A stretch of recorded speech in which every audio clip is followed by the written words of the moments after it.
Throw Gang. We are joined by Lawrence Schlossman and myself, James Harris. Ciao, tutti. Ciao, Jimmy. We are live in Firenze at Pitti Uomo. The 106th Pitti Uomo. Damn. So 53 years of peacocks, legends, Fire goats, jaw. Fitz. The overstimulation of Fitz has been fucking...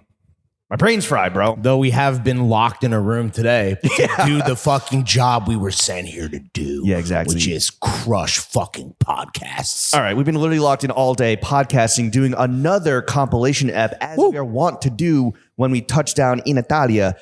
Today, we potted with, yesterday and today, we potted with Sir Paul Smith, Mordechai Rubinstein, woke me up better than a doppio espresso, Robert Spangle, Jian DeLeon, Nick Wooster, always a pleasure, Sam Trotman, a.k.a. Sam Taro, Adam Katz, Sinding, our new best homie. The best. Jacob Gallagher, Sam Hine, and Matthieu, Morge, Zucconi. That is 10 ragazzi, 10 boys. That's 10. I Plus this. I guess this counts, right? No. So this is probably going to clock in at like 3 hours. Bro. The Maniacs in Milano pod did such dumb numbies that I have no doubt this is going to be a fucking Billboard chart topping pod. That was 2 hours, 20 minutes with a similar amount of fellas. Yeah. Like with AKS, we went like 40 minutes. So anyway, a lot of legends pulling up Zuvi for the Pitti Papis. Yeah, strap in. Yeah. We're going to like arrange them in a very palatable order so that they fucking all hit. And yeah, dude, I'm just excited for everyone to get to hear from 10 fucking handsome geniuses. 9 citizens and a knight. All right, enough from us. Enjoy the episode. Peace. Ciao. Ciao. Sir Paul Smith, welcome to Throwing Fits. My goodness. What if that's how we started? Just if we killed you? Yeah. I just need a glass of water immediately. Yeah. We banned from the UK, I think, right? Yeah. Is that what happens when you... Hello, everybody. Hi. Hello. Hi, how are you, Paul? Yeah, excellent. Yeah. Wait, do we have to address you as Sir Paul? How does that work? Absolutely, and bow as well. Right. And salute. Right. Yeah. No, Paul's fine. It's the royal way. I thought your name was Saul or Small Pith, you were saying. Small pith is good, yeah. Yeah. What happens when you run into Paul McCartney, who gets to be Sir Paul? Yeah, we were in the same restaurant the other night, and it was Sir Paul and Sir Paul, so we know each other. So that was that's cool. Yeah. Yeah, so the maitre d' of the restaurant was getting very excited. Sir Paul. Yeah. Wow, Don't mix up the dishes. Yeah. Sir Paul, thank you for coming on to Throwing Fits. The first question we want to ask you here at Pitti Uomo in Bar Paul itself, what is happening in menswear right now that's really exciting to you? Well, I mean, the point about men's is more relaxed. More relaxed. But still, in my case, we love clothing, we love tailoring, So, but it's made as softer. It's got a softer shoulder. We call it modern working wardrobe. Mm-hmm. Basically, way back, if you wore a suit, it was a funeral or a job interview, right? Or the bank, right? A bar mitzvah. Yeah, exactly. Yeah, exactly. We saw one of the looks when we were waiting to get set up, and even like the inseam is long on the pants. Nice little pooling of the trousers. Yeah, I mean, it's modern clothes basically, which is I still like clothes that are dressed up and you have to think about it, but Of course, I realize that people want to be relaxed and be able to move, and especially after 2 years of COVID, where people started wearing, hoodies every day and sweats and, a plague of athleisure. I wore a suit every day. Of course. I did. Really? I did. For all of COVID, you wore a suit every day? On my own, in my building. Where were there was you normally 180 people. I was there every day, wearing my suit. Were you on Zoom meetings with no pants on though, and just the tie and shirt and jacket? I wasn't really Zooming at the beginning either, but I was still wearing a suit. Wow. Yeah. And that's dedication. And swimwear. Yeah. Oh, of course. Yeah. Damn. What do you cycle in? Pardon? What do you cycle in? Cycle in a suit.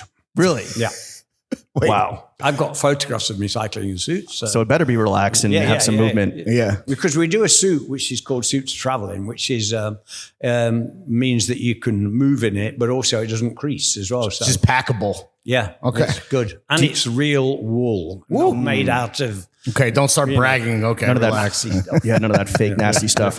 Do you think that's where men's tailoring is headed for the near future? Is just like more relaxation, more easiness? Yeah, I think personally, I still think it's nice to make the effort to look good. I think especially it depends on your job really, but I understand completely that people want to relax a bit more. So yeah, dress for the job you want. That's what they say. Put a suit on, boys. Yeah. I mean, the thing is, everybody used to wear suits, everybody used to wear suits, right? Like talking in the 50s. So, it's come a long way, since then. We've regressed as a society is what you're saying. Yeah, we've really gone. Unless you're a podcast and you show up in like downhill. Yeah. I wore a suit today because, I took the jacket off, but we're potting with royalty. He's dressing for he's trying to get a job with Paul Smith. Is what he's trying to do. Yeah. It's over.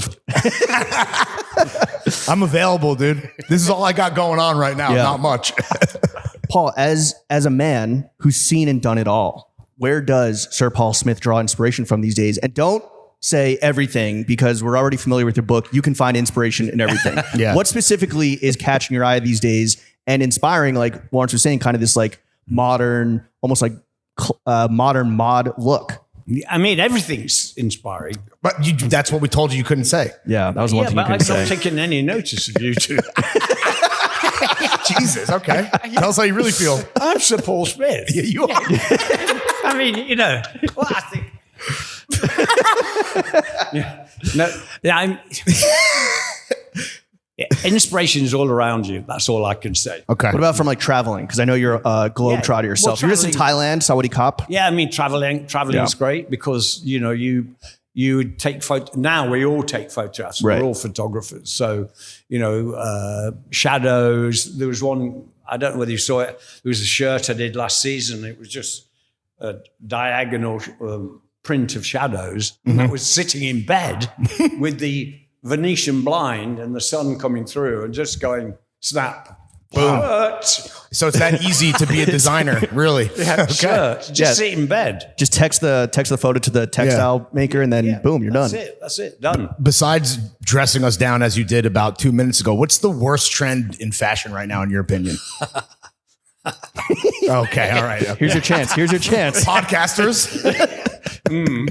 Here's your chance, Paul. Go off. Yeah. Tell us how you really feel. Come on. No, I mean, I think not the worst trend, but, it would just be nice, I think, if people were interested in, just looking a bit more interesting every day, because it's so easy just to put on, sweatpants or a chino pair. It doesn't matter at all. But personally, I think it's quite interesting that you can say a lot with clothes. I always think about, when you were coming here, when you got onto the plane, if the captain was waiting at the door when you went, and he's wearing a Hawaiian shirt, and this guy likes to party, and dude. his cap back to front. Turn around.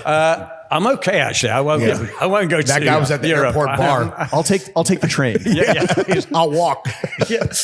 So clothes do something. Yeah. That's why people have uniforms, because it's a way of saying, I know how to drive this thing. Sure. Fly this plane. At its most base level, it's announcing that you're qualified to do your profession or occupation, I guess. Yeah. Yeah, exactly. What about because yes, people should care a little bit more. They should put the effort in. Not should, because it's up to you. But sure. I just think it's nice. You could say a lot. I mean, one of the most fantastic things a man can wear, or a woman, is a tuxedo. Oh, yeah, because I did bring a tuxedo to this trip. You just look good in one. You just look good in one. So, wouldn't that spark something off in your mind, thinking, well, if I can look good then maybe if I wore this or that, I'd look more important. Maybe it would be more special for my, my work. I'd get more work because I look like I know the business, Yeah. So next time you take a flight, wear a tuxedo, and then maybe they'll let you fly the plane. You'll get upgraded to first class. Yeah, exactly. That's it. Yeah. They'll let you take the wheel for a few hundred miles. Do you believe in uniform dressing? This we call that ASMR in the podcast. For those listening and not watching, that was What too many bits, dude? Do you believe in like uniform dressing or like consistency? Because I feel like the blue shirt with the white tee underneath is kind of like has become your thing, your personal. Yeah, thing. I mean, there's a lot of I think they call them essentials. You know, like things that just work. Yeah. Why change it? You know, we love a white tee, we love chino pants, we love blue jeans, we love a navy blue suit because they work. You know. Yeah. So especially if you're a busy person, you know, or in my case, I travel a lot, so you know, get up at 6 in the morning, 5 in the morning. I just did Thailand. You know, I had to go to Bangkok for the day. You know, so you know, jeez. So you know, when you wake up in the morning, you don't go, will that floral shirt work with that pinstripe? I'm not really sure. Right. You go navy blue shirt, suit, white shirt. I'm out of here. Who's doing your scheduling? You need to maybe Lawrence that could be his new job. Yeah. You need a personal assistant. Yeah. Travel planner. Thailand for the day. Yeah. Here's 2 at least. And then I was in Switzerland the next day. So I mean, okay. Big fucking flexer. It is mad. Yeah. Here's a question for you. Yes to this being an essential or no? Pink socks.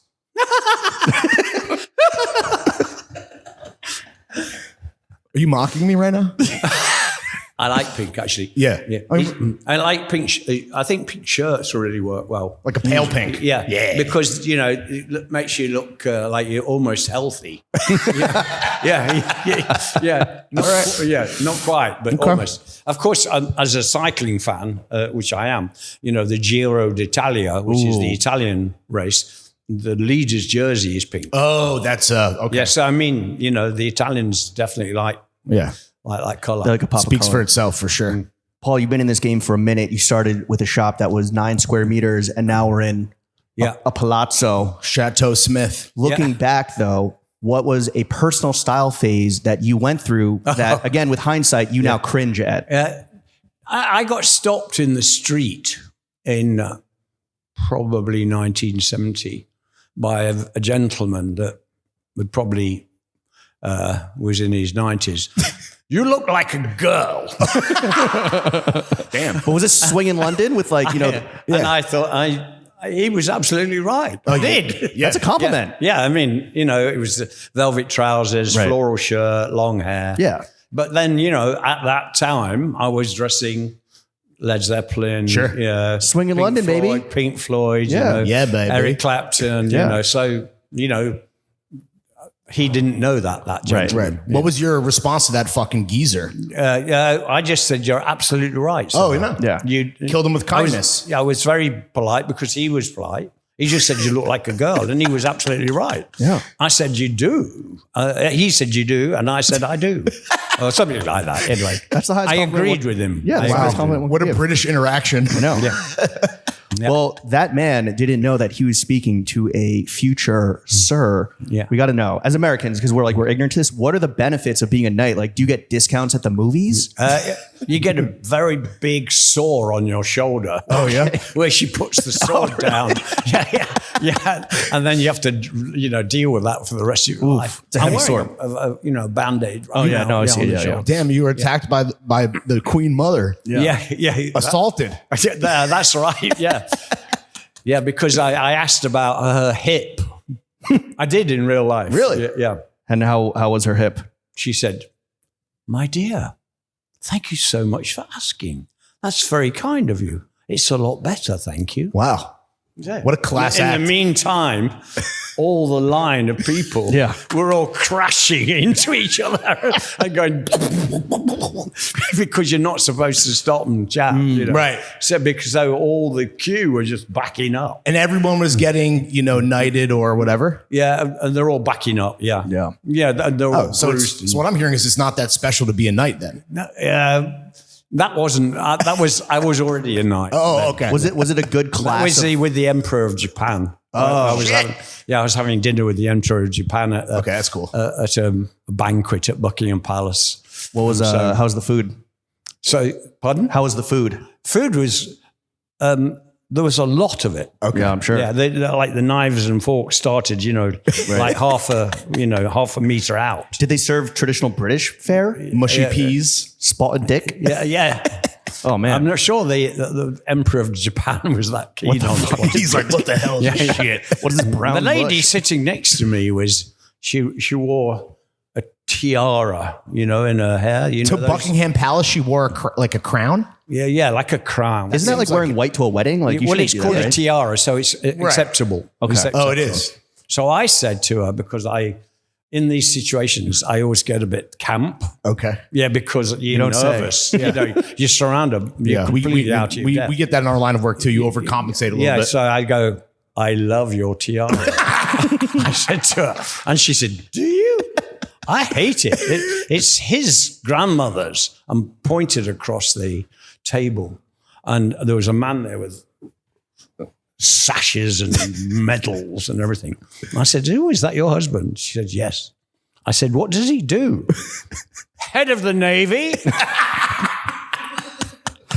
She sunk your fucking battleship, bro. That was it. Yeah. Should have asked to try it on. Yeah. Anyway, that was the sort of company I was in that night. So these royal dinners sound like they're just a cast of characters. Yeah, they are. Like the satire almost like sounds true. I mean, they're just all. I mean, yeah, I've done some like the boss of France and things like that. Were you? And what do you do? What tuxedos? What's your job? I'm the boss of France. Yeah, The boss. I'm the boss, baby. I am the boss. Wait, what do you do? You do tuxedos every time you go to these like fancy ass dinners? Yeah, you can. It always states. Oh, they let you know. There's a dress code. Medals must be worn. Medals not worn. White tie, black tie. Right. So lounge suit. So they're all a different set of very British rules. Yeah. And do you adhere to the dress codes, or do you maybe like cheekily kind of like break a rule? Socks? Yeah, pink socks. Pink socks. Yeah, Pink obviously. socks. Yeah. Final question about being a knight. In your email signature, does it say Sir Paul Smith? No. No. I don't really use it, to be honest. On a Email? serious note, Email or the sir? I don't have an email. Really? That's awesome. That's when you know you fucking made it, bro. Yeah. Never answering an email. No. What's your most used app on your phone? Is it Instagram? I feel like you're What's big, an app? like Instagram, Twitter, application. Tinder. No, I don't use those. What? How do you post on Instagram? I've got a member of staff. So you take the photo, you text the photo, they post the photo. Yeah, because they know what button to press. Right. Yeah. We talked about how you are constantly traveling. What are some necessities that you always pack that might actually surprise people when A you're rubber chicken. really Yeah. just for shits and gigs? For bits, for doing bits. It's normally a good, conversation starter. I always find. Where's it right now? Yeah. Is that in my rubber chicken bag. Do you check that or is that a carry-on? Let's carry on. Okay. Yeah. Is the rubber chicken in a tuxedo? Yeah. It's like, Socks. Is like a squawking kind? Yeah, like, yeah. One of those loud ones. Nice. no, the reason I have a strong business in Japan is because of the chicken. Yeah. Wait, Of course. they love that. That's the only reason I've done well in Japan. Huh. Is Japan what's Largest. your top? Really? Yeah. That's your number one market? Yeah. Over 200 shops in Japan. Wow. Holy shit. All because of the chicken.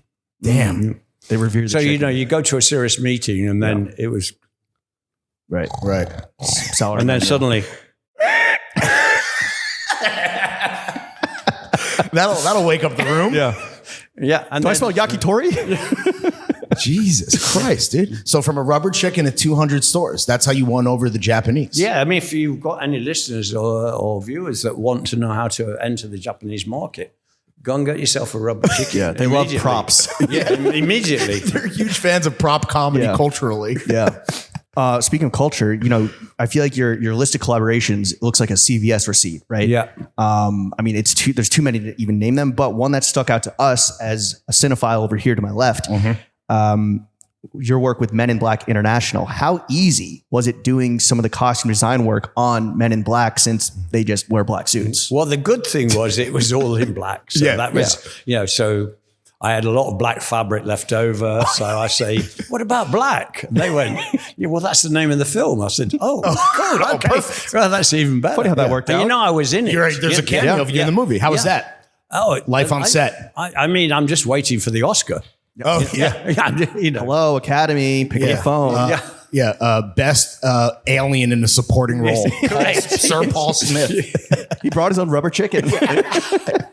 I got a caravan Oh yeah, like your own trailer. Yeah. Oh, you call it trailer, don't you? Oh yeah. Yeah, I'm You're British. It's like a lift elevator situation. Yeah. You know? right, yeah. So you got a caravan with my name on it. Nice. Yeah, and Portsmouth. They misspelled it. Portsmouth. Paul Smith. Oh, right. So then I realized that I'd made a mistake. Yeah. That's Hollywood for you. Last question, Sir Paul, and honestly, one that I think we are both super interested in hearing your answer to. If you could shop the closet of any single person in history, who would it be? One. Jimmy Page. Yeah. You're a big Zeppelin guy, clearly. Yeah, because he's a mate of mine, but also I've been to his closet. Oh, yeah? And there's a lot of Paul Smith in there. Oh, wait, so you want to switch with Jimmy Page because you can then just have more Paul Smith? Correct. It's the only reason. How much Paul Smith do you wear? Are you 100% Paul Smith head to toe every day? Absolutely, because I steal it. Right. Yeah. They actually, I think they're going to have a word with you about that out up front. Oh, really? Yeah, this was all a ruse to expose you in the I noticed, accounting. did you notice the security's here? They've just I arrived. thought it was the Men in Black. We actually had some trouble getting in the security guard because our names were combined in one line and it didn't compute with the security guard's brain. Oh, gosh. Yeah. But we're here. We made it. Sir Paul, thank you for coming on to the only podcast that matters. What any final words about Pitti Uomo? It's been 31 years. You're back, dude. Welcome back. Thank you. Yes. First time. I was the first designer ever to be invited here in 1850. Right. Yeah. And you blew it so hard it took him 31 years to invite you back. Well, thank you, Paul Smith. Yeah, you're a living nice. legend. We appreciate you, Cheers. man. Thanks a lot. Well done, you guys. Oh, thank you. You had a good time? Yeah. Great. I like your, what is it? Throwing Fits. Yeah. Podcast. Is it magazine or something? Yes. A podcast. A popular cast. Yes. A podcast. Do you have the power to knight other people as a knight? Would you knight us? Pardon? Do you have the power to knight other people? No. I work days. Okay. We'll keep. Thanks for coming on our radio show, Sir Paul Smith. Oh, radio. Sure. Marvelous. Thank you, Paul. Thank you, man. Appreciate you. Bye. Robert Spangle, aka 1,000 Yard Style, thank you for joining the only podcast that matters today, taking time from your position outside Pitti Uomo. Salute. Yeah. Well, thanks for having me, guys. It's good to be in the air conditioning. How many fits are you missing outside right now, do you think? I think one every 15 seconds. That's the clip we're at. Can I ask a actual surgical question? What is it that for real catches your eye for a great photo when you're shooting street style? I think it always starts with silhouette, and then everything has to be kind of validated from there. Especially in Florence, in the mornings, everything's backlit. So like at a distance, you're kind of like squinting. It's like a Sergio Leone moment, right? And it's like, what's the silhouette, right? Silhouette's good. Okay, cool. You're gonna position a shot, and then it's like, oh, do the colors and textures come together or not? And this is all racing through your mind in the single microsecond it takes to shoot a photo. Yeah, this is like the cyclic rate of my goldfish brain. I love that, dude. This is lizard brain. Your reaction time is elite, bro. But we got to ask you, what is more tragic? The front lines of the war in Ukraine, where you've posted up and shot photos, or men desperately dressing up to try and get street styled by you and your colleagues? Morally or ethically? Let's do both. Morally first. Yeah, morally. Wait, morally and ethically are kind of the same thing, no? If you have to ask. I think the lower echelons of street style have probably been doing it a little bit longer, so maybe that's more depressing. I love that we got that on the record. Thank you, Robert. Like when you do see a guy in full peacock regalia, and he's walking back and forth in front of you, what goes through your head? I want to know what he does when he's not here. I want to know too, dude. I want to get on that Ryanair flight and go back to that village and see if this is just something he does on weekends or if this is a full-on persona. That should be a documentary. Oh, if he is a full-time clown or just a part-time clown. Do you have a favorite dude in menswear that you love to photograph that you see season after season? Oh man. I think about that way too much. Okay, where are we at right now? And I don't think I've ever gotten that down to it's got to be short list, top right? One is the guy that I've never seen at Pitti, only in New York, John Morge. Okay. He's just what's his vibe? He is Ralph Lauren, right? He's the guy, he always nails it. Not a big fashion week guy. At Pitti, Squartzy, like, Oh, yeah. that's Come on, like, dude. that's like, I remember seeing photos of him before I even knew that Pitti Uomo was a trade show, not a small city in Italy. And he's still consistently just like so inspiring and always doing something a little bit different. The next Classics category with the is twist. just like, yeah, the Japanese guys that come out here. Yeah. And it's like, whether it's like Beams guys, United Arrows guys, Kamoshita-san? Kamoshita-san is like, Goat. For sure. I don't even think you can't rank him 1 through 10, right? He's There's zero. some- He's zero. He's Top yeah. two. like He's Zen, not two, Zen dude. zero. Yeah. Sigma. Yeah. That's Sigma. Patient zero. Yeah. And credit to their name. It's like a very organized and commercial thing, but the Suit Supply kids, they actually nail it. Really? Shut the fuck Yeah. up. For real? Yeah. But are they Yeah, not like- wearing their? No. It's like an organized thing. Like it's planned months in it's a advance. coordinated gang activity. Yeah. But they are like young and they all do their own, they all put their own twist on Are they it. Italian? Or are they from all It's over? like that's kind of the interesting thing. Like they send out a pack of like 20 kids and they're all their top sales guys from all around the world. Oh, it's like a reward. So like every single person is from a different country. It's like the got it. Suit Supply Right. Olympics. You Yeah. sold the most polyester suits in Dallas this year, Yeah. so you get to go to Pitti Yeah. Uomo. Yeah, the most pre-tied bow ties in your fucking region. Hey, let's fly his ass out like a knock thought. pre-tied bow ties. Those shits are hard to do. Damn. Well, I Okay. do want to say you do kind of have a Japanesey fit on yourself. Okay. Right? Do you ever want to like be in front of the camera as someone that gets fits off? You are hot, bro. For be real. someone who does not like being in front of the camera, it does happen sometimes. But I can't say I really enjoy it. Really? I like observing. I don't like being in front of the thing. Yeah, it just makes Is that me like awkward. an ego thing or a self-confidence thing? Because you are a handsome man and Yeah. you get huge fits off, and people need to know this. About What you. trauma does this stem from? Yeah. The world must know, right?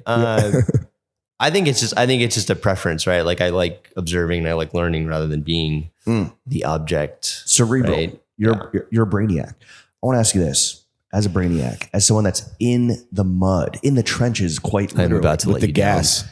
as a war photographer, Yeah. which is like, first of all, salute. Yeah. Thank you for your service. What goes through your head when you see men in fashion take inspiration from military aesthetics and dress up as if they are themselves going to war, but instead of going to war, they're just going to a trade show? Yeah. You know, it can be like anything. It can be done well and badly, and I think it's really interesting that this is like always a huge vein in menswear and men's fashion. Like it's Stolen never- valor. Yeah, it's never going away. I've only seen that once. Like I saw a kid wearing a Purple Heart once at university, and I was like, Trying to get street styled? no. This is like when I was in fashion school, and I was like, yeah, don't do that. You wore Purple Heart to it's like class? It's like a class. It's just like it's a part of what masculinity is like martialism. Yeah. So I'm never offended by like the stolen valor thing. I'm more interested in seeing guys like co-opting like multicam and cryo precision stuff that's from the military than I am like dogging guys down because they never were in the military. Right. Like I get it. It's a masculine thing. And if you go on the front lines of Ukraine, like those guys are also into fashion and they like care about the latest, coolest helmet and like the sickest body armor setup and like the coolest new like the loadout. accessory. Dude, what's your energy drink of choice? Because apparently that's a huge thing in Ukraine, right? Is like energy drinks for the soldiers. I got to go with the Marine Corps Classic, which is a white monster. Oh yeah, We dude. call that cracking a UAV. A Yeah. white monster. Dudes drink white monster till they become one. Shout out Alex, all-time tweet. I feel like that comes as like a package set with like chewing tobacco. But yeah. Wait, so these dudes, like their loadout, like they're gear heads for actual gear. I mean, that's such like a man like under the hood mentality, right? Cars, watches, Yeah. weapons. But Johns. but it's like it's the same as fashion brands, right? Like they'll know who makes it, they know the niche stuff, right? The last unit I embedded with showed up to jump in the back of the truck to go to their frontline position, right? And I had a acronym J18 Gore-Tex jacket on, right underneath my body armor. Lit. And the first thing, like none of these guys really speak English. The first thing one of them said was like, he points at me and he's like, Gore-Tex, sick. And I was like, okay, cool. I guess we're in. That's our in. yeah. Like they know, Gore-Tex from like That's utilitarian. camaraderie. Yeah. Shit's about to be standpoint. illegal, dude. What's your call name? Your call sign? Are you allowed to say So I had two. Broadsword 3-0 and Broadsword 3-0. Fire. Yeah. Fire. And then Stingray 3-0. Why 3-0? Is that Within, so this is inside of Force Recon in the Marine Corps. You've got call signs inside of your team. okay? So 3-1 would be your team leader, 3-2 would be your assistant team leader, and then 3-0 is like your communicator. And I was the communicator, so that was my. You are a good communicator, so that kind of tracks. What was it again? What was it the call sign? It was Stingray and Broadsword. Broadsword, dude. How long would the average menswear guy last in war? Oh, Like minutes or Hours? Days? Yeah, like probably microseconds. But actually, like I think it really just comes down to personality, and there's different personalities like within the fashion world, right? Yeah. And like some people, at the end of the day, it's actually like a high stress, high performance job, and Honestly, some people would be super good at it. Get your steps in. The best fixer I've ever worked with is a fashion producer who was doing like videos and huge production photo shoots for like Vogue. Get it done. And like, I did not expect this girl to like perform under pressure, and she just like 100%. The female Winston Wolf, dude. Yeah. Bring her in, clean up the mess. So you've been entrenched in a different type of battle, which is just the scrum of photographers outside Pitti Uomo for a day and a half now. What's been the best fit that you've seen so far at Pitti Uomo? Oh man. I never know until I've like done my edit and looked back on it, because it's just like so much information overload. So you don't check at the end of the day. I do like to make sure like all the photos there and everything's imported, but it's just like, it's so much mentally to download. I don't feel like that's settled until a few days later. How many photos did you take yesterday, roughly? 1,400. Wow. I think. Which you're fully in shooter mode before you, like it doesn't even clock in your brain. Yeah. Like nothing's stuck with you yet. No, like the little details will like stand out, but you Okay. need to like reflect a little bit to let that sort of course. settle and like get like a clear, like something clear that, stands out. If you could take the fit pic of anyone in history, who would it be? I know you. This is like a low ball and it's right on the nose, but it's what I want to say. Oh, Hitler for sure, right? T.E. Lawrence. Yeah. Lawrence Arabia. Yeah. There's like there's very few photos of the guy, and they're always like in his sort of native costume or like military uniform. There's nothing of like what the guy wore, Like his personal style. I think I actually wanted to say Hemingway to that, but there's like thousands of photos of the guy. Yeah. That's been well documented, done and dusted. We're going Lawrence of Arabia. Yeah. In his real shit, not in like the costume regalia. I think like literally anything the guy would wear would be really interesting. What do you think he wore if you had to guesstimate? I have like a sort of like British like lounge suits, but with a lot of like Klimt influence, right? Yeah. I don't know. He's a weird guy. It was probably nuts. Yeah, definitely. Damn, dude. I want to ask you a very brave question. Did Instagram save street style, or did Instagram ruin street style? I think it's As a street style photographer. Yeah, like as something that's always going to go in cycles. It definitely saved it and then made it commercially viable for a period of time, and then it just exponentially increased the rate of its own destruction. So it's like Kali, it's like 22. the crater and the destroyer all in one. The snake sucking its own dick. Yeah. And now it's kind of like, well, everyone can do this with an iPhone. So like, why do I need this? But also, do people now dress up crazier because they're constantly potentially being street styled because everyone has a camera in their pocket? Yeah, that's true. Like it's a more known thing, but like all those people from my perspective, like they're on their own fashion journey, and like this is just going to push them through it to something real faster. It's kind of like a shot Korean Fashion Week like 6 or 7 times, and it's one of the few places I've gone that I've like never published photos from. Oh, really? Nothing there. Just for you. No. I did it for British GQ.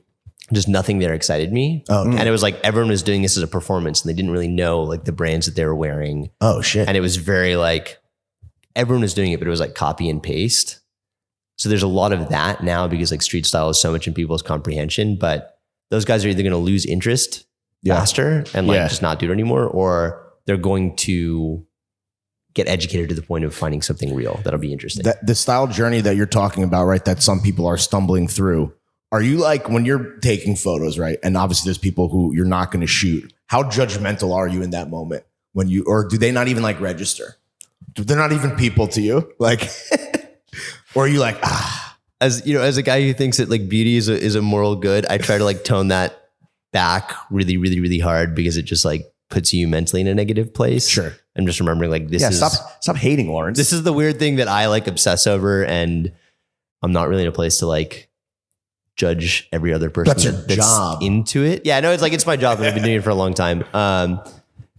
No, but like my internal mental dialogue is like pretty cruel. good for you, man. Yeah. Did the ubiquity of the camera, aka the iPhone, did that almost like weed out street style photographers that are just like the whack ones are like, well, now you just are shooting what everyone can shoot, and you have to actually be skilled and have the eye to actually stand out and have this as a viable career? Yeah, I mean, every time in photography, there's new mass access to technology, right?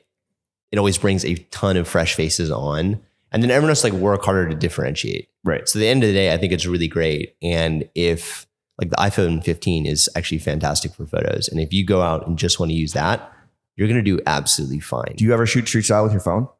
For myself, yeah, absolutely. And I'll do like little like fit videos and stuff like that. It's also one of my all-time favorite photos was off like an iPhone 8. Damn. Because I was in a bazaar in Istanbul, and it was like so pressed with people that you were just getting pushed with the crowd. Yeah.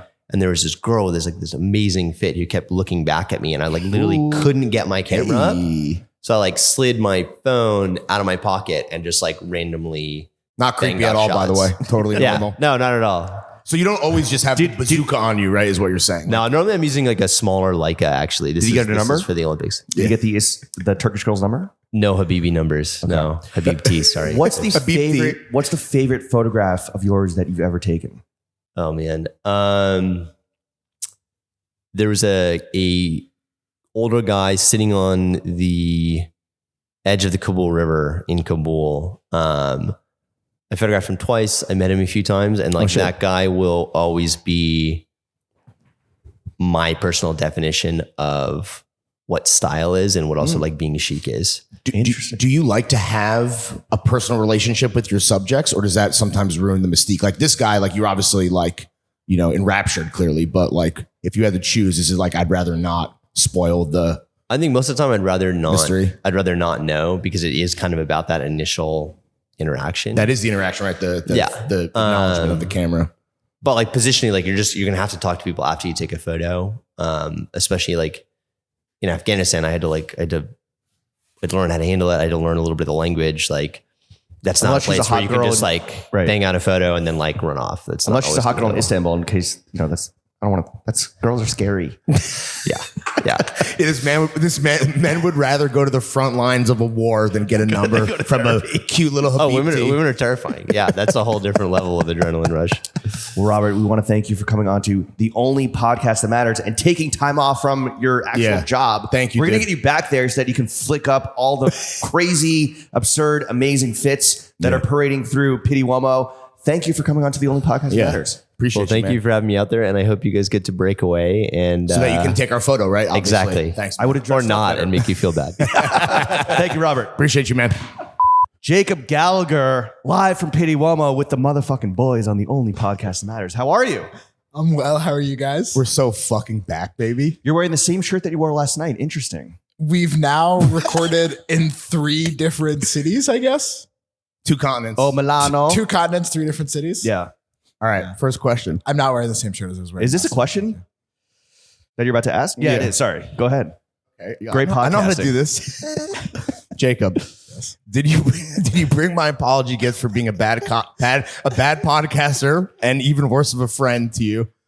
I did not bring it, but I still appreciate the gift. Have you worn the auto hat? I got I've you. never So we have worn matching hats. Never worn it. Oh my God. I think you wore it the night I gave it to you just to make me feel good. I did. Thank you, dude.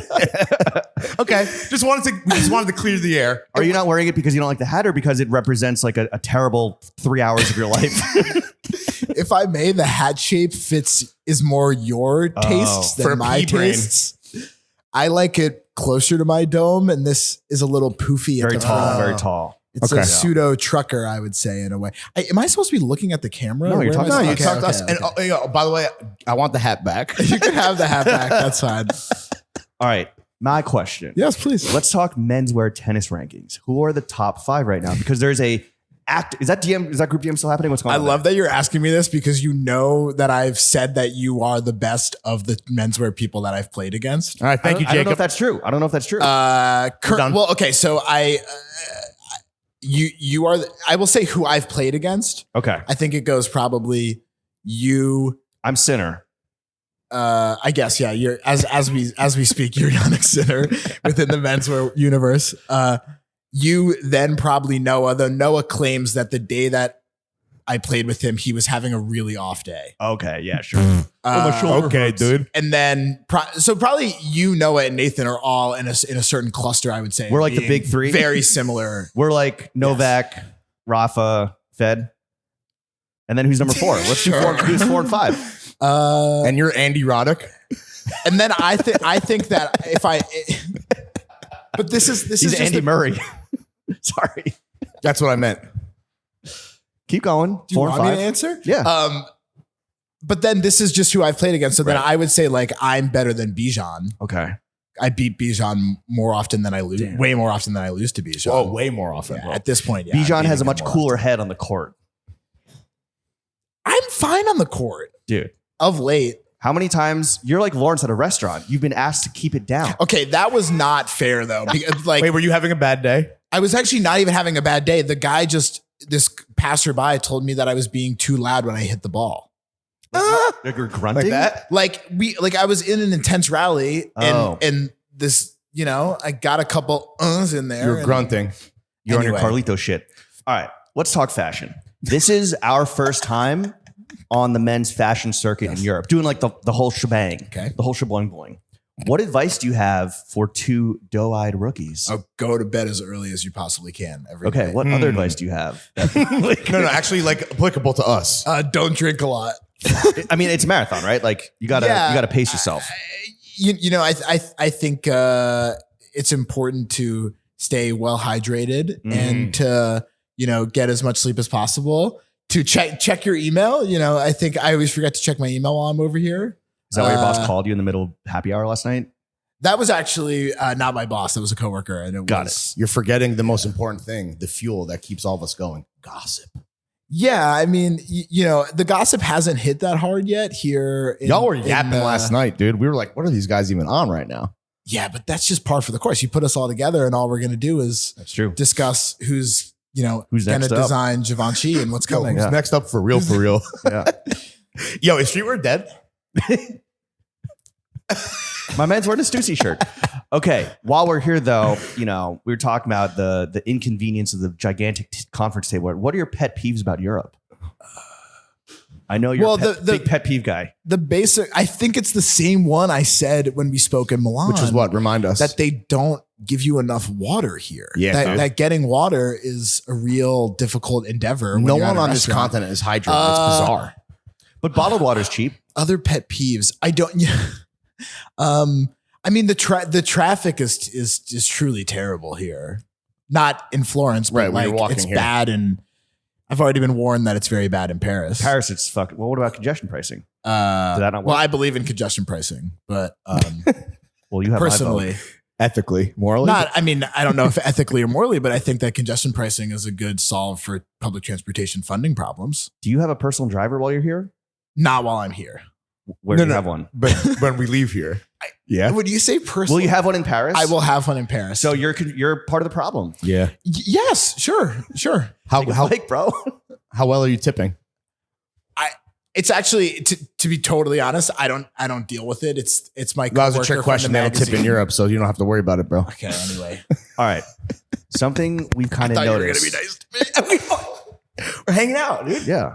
Something we've noticed this year, Yes. right? We're halfway through 2024. There haven't really been dominant trends or even that many like micro trends, right? Mhm.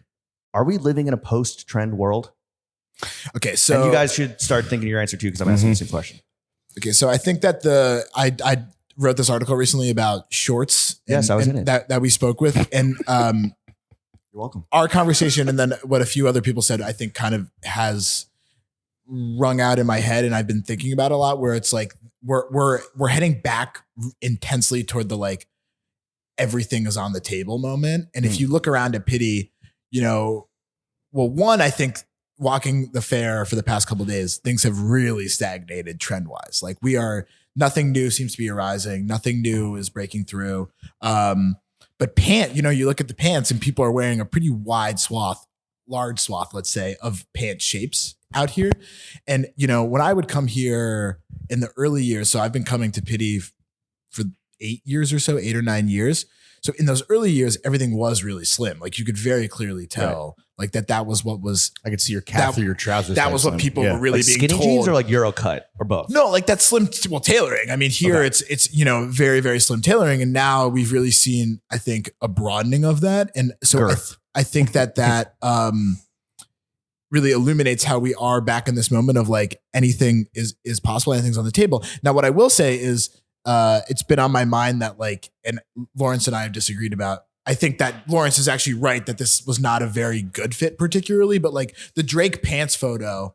Oh yeah. And everyone being obsessed with it, I think is interesting, if only in terms of like, it shows how hungry we are for like someone to do something. Champagne Poppy, not Drake's Diary. I was For a second, I was like, wait, what Drake pants? I was, not the brand, Drake's the rapper's Drake. pants. Yeah. And it was, the thing that clicked to me was not necessarily us bozos talking about it in our group chat, but it was like all my coworkers on Slack who don't really look at menswear that often. Yeah. They were all like, I'm into these pants. And I was like, why are you so obsessed with this? Yo, wagwan with the pant size I king. think part of it is just that they looked very cartoonish in a way. Yes. But part of it is Well, that he was he's like Captain Hepburn. but part of it is that this is a famous person doing something. And so we're able to say, hey, this is a famous person doing something, as opposed to like the way most celebrities look on the red carpet. Sure. Or when we see them in daily life, which is not a way that like is interesting or saying something about like how we might dress. That one clicked for some reason. And because basically what's really lacking right now in terms of trend is someone to tell us An authority. We are really It's not in a Drizzy moment. Drake. Well, it might be. He's like fucking, broadcasting At least in something this with those situation, pants. he was making people think and assess pant width and pant I size. saw a guy wearing straight up pantaloons, like actual white pantaloons yesterday. He looked like a World War I pilot. Yeah, but you have to bear in mind, people come here and they basically just Halloween. Like Right. this is the Met Gala for dudes that like all they do all year is sit at their computer thinking about tailoring and pick stitching. Lawrence doesn't dress like a ska band member 365 days a year. Dude, this is the Met Gala for dudes rocking, and I happen to be in the pit, dude. I'm fucking going hard. Will your listeners know what Lawrence actually has looked like? Why don't you tell the listeners at home what I have Lawrence- pictures. how They're all getting dumped, bro. Don't worry. And by that, I mean post I it. think my first read was the best, which was, did you get that suit at the Paramus Goodwill? Yeah, you did say that. I want to go back to not shitting on No, me. let's And I want to talk. I want to talk about your everything on the table metaphor, right? Yeah. Are you glass half full in that? Okay, because boom, everything is on the table. People will have, and there's no one leading the pack or whatever the way that you said it, where it's like, okay, I got to figure this out myself. I actually got to fucking try. I can't just copy and paste somebody else. Or is it like, now this is a gluttonous thing and there's just too many options? Oh, I Because the think whole table's set. I think we need more arbiters. I think that there needs to be, God, that's all your listeners are going to be like, of course, Jacob Gallagher. We need more arbiters. We need more paywalls. I think that it's good when people are there. There is a little bit more direction in the. It's not so much the tail wagging the dog. Like I think that right now, what brands are responding to is basically, we don't know what the consumer wants. The consumer seems all over the place. We're going to give them everything, and that's not.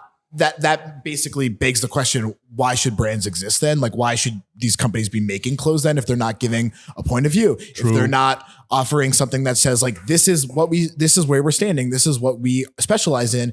And you really see that with brands right now where it's like, they're kind of proud to offer everything. And I don't love that. I'm like, I think you should try to limit what you're putting out there so that people understand what they should be buying a little bit better, if that's what they want to do. If they're keen on buying. You're telling me that the brand Virgil Abloh Vision Always is not pushing people in the right direction? Bravo.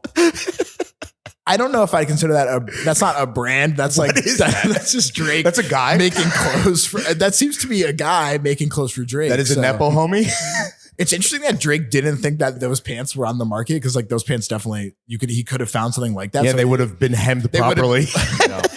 Well, they would have been head mainer probably, which is what I thought they were initially. They need to be hemmed majorly. In addition to brands just like putting everything out there, do you think there's also a sense of, like you said, there's no one necessarily like offering direction or guidance? Because there used to be like celebrities, right? Were kind of like the arbiters of like trends and taste, but now everyone's a celebrity. Or maybe even it's like people are taking style direction from a 19-year-old fucking idiot on TikTok that their brain has not fully developed yet. Right? So it's like, oh, that's the guy that I'm gonna like. We were fucking sitting at dinner last night with one of these guys, and I was like, this guy? No, that guy's a skateboarder. Well, also, He had very bad tattoos. I would say I think that not to seize on the TikTok thing, but I think I've been thinking a little bit more about like why people turn to those TikTok folks and like what they're kind of getting out of that. But they're hot. And we've talked about this before is those guys are all kind of offering very, very similar advice. Like everyone is very high on this like newsletter moment, this TikTok moment, but a lot of the advice is coming across the same because the advice is kind of the most palatable version of an upgrade that exists. So like the TikTok guys, vintage Levi's, like, holy shit.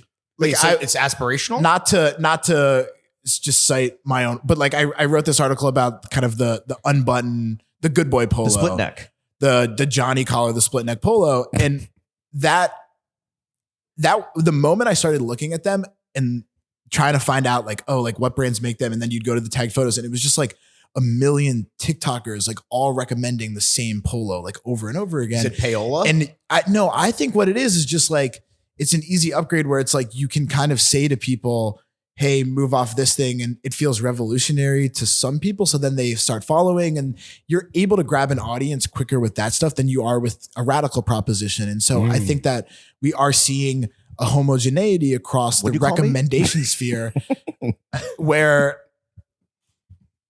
like, yeah, I think it's more like, and I'm not saying everyone on TikTok or everyone that's like in the newsletter world, the recommendation world is like that, but I think we're seeing a lot of copycatting just by nature of what those things can do and because they want to build an audience. Hear me out. It's a polo, but no buttons. So it's a tweak on something. Classic with a twist. Wait, did you come up with a twist? You came up with the phrase good boy shirt. Yeah. So is the trend dressing like a good boy? Is that like this menswear revival thing that's happening? I think it is. I think it's like it's kind of almost a new, as much as this term is really vilified, it's a new metrosexual moment with a different skinning on it where it's, it's clothes that are like, I think in that article, I use the term like kind of showing like a PG level amount of skin. Like it's like you're doing something, but you're not doing too much. Right. And people are very conscious of that and conscientious of that. But I think that there is something, certainly a lot of these things are taken from gay culture and then repackaged to be palatable to straight men. And I think a lot of these trends we've seen that happen with, that term feels so retrograde, but it's interesting that to me, a lot of the steps that have made these things trendy, like you said, like the vintage Levi's thing and like certain, like, these kind of pseudo revealing shirts, these things are kind of, it is a little bit metrosexual to me. It's like meet the girlfriend's parents type. It's total meet the parents. It's total fit, like, dude. So so if a lot of these trends come from obviously a lot of culture originates in like gay culture and then, is ruined by the straights, the heteros. Explain boat shoes then. Because the gays do not fuck with boat shoes. Well, even on Fire Island. Boat shoes, I think, is again very similar to what I was saying about brands feeling like they need to offer every option. I think that for brands that offer a wide variety of shoes, let's say, like let's set aside the Sperry's of the world and the what's the other brand? Sabagos of the world for a second. Sebago? But like I think you look at a brand like let's say Prada or you look at even Our Legacy, like they offer the boot, the loafer, the funk, the weird running mule. sneaker, the mule. They offer all these things, and so it's almost like, okay, we've now arrived at boat shoe. Like it's the last one. We've iterated on so many things, and now here's this other thing. I we think can that's why iterate the on road now. probably also dropped boat shoes because like what else is there to fucking make? I think that's true. I think like we just arrived at that point, and then I think brands like Sperry, like when I spoke to Sperry, Sperry was in a very bad moment in terms of just their business. Like they basically, it had gone completely, it had tanked, and they're trying to work their way back. Was this after they got bought? And they did get bought by ABG, I believe. So this was prior to them getting bought. Their sales were way down. They got bought by ABG. And so now you can see people working to make this thing happen again. And they are getting it on the right people. They're getting it in front of people. And it's making people think like, oh, boat shoes are out there, when I think really they're not really. I mean, I can tell you, like, I've seen a lot more, pantaloons, as you said, or whatever. No, the guy was literally wearing pantaloons. I'm not kidding. They're pantaloons. Like they had like fucking bunched at the ankle. Like you guys walked looks around like a World War I Indian but soldier. you guys walked around the fair. Like, did you see mad people in boat shoes? Hell no. Like, You know no, why? 'Cause boat shoes it's not a real trend. I saw more Hogans than boat shoes, brother. It's I still stand by that this hasn't really clicked. So in. is that not the media's fault? And I'm not saying that you are part of the problem, but like, so you're saying it's a fake trend that was created. In my defense, the article I wrote was basically saying that it was a fake trend. You're questioning the It validity of this effectively was moment. questioning the validity of it. So the trend is really just like, okay, what hasn't popped recently? Let's just do that. I mean, you look around at what brands offer, and these larger luxury brands, these larger brands, they offer almost every version of like of a shoe, of a short, of a pant. Like they're offering everything now, and you have to do that in a way if you want to be a brand at a certain scale. Like it was interesting to me looking at like Loro Piana, because I hadn't seen a Loro Piana boat shoe, but in my mind I was like, they must offer a boat shoe. Right. Summer walks, open if they've walks gone from are the open walks, and like they know the open walk guy might have bought 17 different colors of open walks, and now what are they going to buy next? And so they're like, here's a boat shoe. Of course, Loro Piana offered a boat shoe in like every color do they they call do the it? open walk in. They Water walk. it's not the boardwalk, but it was something along those lines. It was something along the those. dock walk? It might have been the summer walk or something like that. Summer But- Walker. Yeah, summer walker. But yeah, Shout out Summer Walker. no summer walk. Yeah, well, yeah. Well, Lawrence showed us, he flashed some boat shoeage that he's wearing right now, the fake trend. And I think he packed 3 pairs of boat shoes for this trip. Do it. And one our Salmon almost city. Well, moccasins. we know that Lawrence is so easily swayed by free product. I mean, if you give Lawrence something for free, he's Ding, ding, going ding, to ding, wear ding. it. He's going to endorse it. Listen. He's going to be quoted in multiple publications saying it rocks. No one could be mean. He is the Compromat Paola. I am for sale. Yeah. No one can be mean to Lawrence on this podcast except for me, okay? No, Off are you mic? kidding me? He is allowed to be so. Oh, mean you're to right. me. You're right. He has carte blanche. I have carte blanche. But so if What'd you Lawrence just call me? I called you white map. If Lawrence is going to be wearing, whatever fucking micro trend is of the moment, what is the one piece of clothing you packed for Fashion Month that you're going to wear the most? I already see that you've gotten 2 wears out of this Stussy mountain wear. I did. t-shirt. That's wearing. Fake news, bro. I wasn't wearing this. He wasn't wearing it last night. You weren't? It's a different T-shirt. It was a different T-shirt. Okay, so what are you going to be wearing the most? My T-shirt last night was gray. I will probably actually be wearing that T-shirt the most. It's a gray linen old Comme des Garçons I T-shirt. know you get a lot of run out of that Supreme suit. The Supreme suit, yeah, I will probably wear that again in Paris, but I don't like to. I don't like to wear clothes without washing them. I wash my clothes probably too much. I find it. I don't like. Yeah, this guy wears. I don't like the feeling of re-wearing Dude, like same. I'm pants. Totally, I'm I right don't there like with you. it. Except for like the morning bummy fit. I'll throw on the shirt. From like Yeah, 3 of days course, ago. of course. Yeah. The one trend I'm seeing actually that I think all 3 of you guys were doing last night is like a t-shirt or a knit underneath a blazer. Yeah. A lot of that at Cucinelli. But Yeah. like that's kind of what I'm seeing is like the one fucking Is that a trend or is that just like how to style a suit? I mean, that's just how I feel most comfortable in a suit right it's like now. extreme relaxed tailoring though. Like A t-shirt under a blazer. that Supreme pinstripe suit that I have. Like I the first time I wore it to a wedding with a proper button up and a tie, and I really looked like Lawrence does today. Like I looked like I would be like a fucking like hobo. trying to. I looked very zoot Where you got suity. to roast a can of beans over an open fire. He told me the first thing he said to me when he saw me yesterday is, "You look like a Depression era hobo."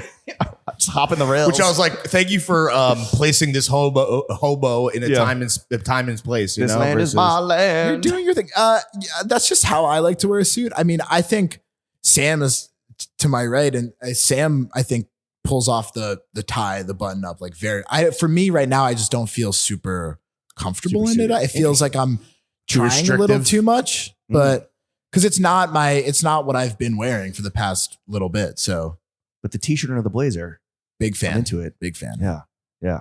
Take that one and put it in your pipe and smoke it, Put kids. that in your pocket square. What's been the best fit you've seen in Florence so far? Ooh, not limited to Pitti, just like anything. 'Cause Anyone, anywhere. you love photographing old people without their consent and posting them on the internet. He really does. You need to let people know. Dude. Yeah, you know, It's a people are little- posting like people are posting on Instagram like, Instagram, you don't have my permission to use my photographs for AI. Bro, Old it's- people should be like, Jacob Gallagher, you don't have permission to post my fit. It's fucking elder abuse, dude. We were talking and I did see this guy walk by and I'm looking at the photo I took. Let's right now, see. and I did like panic to take this photo and he's wearing like what looks like a bootleg Italian football track jacket that for some reason had like a skull on the front.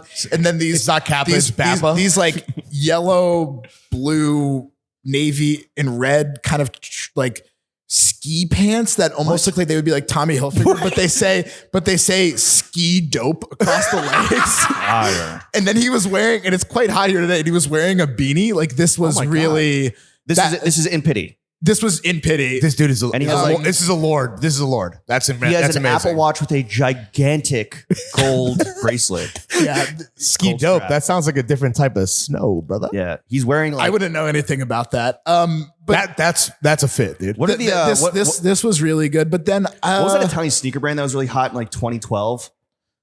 You think of Hogan? Oh, No. they look like Creative Rex kind of. Kind of, yeah. He's wearing Or Supras. Yeah, exactly. Yeah. But then like I don't know, we just talked to Gautier. Gautier looked great. He was, always. always. And I saw Nick Wooster. He was wearing some insane like mesh shirt with Oh, he looked. Yo, that blazer blazer had- is capital. that blazer was amazing. It had had of elbow patches, it just had no elbows. Yeah, and just a very incredible. loose gauge mesh tank top. yeah. He always can do Whatever. something just Well, he's perfect. earned that, right? I love it. It's great. Yeah, that's the only piece of capital. But then, I've ever seen that doesn't have everyone, bones it's on funny. it. Like we saw Gautier and then everyone's just a Gautier clone. I don't understand this thing with the the Italian guys, this pant fit that's like the pleats and then I guess the carrot fit, they are hanging on to this carrot fit. And I What is can't the stand carrot fit? It's like when it's Oh, pleated, carrot. when Yeah, it's carrot. pleated and then it tapers. Right. And this looks awful. And they kind of, it's varying degrees of drop crotch. This seems to really exist here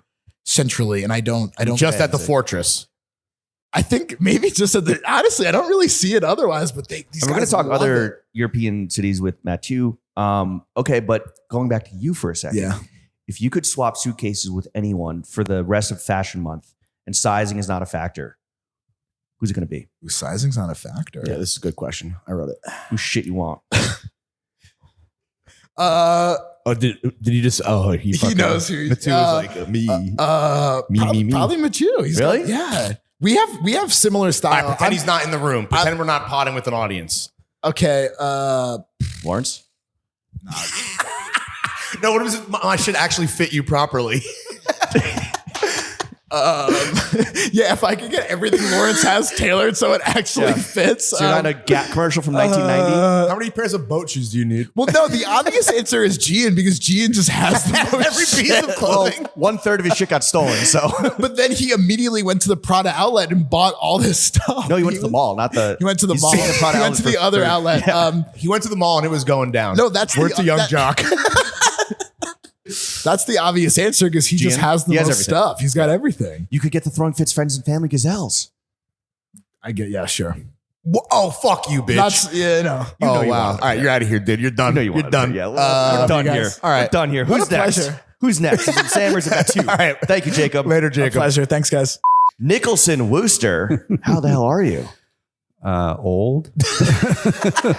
Old, horny. How many handshakes, how many dabs have you given while in Pitti Uomo? As few as possible. But you must be the most popular man here. I don't think so. I You think, walked in complaining about your popularity immediately. Oh, come on. I think it's just people who think like, oh, there's that short old faggot. Like, let's get a picture of him. Who's more popular, you or Brunello Cucinelli? Come on. 100% Brunello. Come on. Are you a billionaire like Brunello? Nick, first question. I'm a I wanna ask you. thousandaire. Nice. Old money thousandaire. First question I want to ask you, how many pieces of luggage did you bring? So shockingly to Pitti, to Florence, I brought one. You're lying. One. I have a second bag in Milan that will be for those days. How big is this one suitcase, though? They're the biggest size trunk that There it is. You're a size queen. I am. A size matters, and I how am a many- huge size queen. What percentage of the clothing that you brought do you think you'll actually wear? I mean, of the underwear, socks, and t-shirts, 100. Right. Because it's schwitzy. Yeah. Of the rest, 50. 50%. Yeah, because I like having choices. You overpack by double. Yeah, Do you plan your fits ahead of time? 100% no. I just bring shit and hope it all goes together. That's the Jimmy That's the way to do method. it. That's the way to do it. Yeah, that's what I do. I mean, having to plan an outfit is like the most ridiculous thing in the world. I do not Agreed. know how I'm going to feel. Yeah. And of course, I've made mistakes along the way because you bring something and you're like, oh, fuck, I wish I had blank to go with that. What's the worst fit you've ever worn at Pitti Uomo? Or looking back, you're like, oh, fuck, why did I do that? I mean, there's so many. The thing is, what I've learned now with sort of like 12 years, 14 years under my belt of doing this continuously, if you skew classic, it will stand the test of time way better than if you skew trendy. Right. So mesh tank top, cut the elbows out of your sport coat and wear a handkerchief. But it's a navy jacket No, and I know. chino You look bottom. fantastic. Yeah. Is it, how much comb are you wearing? Is this comb? Yeah. So it's 0% comb. Really? It's capital, Ooh. unused, Charvet, color, Grenson. A lot of Japanese brands. But it's I see. We didn't know it's capital because there were no bones or bandana print on it. Yeah. I was looking for more bone embroidery. But it's the capital that no one would buy. Right. And that's just why. No one but And that's A the Nick. genius. That's the Nick Wooster difference. Right? Well, the thing is, like, I just gravitate to weird shit. Actually, it's a bit queer. it's very they them. he's a non-binary dresser, folks. 100%. So Mr. Carino from United Arrows asked me about the jacket too, because he was like, oh, what is that? And I'm like, it's capital. And even he was like, oh, because I like things that are based in something classic, Right. but turned on their head, which is why for me, Comme des Garçons is the most important designer in menswear, because she uses English fabric. It's always based in something classic, and then it's twisted. Right. And Love that. For me, that's Twisted for real. Twisted. What percentage of your wardrobe is Japanese and what percentage would be Italian? it's overwhelmingly Japanese, but it's not because I love Japan. And you're a short and king. it's built right. It's built for my frame. Yeah. And that's listen, people ask about like dressing and whatever. And if you, once you can figure out your body type, and in my case, it's vertically challenged and a little bit a little bit thick. Yeah. Jacked. Yeah. You do have cakes. You're caked up. Yeah, dude. you Yeah, know, you get a BBL, dude? excuse me? Did you get a Brazilian butt lift? Like Drake. No, it's called Barry's Boot Camp. BBL Nikki. BBC. Seriously. Wait, so you're And Ozempic. built for Japanese clothing, built for pleasure and speed. Exactly. Are you more popular? We were talking about your popularity. Are you, because like you're the most popular guy here, Pitti Uomo, are you more popular in Italy or in Japan and Asia? Well, in Italy, I would be most popular at Pitti, but nowhere else. Okay. I mean, fucking Prada won't invite me to their show, but Call them out, dude. but like, You got a week. Muccia, you got a week. You know You're on what? notice. bona fortuna. It gives me more time to like jerk off True. or hook up. This is true. Although the Italian Wi-Fi with porn, Wi-Fi. Yeah, You have to do cellular. Like, do you do you jerk off to GIFs, or do you pre-download all your porn like onto the iPad ahead of time, like movies on a flight? I have a lot downloaded. Really? A GIF isn't long enough for me. I need a little exposition and, Right. You needed some narrative. Some plot. Some build up. Some storyline, some character development. Yeah, exactly. How's a Grinder in Florence? I mean, it's fine. Sniffies is where it's at. That's what I heard. Sniffies is the new one, right? Yeah. The hot shit. Fuck Grinder, fuck Scruffies. Sniffies is Sniffies. What are you sniffing out here in Florence? Well, Butthole. I want to ask you this. mostly Americans. Oh, yeah, makes sense. Okay. Yeah. Is the statue of David's shrimp dick an accurate representation of Florentine hogs? No. Really? No.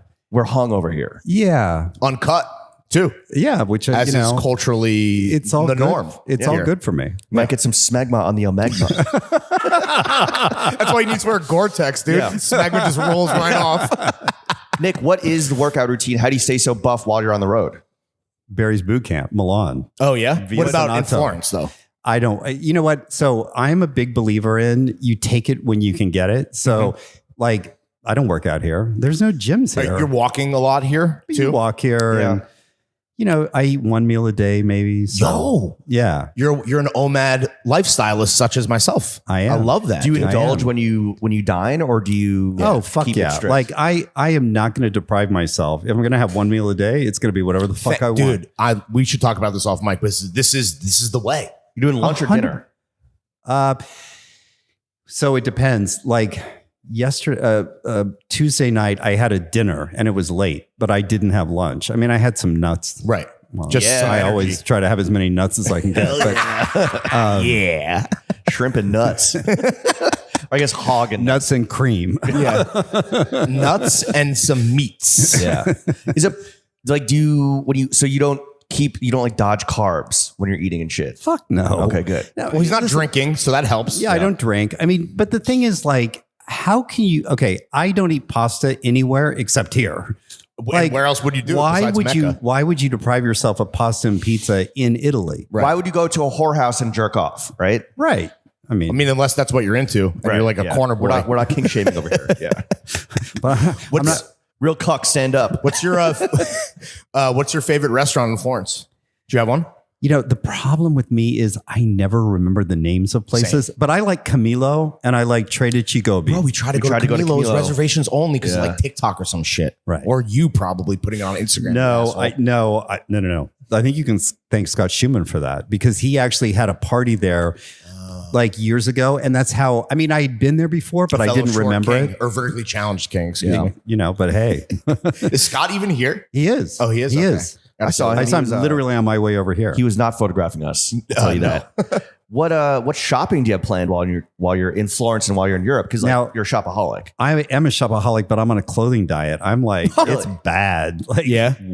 Are you purging, or are you just like no more purchases? no more purchases. I mean, the best thing to do here is to go to the outlets. 45 minutes away. We're going tomorrow. It really is good. We're going tomorrow. Yeah. It's a trip worth the effort. Yeah. Are you going to do it? But wanna go no, with not us this tomorrow? time. Come on, No. Nick. Come on, let's have a little boys trip Boys trip. tomorrow. Let's go. What time? Whenever you want. Whenever you're free. We're free all day. Are you seeing anything out there in Pitti Uomo that's like inspiring your future fittage?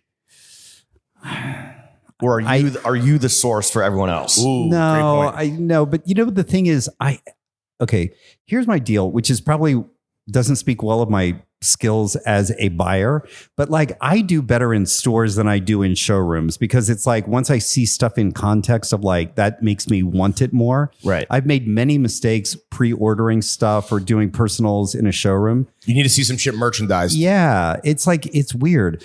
But with that said, I mean, you can't beat Florence, Italy in general for the best knitwear, best tailoring. Leather. Especially I saw some nice belts from this Swedish, actually Copenhagen-based brand. Fuck, can't remember the name. It's okay. Just pretend you're gatekeeping. Yeah. And then But the guys were really cute. But also, But also, Can I they're check out your really belt? good. Yeah, exactly. How well does it come undone? Do looks matter when you're like perusing the fair? Because like we were talking about how the Cuccinelli boys are all like fucking come on. strikingly Fuck handsome. yeah, Yeah. If that shit's a meat market, bro. it is. And I don't have a problem with that. No, of Not course at all. We are out here objectifying the fellas. Yeah. Exactly. As a shopaholic, as someone that has only brought 2 gigantic Removas to Italy, if let's say the worst case scenario happens, you lose your suitcase. If you could swap suitcases with anyone during Fashion Month, who's it going to be? And sizing, for once, does not matter. Yeah. Who do you respect? That's what we're asking. I can No see him one? buff. Is it no He's one? buffering. Is it Oh, no do one? you think you think you're the guy that everyone would answer this question? You'd be the answer to this question. Absolutely. Well, here's the thing. In the same way, I would hope that I wouldn't be anyone's answer to that question. But you would be. Well, I mean, here's the thing. Style is such an individual thing. Here's what I do believe. It's what I believe about every brand. I can always find something, even if it's the most hideous thing out there. Like I can always find something. So I would be able to find something out of anybody's bag. And make it look good. So it almost Difference doesn't- between me and you, I make this shit look good. So it almost doesn't matter. Like it could be anyone. Well, no, okay. Dude, there's some fucking bozos out here, dude. It couldn't be anybody. No, You want to wear an Indian headdress or a Native American headdress, rather? Excuse me. My apologies to the audience at home. To the indigenous peoples at home. Yo, can I just do a land acknowledgement real quick while you think of an answer? Okay, so I'm going to give. So the thing is, they're actually not. They're. There's also so many Nick Wooster Tom clones. or Luke from Tom Sweeney. Okay. But they're not here. They're not here, Right. But But that's your answer. yeah, But Fashion Month. because they actually made a suit for me. So I had my first bespoke suit made, which I didn't bring with me to Florence because I'm saving it for. Wait, you had, Milan. you had your first bespoke suit made as a 35-year-old man? As, And you're saving Seriously. you're saving it for the Prada show. Fingers I'm crossed. saving it for the Prada show that I'm not going to, but I'm going to.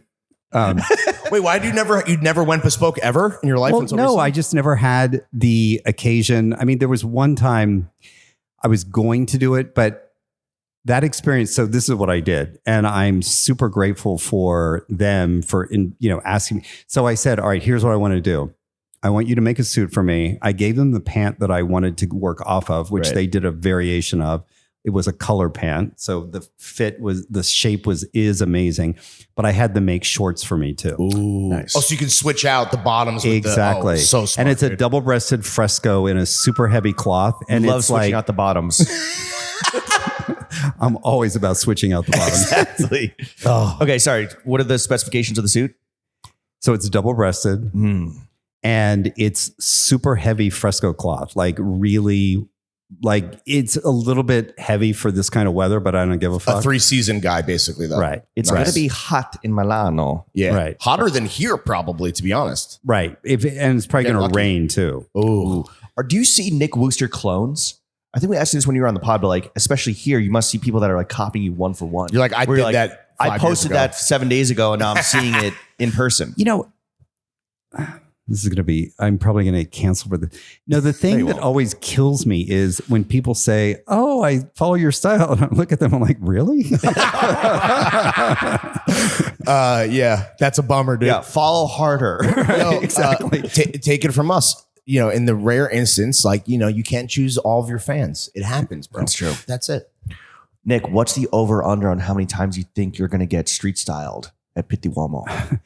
Well, I'll take the over on that. I mean, but nowhere else. 5,000. But nowhere else. Like, No, they come don't. on. No. In Paris now, I'm totally irrelevant. You've been blacklisted No. because Yeah. you're too overexposed. Yeah, well, I think I just am like, they're like looking for the younger TikTokier version of, Do you Gotcha. dress for the street style photographers? 100% no. Oh, I nice. just dress for me. Right. Right. It just so And happens that I like to wear clothes. This is the shit you put on every single day. Yeah. Like, Do you costume it up, or is this kind of like, I'm just going to bring the clothes that I typically wear daily?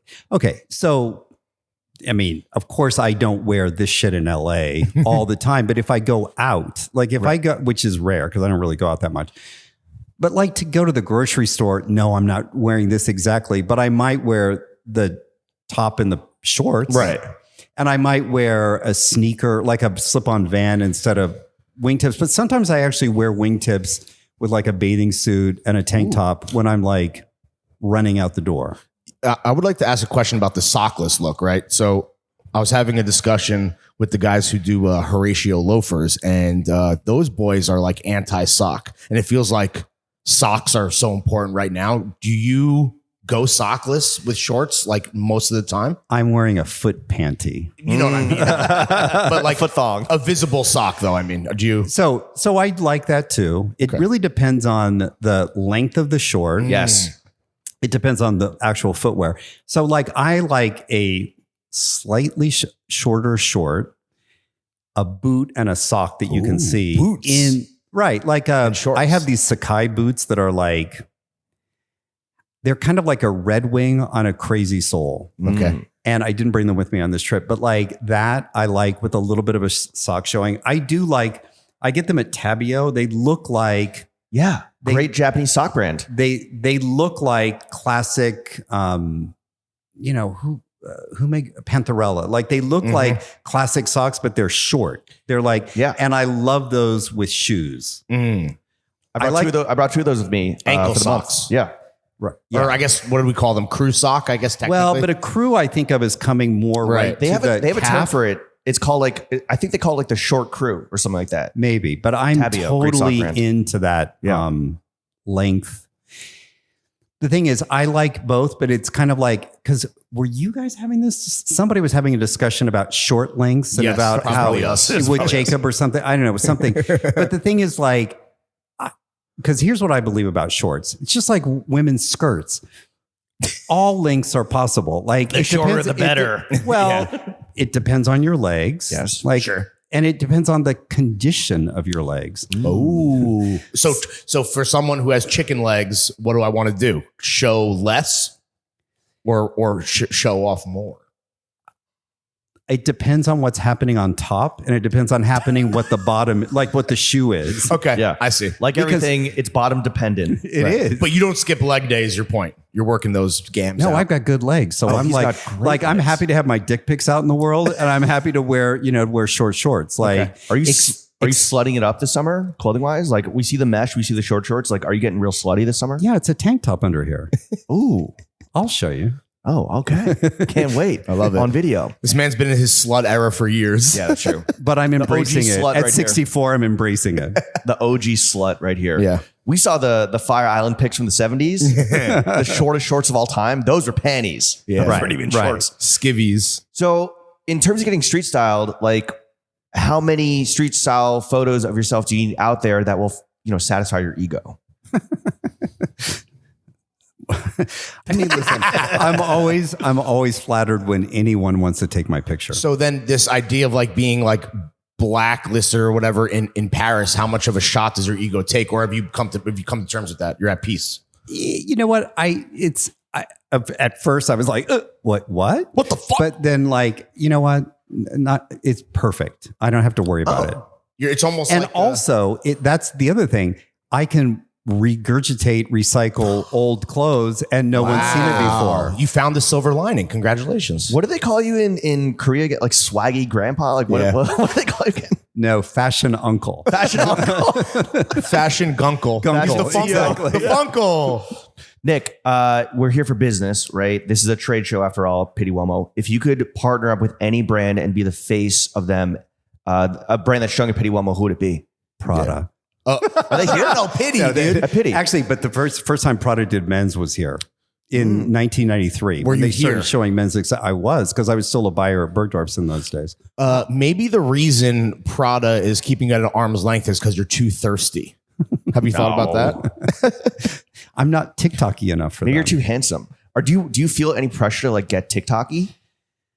Well, the thing is, like, sorry, Instagram, I love you, but like, I'm losing followers. My engagement sucks. Yeah. And it's like, I'm not TikTok-y enough. And I really don't care to be, but I suppose I should. Get ready with me, a 64-year-old gunkle. Whatever. You got to do the little. You got to do the little fat. Yeah, the little fit leg pick, kick. Yeah.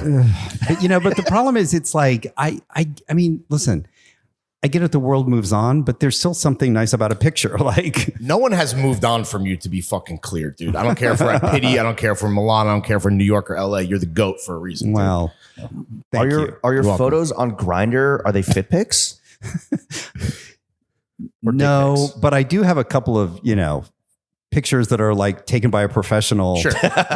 Just because. Where you look good. Do you give credit in the caption? Like, No, photo but by somebody, Scott but Schumann. people have recognized, is that a Ramon Christian picture? I'm like, it is. Wow. Damn. That's the beauty of a Respect gay the art. dating app that doesn't happen on Raya, I'm sure. No, not at all. Nick, we want to thank you for coming on to the only podcast that matters. We'll get you back to the fair, back to Pitti Uomo, and thank you for blessing us with your presence. We appreciate your time always, buddy. And thank you for having me. Mordechai Rubinstein, live from Pitti Uomo. How are you? Pretty good, pretty good. Thanks for asking. I like how you pronounce the second part of that word. What did I say it correctly? I like it. We're American. You know, you can't Yeah. go PT or PT. Shlomo, Mordechai But you didn't say Shlomo. Yomo. You said Yomo. How do you say croissant? You didn't say Yomo. Oh, that's a Uomo, whole other thing. Shlomo. Are you going at to the Milan Duomo. after? Are you going to Paris after? Shut up. I'm lucky to leave the house. Do you hate working in fashion? I love fashion and I love work. When you love what you do, like I do, Never work a day in your it's life? not a chore. But you're not always leaving your new house on Weed Street, is what you're saying. I'm not always working. How does it feel? How does it feel to be doxxed by Lawrence Schlossman? Oh, I didn't say the good. street. I came here to get Number. dosed. What's doxed? Is that like dosed? When online? your private address is publicly leaked. Yeah. He didn't give the address. Someone's going to SWAT you in Connecticut. One time when I was on this show, I gave my phone number. Oh, that's right. You're To fucking this psycho. day, and I don't know if you can find these archived online. Yes. But to this day, there's one fella that once in a while will FaceTime, call, and text for a blessing. Like I'm graduating college, what to wear, whatever. And I pick up. And it's always the same cat. I don't want to look up on the phone, but I can show you. You're the when we're people's champ, bro. done. Yeah, How fucked up is he when he FaceTimes you? my number hasn't changed. Shout out that Go guy. back to the Throwing Fits archive. Shout out that stalker. My street's changed. But that's the thing also. You live in New York, people I follow someone in LA and I see him going for his coffee walk. And I'm like, when I go to LA, I kind of want to. Oh, you want to run into this guy? You want to pull up on him? No, but John Lennon his ass. I want to see his familiarity. Oh, okay. His coffee walk. I want to Who's walk the it. guy? But I just want to walk know. in his shoes. Wait, did you move just so you could live on Weed Street though? As a That was well-known a happenstance. smoker? That was a happenstance. Does your stalker call you baby reindeer? He doesn't know what that is. Okay. He calls me Shleima Hamelech. Mordecai, I want to ask you this. You've been coming here to Pitti Uomo for many, many years, Not that right? No, over 10. Over 10. You were posting throwback photos like 2012. Yeah, 11, 12. With your 13. shoes off. It's What- like yesterday. What are the biggest changes that you've seen take place since you first started coming? Shorter pants. I'm not in trousers today. I'm in short pants. Bermuda 9 inchers, but I'm seeing that trend too. But anything but a 5 inch. We've gone cash. Thank you. We've gone Yeah. casual. Really? Summer Fridays or all day. It's a sad state. But you're in like a short sleeve button down short sport coat. You're pretty casual Yeah, for you you're right today. about a button down. It's not a button. pop over, There's excuse me. There's no placket. No, you're right. It's a button down in that aspect. Right. But it's not a button down. The kids are idiots. They won't know unless they tune in. I try to bring dress here. I really do. I try to poke fun. But you're in general. sneakers. You're in sneakers. Yeah. And I am in court shoes, tennis shoes, sneakers, yes, but I'm wearing a button down made in France and a Tomica Popova and a hand tailored in the USA short pants and beautiful made in Japan Anonymousism's key lime tie. Ooh, those are tasty. Can you Best get soccer. that? Can you get that? Can you get the Air Max? Very flexible. The Air Maxes are New Balances, bro. I did yoga this morning. What's that? I did yoga this morning. Nice. Anyway, yeah, so we've seen it a lot, but it's like, sure, I want to blame myself for like wearing shorts to Pitti. I'm not the first idiot to wear shorts to Pitti. No, Lawrence won't be wore a the tie. last. I'm loving that. Thank you. So we change, blah, blah, blah, whatever. The weather's changed. It's cool. We don't need to talk about changes. Wait, can I ask you a question? What do you think of the peacocks? Do you think they're try-hardos or? Yesterday we saw the 2 purples with the fucking giant feathers. I know you saw them. Whether you tuned into social media, you were in the streets, you know what's up. You were dressing like Lawrence. I don't know what that is, but like they bring the feather to the peacock, Yeah. the true definition. A mashy as fit. We should ask CEO if what he thinks of the peacocks. You because- met the CEO of Pitti. Raffaello. Va bene. They probably love them and probably like, oh, yeah, we got to get rid of them. Well, they're an integral part to the ecosystem. Influenzas. What differentiates an influenza from a peacock? I'm not asking the questions here.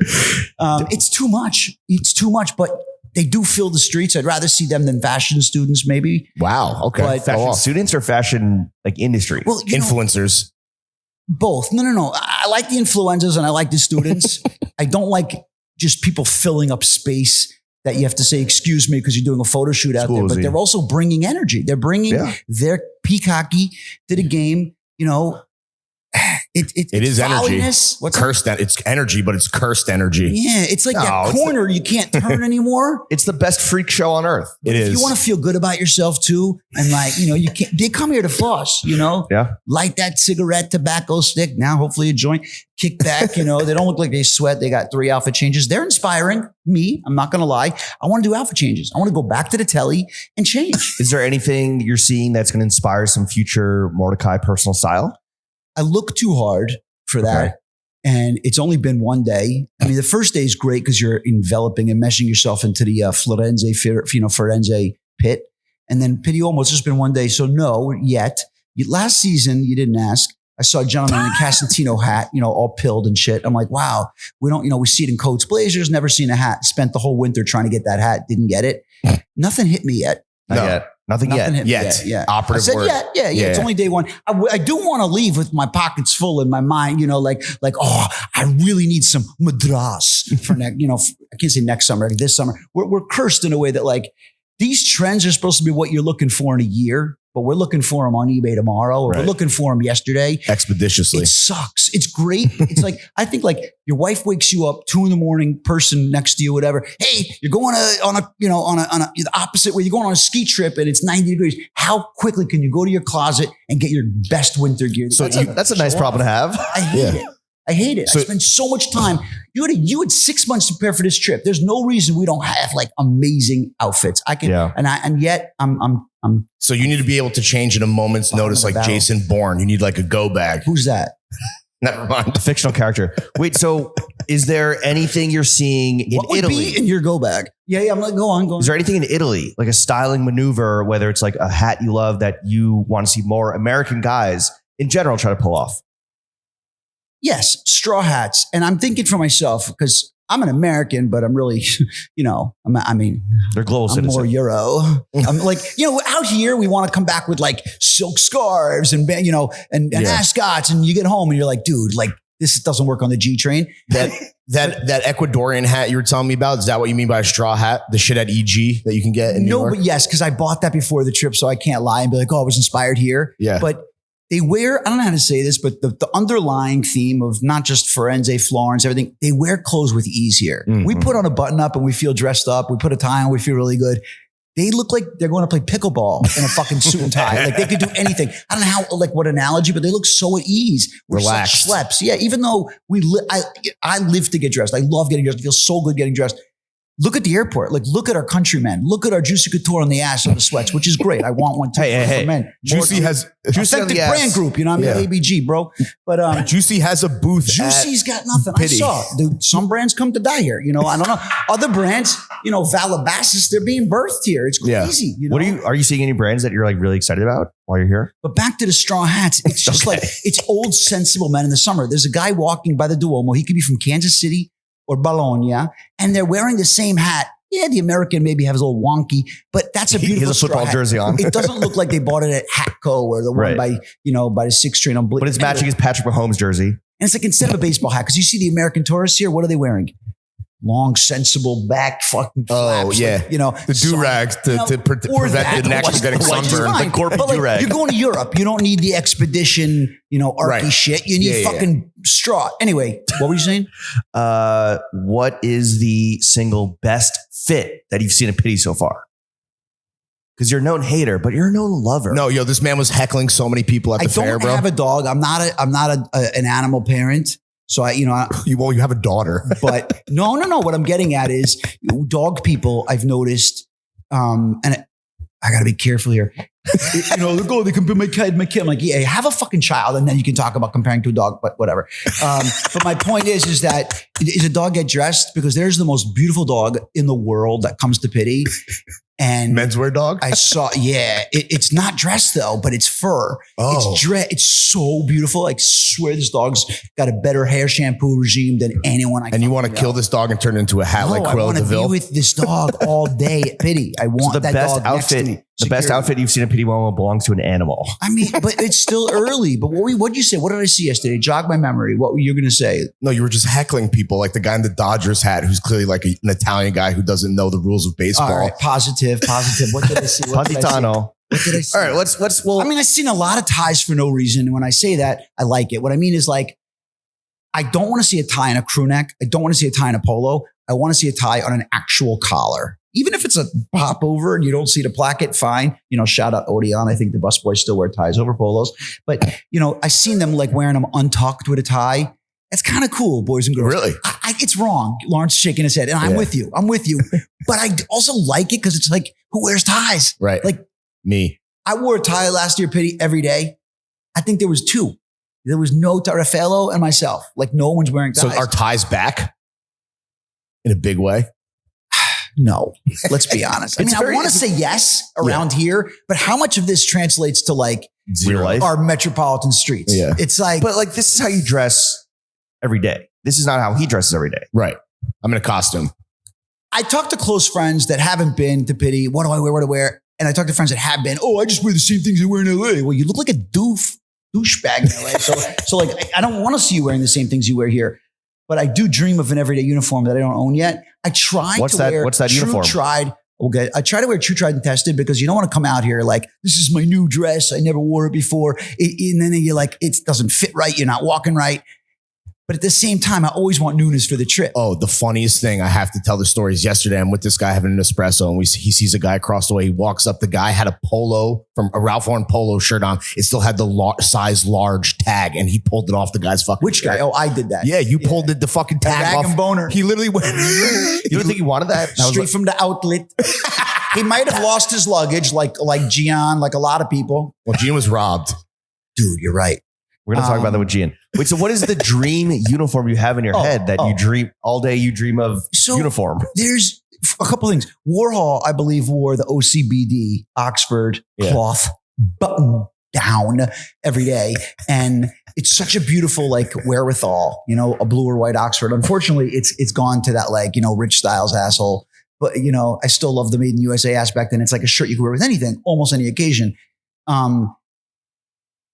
So it's that. And there was a stylist, one of these famous stylists, like one of the top 3-4 stylists. He wears every day like black 501s and a white Oxford. Okay. Like, that's his shtick. He did a Gap campaign I worked on.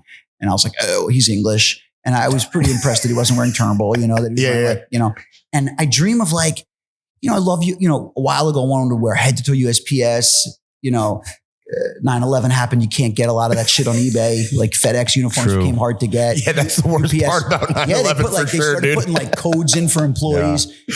But I love like merch before you can get it, and if I did have a uniform, I don't know. Like it's like, but could you a yarmulke and tzitzis? No, but like I would love to wear the same thing every day. But could you stick to that? I feel like you couldn't. The angel just appeared. Yeah, I'm going to get the coffees for us. Angel Keep going. from Florence. What were you going to say? Could you stick to a uniform every day and like? No, yeah, exactly. No, not you would have to James, but like, no, I want it so bad. But friends have challenged me, like, and I'd like to really be challenged out there, fellas, people. If you think you've got a uniform for me, give me the uniform. I want it. I want it. Whatever you think it is. Because like, oh, head to toe purple. Even my daughter knows. Tomorrow purple, today pink. Next motherfucker said uniform. Wait, Bob Chan wants to see me in black. Mordechai. Talk to me silly. A lot of the fancy soirees. Talk to me nice. Don't talk at all. I'm gonna ask you nice. Pal, shut up, Pop Smoke. RIP. A lot of the fancy soirees that we were attending all week, all month. Why does he say Micah Miri twice? Does he pay for that? Did he pay for that? No, but it cost him his life. He got murdered. Said twice, right? Micah Miri. Amiri. Oh, Miri. All right, go on. Do you wear a Miri? I have. Really? No, for real? Yeah. Jeans? Love my Jew. I never had his jeans. I wanted the Grateful Dead ones. Wait, Mike Amiri's even though Jewish? they looked fake. He is. Yeah. Is his real name Mike Amiri? Probably Michael. But I believe so. Amiri Steen. Smoke. We get back to Pop Smoke. You want? I'm up in all the stores. Do you know how he died? How he was murdered? On a Supreme shoot? So he posted an IG story flexing all the Mike Amiri free stuff that got sent to him, and his address was on the bag. And so the people that robbed him saw that address. Yep. Oh, influenzas, beware. Bro, I get mail sometimes from randoms, you know, eBay, IG, whatever. People, thank you. I love shit. We moved. Most of you publicists out there, even if you do look at me once in a while, I don't get your mail anymore. Maybe you wrote me off. Maybe you lost my address. But I'm always quick with the package because I like to how to come, you know, how to. But like sometimes the address is in the corner and I'm like, no one will see that. If it happened to Pop Smoke, it can happen to you. Mordechai, again, back to the fancy soirees that we're attending all week, all month. There's dress codes, right? That are like on the invitation. They're fake. Do you break dress codes? Rules or do you are meant to be broken. I'm really turning a new edge. You know, the Horatio kids, I saw in their lookbook or online, they put like, no free ads. They put like a brown belt. Oh no, it wasn't Horatio. It was Mordechai Joss shoes. And they put like a brown belt with cream shoes or a cream shoes with brown belt. Wrong. I loved it. I fucking loved it. You know why? It looked ease. It Who didn't owns look a cream model. belt though? What are you supposed to do? That's the other thing. Well, you know, I'm wearing white tennies. You know, shout out Air Max. They're New Balances. Yeah, but they look like an Air Max. I don't know what it is. Shout out ALD. Do they not look like an Air Max? No, they do, dude. But it's the New Balance 1000. 1000 with you. But even though the lace system, That's a 95. is an Air Max. It's not Air Max Day. But anyway, Shout out Air Max. What were we saying? No, I tried. Dress codes. I did not have footwear for today to be complete. I said, what's the word? Like not full pause, whatever. Like I pack clothes. I didn't bring the right footwear. It hurts. How many shoes did you bring? How many shoes? 5 or 6 pairs, and it hurts. Like that's lame, dude. We're men. We should have one. Ooh, Aaron, I went away for 3 days. I packed only one pair of underwear. Like, okay, I did the opposite. I brought 3 steamer trunks with 6 suits for 3 blazers for 3 days. Call me an idiot, but I love getting dressed. Ranch. Guy loves getting dressed. What's that ranch? Call me ranch the way I be dressing. Anyway, where were we? I would love to know. We're nowhere. We're everywhere. Yo, What you're thinking. I want to know. You're such a tried and true blue-blooded American in a lot of ways. Oh yeah, the rules. Well, no. I want to know, what are your pet peeves about Europe? Oh, Here we go. Okay. The half tuck. Look, I want to say we come here to set. Also, we don't have to talk clothes, we do. but okay. We don't have to talk what? We don't have to talk. I'm not talking pet peeves about clothes, but if you want to talk French tuck, let's talk French tuck. I don't know. Dude, the French English bullshit. It's not a French talk. It's J. Crew. They fucked us all.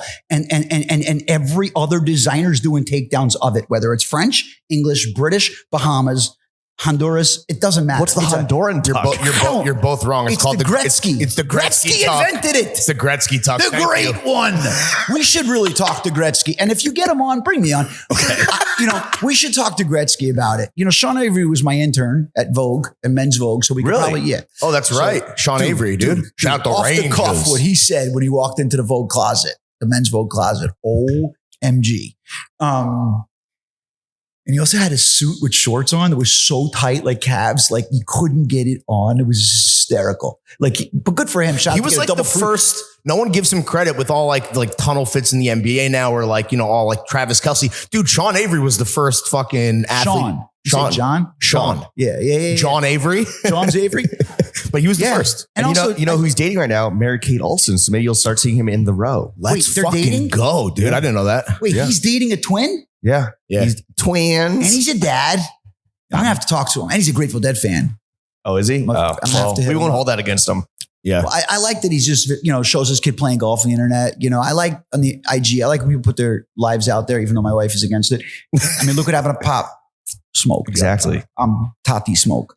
But so like the half tuck shit needs to die. I don't think, like a tie. Lawrence called me out. Like, I don't like a tie with the shirt untucked. It's so wrong. But I'm happy they're wearing ties. Like I'm happy they're getting dressed. Like I want to see gym shorts and 17-inch inseam denim, shorts, but it's also wrong. We're at Pitti Uomo. This isn't Milan. This ain't a game, brother. Nah. Lawrence wear a tie, like 17 Leonards, like we're not, this is hand-rolled silk in Italy. This isn't like, other countries. Margaret Howe is making shit here. Anyway, yeah, Yes, she just- But like, I could deal without the cheesy shit. But trends, set, burn. How does tennis? Before love, there's game, match, set. Game, set, match. Game, set, match. So we come to Pitti, we bring the trends, and we set them, we put them down there for the fucking folks to see. And then you know what we do in the last day? We burn them, and we try not to bring them stateside. I love that stateside over the pond, I love the dead shit. All those. You're a trip, bro. Mordechai, you're an absolute legend. Thank you for blessing us. Whoa, wait a minute. 20 minutes You're of your cutting time? me off early.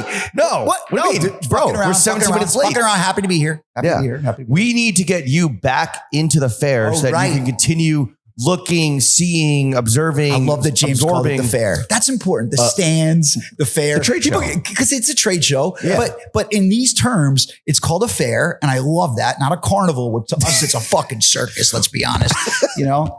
What would you like to plug? Like, do you want to plug your Instagram? You want to plug your new address? Anything? Send weed. I want to plug. How does the weed in Italy compare to good old American diesel? Well, How many days clean are you? mine's from Maine. I just showered. Like, No, I meant like how. I When's didn't that? know what you meant. I even shampooed because I don't like the shampoo because I get very puffy hair. Like it looks like a wig. So I'm trying so hard not to. I shampoo every day, and then I put a hat on so no one cares. But I was like, oh, my hair's looking good. You have great hair, it's dude. looking dirty. Thanks. Don't hide I it, don't bro. use product yet, but I saw not Santa Maria Novella, the other ones, which they shouldn't have here because I think it's from France. But my hotel has Santa Maria Novella. My hotel has That's Italian. The boys, the candle for the boys. Bibliothèque Diptyque. or diptyque. Yeah. sorry. It's the fig. I smell it. It's got the fig. So I was like, you know what? I'm going to see the boys. I'm wearing new shorts I never wore before. New sneakers. Blazer, new sneakers. And you smell great and you look great. You don't smell it yet, but I'm going to ask you if you smell it. And anyway, I did the fig this morning. Great fig. What was my point? You're plugging fig shampoo? No, I'll plug Santa Maria Novella. I want to go there. The oldest right now is Rosewater. The first thing I do here is I come to church. The oldest pharmacy in the world. Yeah, Since truly. 1609. Pharmacia. Yeah. Spray your linen with rose spray and you will have the sweetest dreams. Mordechai, wise words from a wise man. Thank you. Come see me at the fair. Come see Mordechai at the fair. Mordechai, we got to kick you out for our next Jian guest. DeLeon. Oh. Yeah. What? Who's Yeah. Oh shit. We're running. All right, we're running behind. Thank you, bro. Yeah. Come on in. Bye, Mordechai. Jian DeLeon, live from Pitti Uomo. You literally fumbled the bag. I literally did. I came bearing gifts, by the way, Oh, because I had to replace my stuff. how Italian of you. And I had to, there's this like intimissimi. I had to buy underwear and socks, and they have the special where it's like you buy 4 get 1 free. So I got us matching socks.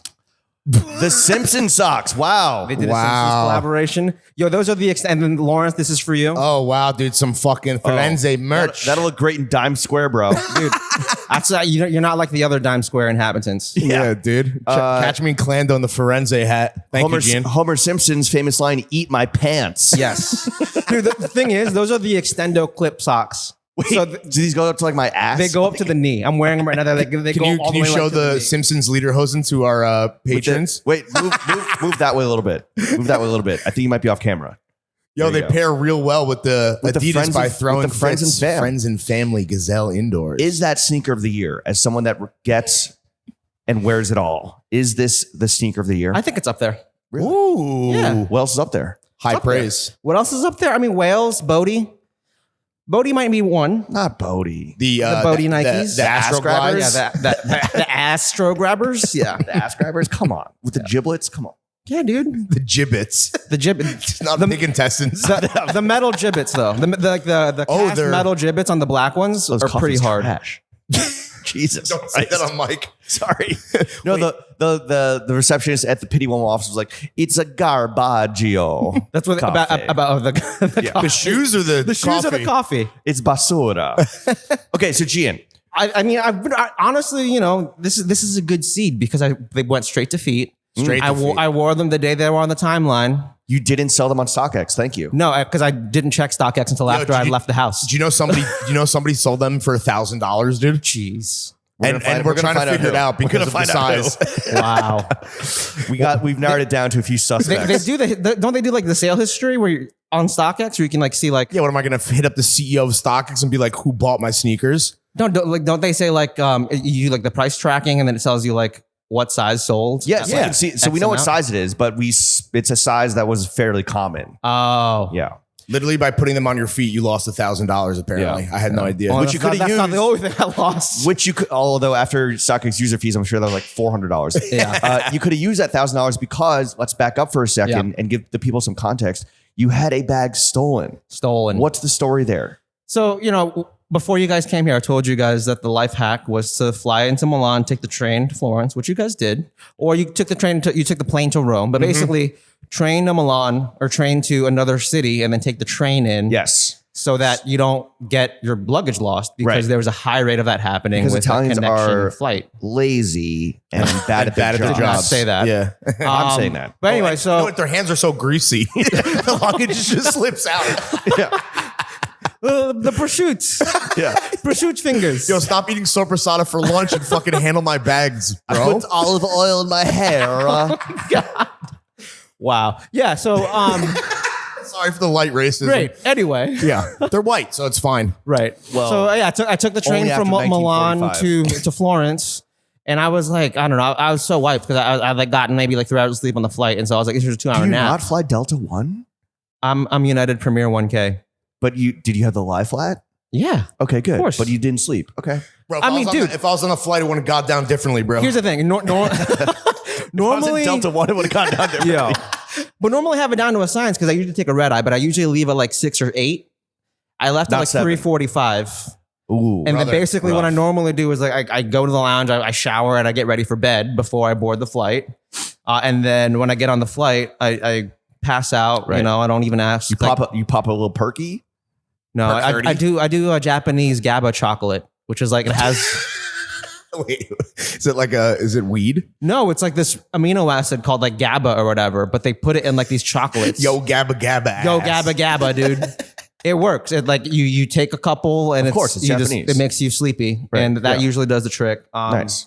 Anyways, yeah. So I passed out on the train, and then I left like my carry on, like my personal bag, on my person, or at least above me, and then I put my checked baggage because I On the travel. luggage rack at the front of the train. Yeah, and I travel with like about maybe 2 or 3 checked bags depending on the season. So I left a couple of my bags Wait, at depending my on the Milan season, hotel. summer wear is less clothing than winter wear. Yeah, So how many check bags do you do in the 2. winter? 3 in the winter. Wow. And you do 3 in the summer. No, So no. No, just talk about checking 3. He only checked 2. I checked 3. I checked 2 this season. oh, He was traveling light, ladies and Traveling gentlemen. light. All right, yeah. I Okay. mean, dude, I'm here for 3 weeks. So- It's like even if you pack course, like, of and course. you got to leave room for like invites and all the ephemera and stuff you pick up. So Yeah, for context, when you travel by rail inside the country, right? Yeah. Like all the luggage is like at the front or back of a car. There's like racks like and a it's little just cargo hold. And I left Lucy's. I left my check bag with Yeah. my Pitti stuff in there. And then when I got to Florence, I'm like, Where is the it? fuck is my suitcase? Holy shit. And it was like I was like, okay. And I checked my air tag, and it was in Genoa, which is It went north? It went north, and I'm like, how?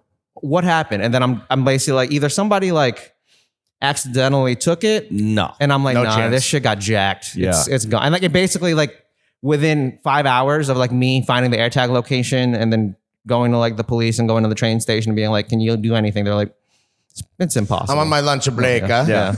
It's aperitivo hour. Go, I can't uh, do the work. Go fucker yourself. Yeah. Yeah. Fuck off. So it wasn't even a Remova, right? It was a Toomey bag. So But damn. Toomey's up right now, dude. That's a good piece of luggage. Toomey's up. I mean, I've had that bag. It was actually a Kith gift Oh. from the Kith Aspen trip. Like That's why years it got ago. That's why I got Italy. stolen because Yeah. it's logoed out, bro. But it wasn't logoed out. It's like had High Snob stickers on it, and like It's same thing, dude. Someone was like, "There's probably fucking Adidas by Throwing Fits, Friends Yeah, and Family right, Gazelles," and that's it's true. Toomey. Giuseppe saw this bag and said, Ronaldinho Feig. Yeah, Yeah. and Give it the bag. yeah. I hope they have Those are fun with like Brazilian. Okay. 5 Drake's woven shirts and like Let's do it. 3 Let's do sport an coats. inventory of what was Yeah. in the bag and what you lost. What, real quick. Ralph Lauren chinos. What do you call me? Ralph Ralph Lauren Whitehouse. Stofa green basket weave 5 pockets. Oh no! But it's straight. I texted Egyesh. I mean, you know, he has that. They have my measurements, and that's like the beauty of, you know, getting made to measure garments is then you can just be like, Sure. we're gonna have to run it again. All right, Ralph, Stofa. Horsepower. MTN. This is an audible that I called, and thank God I did. I had my Evan Canori khaki Sally Fox collab. Shouts to Noah Johnson and Jane. Basically, like Sally Fox is this farmer that invented this way to crossbreed seeds so that they grow. Oh, she's a breeder. She's a breeder. She breeds cotton. She's a seeder and a breeder. That like comes out colored, and so like it's like this insane slubby cotton chino, like the perfect chino. Oh, we went to the art party. Yeah. And I wore those. I was like, I'm gonna wear these. They're comfortable, and I ended up wearing them. Thank God I did because they'd be gone. Shit. It was like one of 50, right, or some shit. 1 of 50. Yeah, and I had Our Legacy Experience viscose twill suit in there in the olive. Actually, all my Our Legacy shit was in that bag. So I had like a nylon shirt. I had like a couple of first shirts. Now your legacy is nothing. Yeah, I had like this crazy Drake's Games jacket and like this navy check that like. Any footwear? Yeah, the Our Legacy Sweetheart loafers. The Mary Janes? The technical Mary Janes. The little dancer boys? Yeah. And then Tyler, the Creator LV loafers. No. Those are gone. And the Tyler, the Creator LV dog tie. All my ties. I had like a Liverano, Grenadine. I had like a couple of Drake's Dude, there's a great vintage store here nearby called Desi. Desi. Great vintage tie selection. That Polka's fire too. Okay. Sam Hine put me onto that one. Well, here's my new conspiracy theory. Yeah, well, keep going. So basically, all my underwear and socks were gone. But Damn. the thing that how toiletries. skidded out are your drawers right now? No, I mean I stocked up, and then basically like I was like, yo, there's no Uniqlo here. So shouts to my wife Janice for that. Shout out Jan. So once I get to Milan, I'm going to restock up on those. But the Intimissimi silk modal boxers are doing me fine just right just now. Here's my new conspiracy theory. Yeah. I think you are straight up lying about having your bag stolen so that no one would judge you when you went immediately to the outlets and stocked up on designer. This is true. Or you man on fired yourself where you set yourself up. Yeah. Yeah. I might have willed it into existence. Right. But honestly, it's fine. Like the only thing I'm really pissed that I lost that I already have since like recouped is that when Louis Vuitton first launched their fragrance line, they gifted me one of their scents, Le Cité, which I wear that and like Santa Maria Novella Tobacco Toscano. But they gave me like a fucking custom travel case that had my initials on it. And the thing is they don't paint on those normally. Like it's a special exception to have your initials painted on it because normally they do heat stamp. And that's like some heirloom shit of just like a crazy look. But now I had to buy it and it sucked. You're handling this surprisingly well. I would be having a fucking freak out. In fact, if it wasn't for your advice, we would have been fucking, maybe waiting on our bags ourselves. So like props to you, dude. Seriously. Yeah. Even though you did clearly set yourself up. And I did, but this is why... it's like I don't put all my eggs in one basket. So it's like I have my Paris, like my Paris fits with like La Mer and like other stuff that's in Milan. Thank and then God. like, like some of my Prada stuff is like my Milan bag. So for Pitti, it's my like Prada's in my Milan bag. Yeah. It's like a lot of like tailoring and like, stuff I definitely will miss. But I mean, we're looking at clothes for like the next 3 weeks. So great it's segue. shit that I'm going to buy. I feel like this might have fucked up your flow a little bit. So I don't know if this question is moot or if it still stands. What is your most street style bait peacocking fuck ass fit gonna be? I'm wearing it. In Pitti Uomo. I'm wearing it right now, dude. It's the the street style photographer bait day glow goalkeeper. These were the hit of the fair. Joints. These shoes were the hit of the fair yesterday. Sorry, apologies to Lawrence's tie, but these friends and family shoes were fucking. I mean, they're my shoes up. too. Yeah. Don't apologize. No, but because I was wearing them yesterday. You're wearing your you have a fuck ass fit from the ankle down. So it's only Yeah, up from there, brother. True. green on green though. What was the impetus for that? They're tonal. Okay. And then the brown really just, it ties the room together. Right. It really does. So you mentioned Janice, how she's going to hook you up at Uniqlo in Milano. What do you think your beautiful and lovely wife, Janice, what do you think her favorite part about you being gone for a month straight really is? Me being gone for a month. The gift that keeps on giving. Yeah. Gian fucking out of the country. Out of the country, has the whole like condo to herself.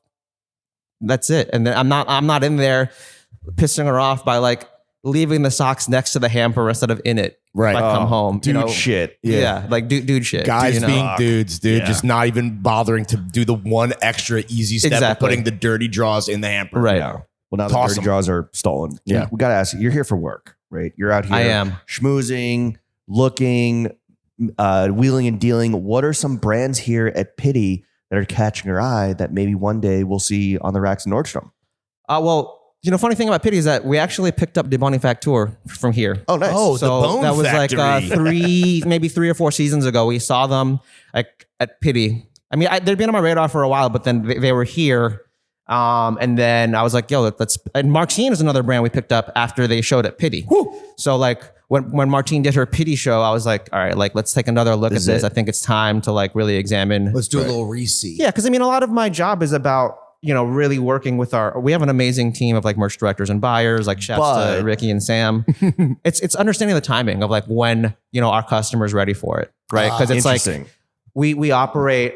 You can't be too ahead of the curve, but you can't Exactly. be late. We operate in like, that gray area between like being cutting edge and like mainstream, depending on, who I'm looking for. And like, because I work across the entirety of our men's business, which is, That's a lot. Our core commercial team and then our designer team who, we carry a lot of emerging brands from like undercover. Right. I mean, Setchu is another one we're bringing in this fall that we saw in Milan last season. And I'm like, you guys got to peep this. And we're bringing them in from our one of our women's wear buyers because it's like a gender inclusive kind of approach. So Damn. So It's almost have like you you're saying that timing is everything. it is. Have you seen, Very important. and that gender's a spectrum. Have you seen anything here this season? It's only been a day, but like, have you seen anything yet that's really caught the DeLeon eye? I mean, honestly, my favorite thing about Pitti is coming to see Brunello. Like he's like the god of Pitti. The Cucci. And we have a good business with him. He like loves Pitti. And it's like when you think about, Italian style, he's like, at the peak of like the whole thing in terms of like representing it.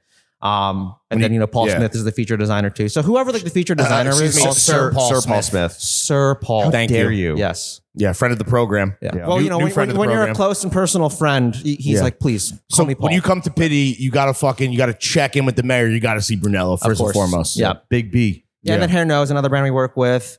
And then, then I'll meet some new brands as well and just like sort of scout. When you're doing that, like scouting, right, and you're glad handing, how much does your reputation precede you? And like people are like trying to like flag you down, like Jian, get in my booth. Like, does that happen a lot where people are fucking sucking your dick from the back?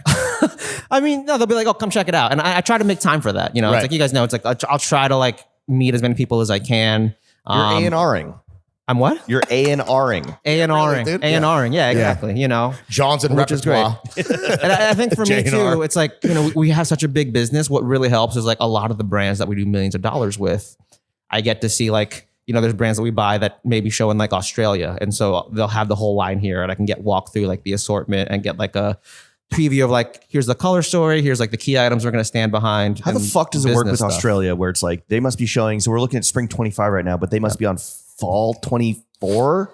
Are they behind or ahead? What's going on there? It depends. I think they just flip it because it's of the hemispheres. Yeah, the toilet water flushes opposite. That's what I'm asking. So like, are they like, it's cold there now, right? I don't Right. So fucking it's know. like Fuck Australia. their spring would be like our fall or whatever. Fucking But cunts. You sick fucking cunts, dude. Gian, what are some trends you see maybe bubbling, whether it's in the brands or the attendees of Pitti Uomo that you might envision hitting American shores sometime in the near future? I mean, I think we're about to like, we're going to hit the commercial era of big pants. Really? Finally. Ooh, Yeah. The people are ready. I think that people are ready. I'm seeing a lot of skinny pants out there though. Of course. We are in Italy. Yeah, we are in Italy. Like, Yeah. I think Slim is still going to be very commercially viable, but like, I think in terms of market penetration, it's like once you see a lot of the bigger dudes doing, an 8-inch or like 17-inch hem, I love an 8-inch penetration. or like a 16 to 17-inch hem on a pant, you're like, all right, like this is where like something becomes commercially viable. Like, Right. It's not going to be like Extendo, like Jinko wide, but it's more like, and when you see the marketing terms around it, like classic fit start to come back instead of like The relaxed. whitewashing of fucking product names, dude. It's called big ass pants, bro. It's putting it into like context, right? Yo, big ass motherfucking pants, boy. I got that BAP. Big ass pants. What's up with inseams? What are you seeing inseam wise? For shorts, dude. for shorts. For shorts, the skate short, a little baggy, a little bit below the knee. I'd like So that like the nine- fashion way. a niner? Maybe with like a pleat. Yeah. Ooh, pleated niner? Yeah. Pleats, please. For the fashion heads. But yeah, Hell it's yeah. like, the touching or a little bit below the knee for like the average guy is definitely They bad. love touching knees in Italy, I'll tell you that Right. much. Well, that's the thing. It's like as like the more mainstream customer wants to get Berlusconi. shorter and shorter, like 5 to 3 on like they're Jeremy Allen White, like full gams mode. What are you doing? Then- Are you doing 3 or 9?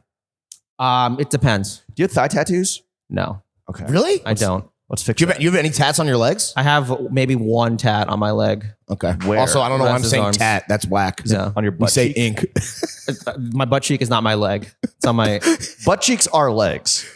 No, they're dude, your your hind Leg goes all the way up to bro. Your This ass. is the leg shoulder. I don't think the cheek is part of the leg. Like there's it clearly is. different muscles Yes, it is. at work. Where does the leg end? The leg ends where the hip bone's connected to the pelvis. So I would say the pelvis. Is your cheek below your hip? Bro, when did Yes, this it become is. fucking Menswear Joe Rogan podcast? Yeah, dude. Shut the fuck up. Yo, can I hit you with some rapid fire shit? Yeah. For anyone listening at home who's coming to Florence for the first time or coming again, real quick, what is your favorite bar in Florence first? Favorite bar? Oh man, Fiddler's Elbow. Okay. Right up the street from our hotel. Yeah, I also like Harry's is a classic. Yeah. Okay. Geely's good, but Geely's like just it's either Geely, between. everyone's saying is cooked, bro. It's done. Okay. Favorite restaurant in Florence? Oh, dude, Pensavo Peggio. Oh, yeah? Did you need to Pensavo make a res? Peggio. No, you walk in. Jeremy Kirkland put me on the game, so Ciao, I love Jay Pensavo Kirk. Peggio. They do like a really good house wine. Shouts to Antonio Liverano. We'll just like casually eat lunch there, like old school Taylor. Just a goat grazing. Goat, yeah. Favorite leg anatomy. Oh, St. Regis Bar is also good too. Favorite leg anatomy. Shut the fuck up, Lawrence. Favorite leg anatomy in Florence. Because Favorite we're leg so rudely anatomy? cut off talking about this by this guy over here. There's good calves. Is the butt cheek below the hip? Yeah. So part of the leg. Bro. Anyway, that's where we're going to end it. Hold on. No, favorite come on. place to shop in Florence? Favorite place to shop in Florence? Epoca Vintage. There is also a great Where is that? Sorry, what is it again? Polka? Epoca. EPOCA. Okay, gonna hit that. I mean, the Margaret Howell store is also goated. Oh, but the Liverano like tailoring shop. Liverano and Liverano. Can I ask you a gauche question? How big of a bag do you blow at the mall, the outlets? I was shopping for the rest of the trip, so I spent $4K before tax back. Is that a work expense though? Because you're like, yo, my bag got stolen. Like No. I need clothes to survive. No, that's me on the phone with the credit card company being like, let's go with this travel insurance for like stuff I had to replace. Congrats on your $40 cash back Thank on you. your bag loan. Gian, thank you. You're the best, for coming bro. on to the only podcast that matters and taking time off from Pitti Uomo. We're gonna get you back to the fair and get you out of here. Great. Bye. Love you, buddy. Bye. Bye. Thanks for the gifts.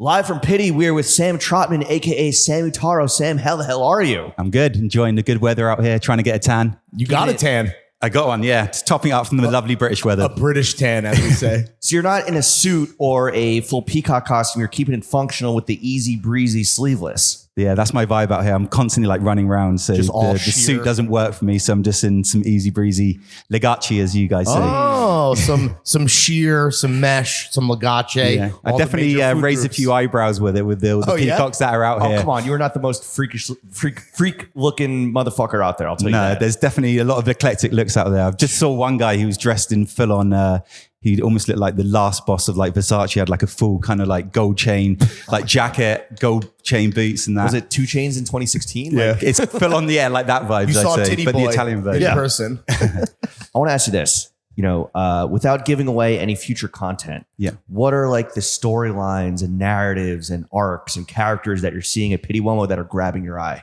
I think what's really interesting about Pitti, you do kind of get a lot of the same kind of stories each season. Like you have like all the steezy Japanese guys that come through. There's always like a strong like Americana kind of look.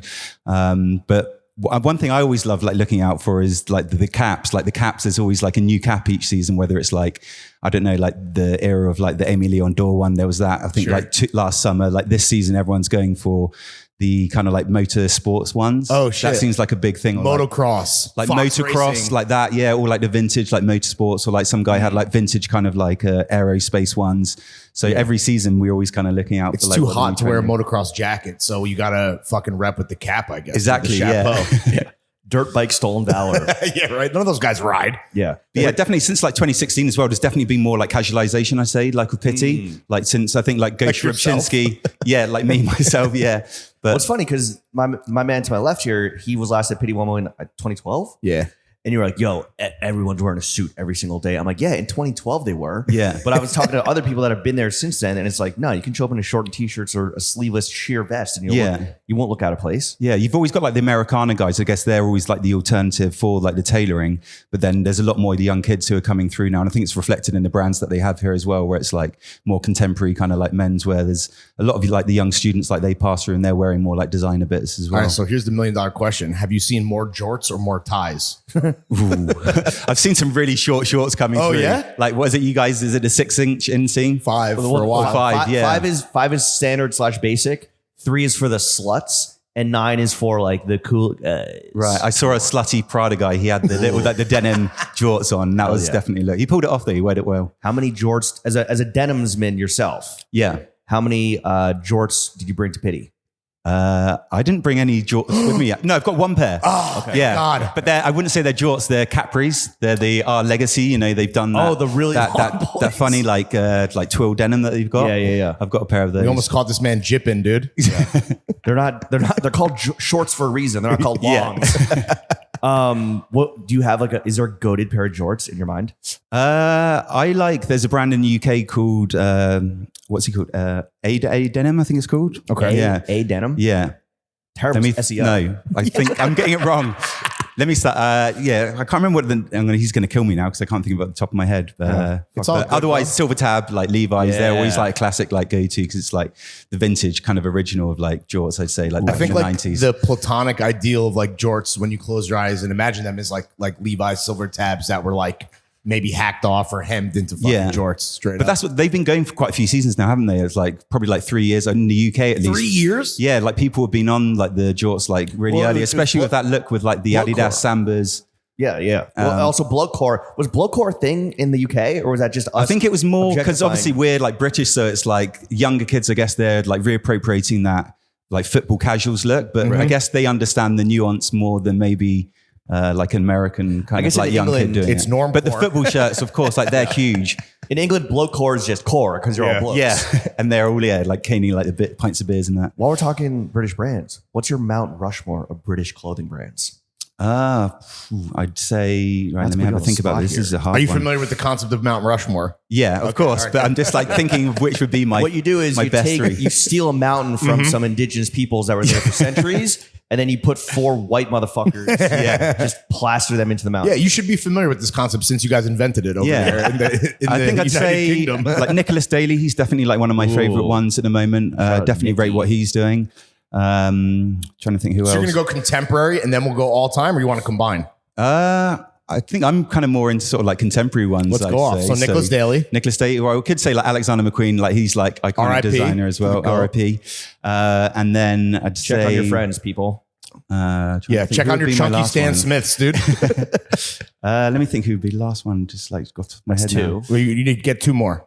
now. 2 more. What I've got? What is it 4? You got 2 so far. We need your Teddy Roosevelt and your Abraham Lincoln. Right. Who else would I get? I'm just going through my head now. Oh, shout out Clint. Yeah, Cortez. Yo, man, Because he's like killing it at Clint. the moment. Like he's not like, I guess, like designer in the context of like runway designer, but I think the way that he's impacting energy's fashion crazy, and yeah. everything that he's doing, it's The like post-Virgil he's unstoppable Abloh at the concept moment. of designer, right? Yeah, for The sure. cult For of the young, personality. like, yeah, Are nowadays there in terms of culture. Clint clones in the UK? Yeah, there's quite a lot that was sort of knocking about. He even like cloned himself at one point. I think he did like a release of tees that were like a knockoff of the Cortez like brand ones. I see a lot of 14-year-old white, pasty-ass white boys trying to look like Clint, honestly. And then White boys last with one, grills out here. I'd say, I don't know. Last one. Barber? This is hard. Oh, it could go like old school like I that. know, like that's what I was kind of thinking, like yeah. classic or like Burberry's obviously like Drake's, iconic. Burberry. Yeah. What do you think of the new Burberry? The Daniel Lee Burberry. I think it's nice what he's kind of done with it in terms of like Burberry's always been a difficult one, I think, for like designers to kind of like reimagine that. But I think he's doing a good job in terms of sort of bringing a contemporary context to it that doesn't rely too much on like the Burberry check and all the Right. kind of So like how much traditional is stuff what Skepta? he used to. Yeah. How much is Burberry paying you to say this? I haven't done any work with Burberry Not yet. at all. but, Yeah. you know, Yeah, true. When Not they yet. when they hear someone not shitting on them, they're like, "How much do we pay this guy?" They can invite me to the show. I'd be Yeah. down for that. You're about to be feet on wood front row, dog. Yeah. What style-wise, fashion-wise, what's happening in the UK right now that's moving your dick? I always like a lot of the stuff that's kind of happening with like the young, sort of like the streetwear designers. Like there's people like always do what you should do. like they're like super dope. He's a young designer from New Zealand, and he bases a lot of his stuff off like surf culture from where he's from, but then also blending it with like skate culture. So I'm always trying to sort of like tap more into like that kind of stuff, like a kind of street level in terms of what's happening in London. Cool. People like, I love, who else would I say? Sloan, do you know him? He's not like a designer, but he's an artist. He's from Nigeria, and he's part of this crew called Motherland. And they're like photographers, designers, like skaters. So it's like a collective. But they're kind of, they're like a collective, but they kind of mixing like fashion, like art. Yeah. But they're just, again, like shifting the needle in terms of like culture that's happening in London. So I feel like I'm going to know your answer here because you're such a sweet, lovely man. But like when you see Americans, and whether this is like as specific as Blowcore, but when you see like Americans go like full Anglophile, is that like flattering or is that like fucking clone, stolen valor, and you're like, these guys are corny? Yeah. No, I think You it's didn't eat interesting. beans for We do the breakfast? same with you guys. Like, loads of British people, like they're always kind of appropriating American style. So it's always nice to kind of see that nuance. The between cultural people. exchange. Yeah. Same with like the way that Japanese like interpret like Americana or British style. hip-hop. Yeah. You're welcome. Happy 50 years, hip hop. Yeah. What do the geezers over in the UK think of like, what are they excited about in terms of what's happening in America right now, fashion wise? Like, what are the trends that you think are like? I'd say if you don't like more than like geezer, there's this whole kind of subculture in the UK happening at the moment. That's more kind of about the Essex guys. I don't know if you've like seen any of that stuff on like TikTok. It's like Jersey Shore or Love Island motherfuckers. Like kind of like that Shore? vibe. Yeah. So they're called Chavas, and it's like this whole trend that's happening kind of in like Essex. Hitting and the pub and wake up Charlie. Exactly. It's like, what's happening, darling? You all right? Yeah. Dude, So this is more of like a thing that's kind of happening. Like the geezers, like more of like an old school, like I'd say like 80s, 90s, like early 2000s, like UK. Whereas Chava's like the new era of like the geezer in the UK. They love fake tan, like the Turkish teeth. The four dudes, all black kids that do Exactly, like that one yeah. song, So they and kind of like emulated that look, the keeping it lemon. Wake up, Charlie. Yeah. And they did a TikTok with Sench. Yeah. Right? They're huge. Yeah. I love that. And also the fact that they're obviously young black kids that are not appropriating, they're just like having that culture exchange with typically like white British culture. And it's nice that that's kind of happening. Rev up the Bugatti. Yeah. What are some trends in America that right now you think are fucking trash? Where to begin? Trying to think what's going on there. What like hits your IG feed and you're like, oh my God, bro, fucking kill me. Oh wow. I don't know. I guess like the whole Balenciaga thing's kind of a bit played out, isn't it? Like I do like the whole like opium kind of movement. I feel like that's like cool in terms of like they say subculture's dead, but that's really something that's kind of grounded in music. And then there's a whole kind of thing that's sort of happening throughout fashion and young kids and what they're wearing. But then you do get people who just kind of, I guess, like copy paste that look. They don't really kind of like understand it that much. And like, the Balenciaga kind of look, I guess that's a little bit kind of like played out with like rappers at the moment. Is the copy paste thing, is that a result of like Instagram, do you think? Where you can I guess so. It's like that thing, like people just want to kind of like co-opt something that's happening. You have like huge people like Kanye or other kind of influential figures like that who are wearing it. And it's only natural that people want to kind of emulate that look. But I think I do like some of the Balenciaga styling, but it's when people really kind of get that kind of the undertones of what it is and the way that they style it, rather than just wearing like the chunky boots and like a baggy jean or something like that. Not to gas you, but is that like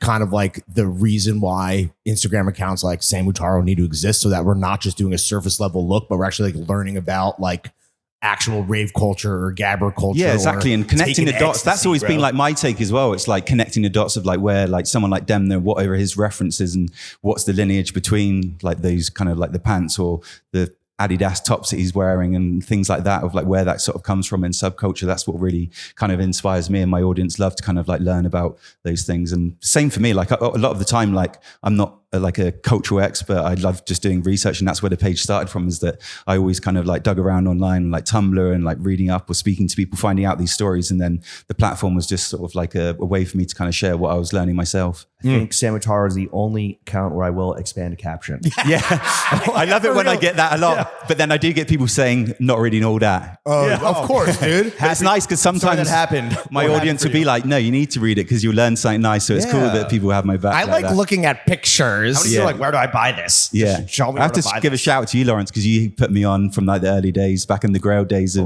getting me the fellow account up back then. And I would like to thank you for doing my job for me, Sam. Yeah. Oh, wow. What? We've got some nice checks from Grail back then. For sure, dude. For sure.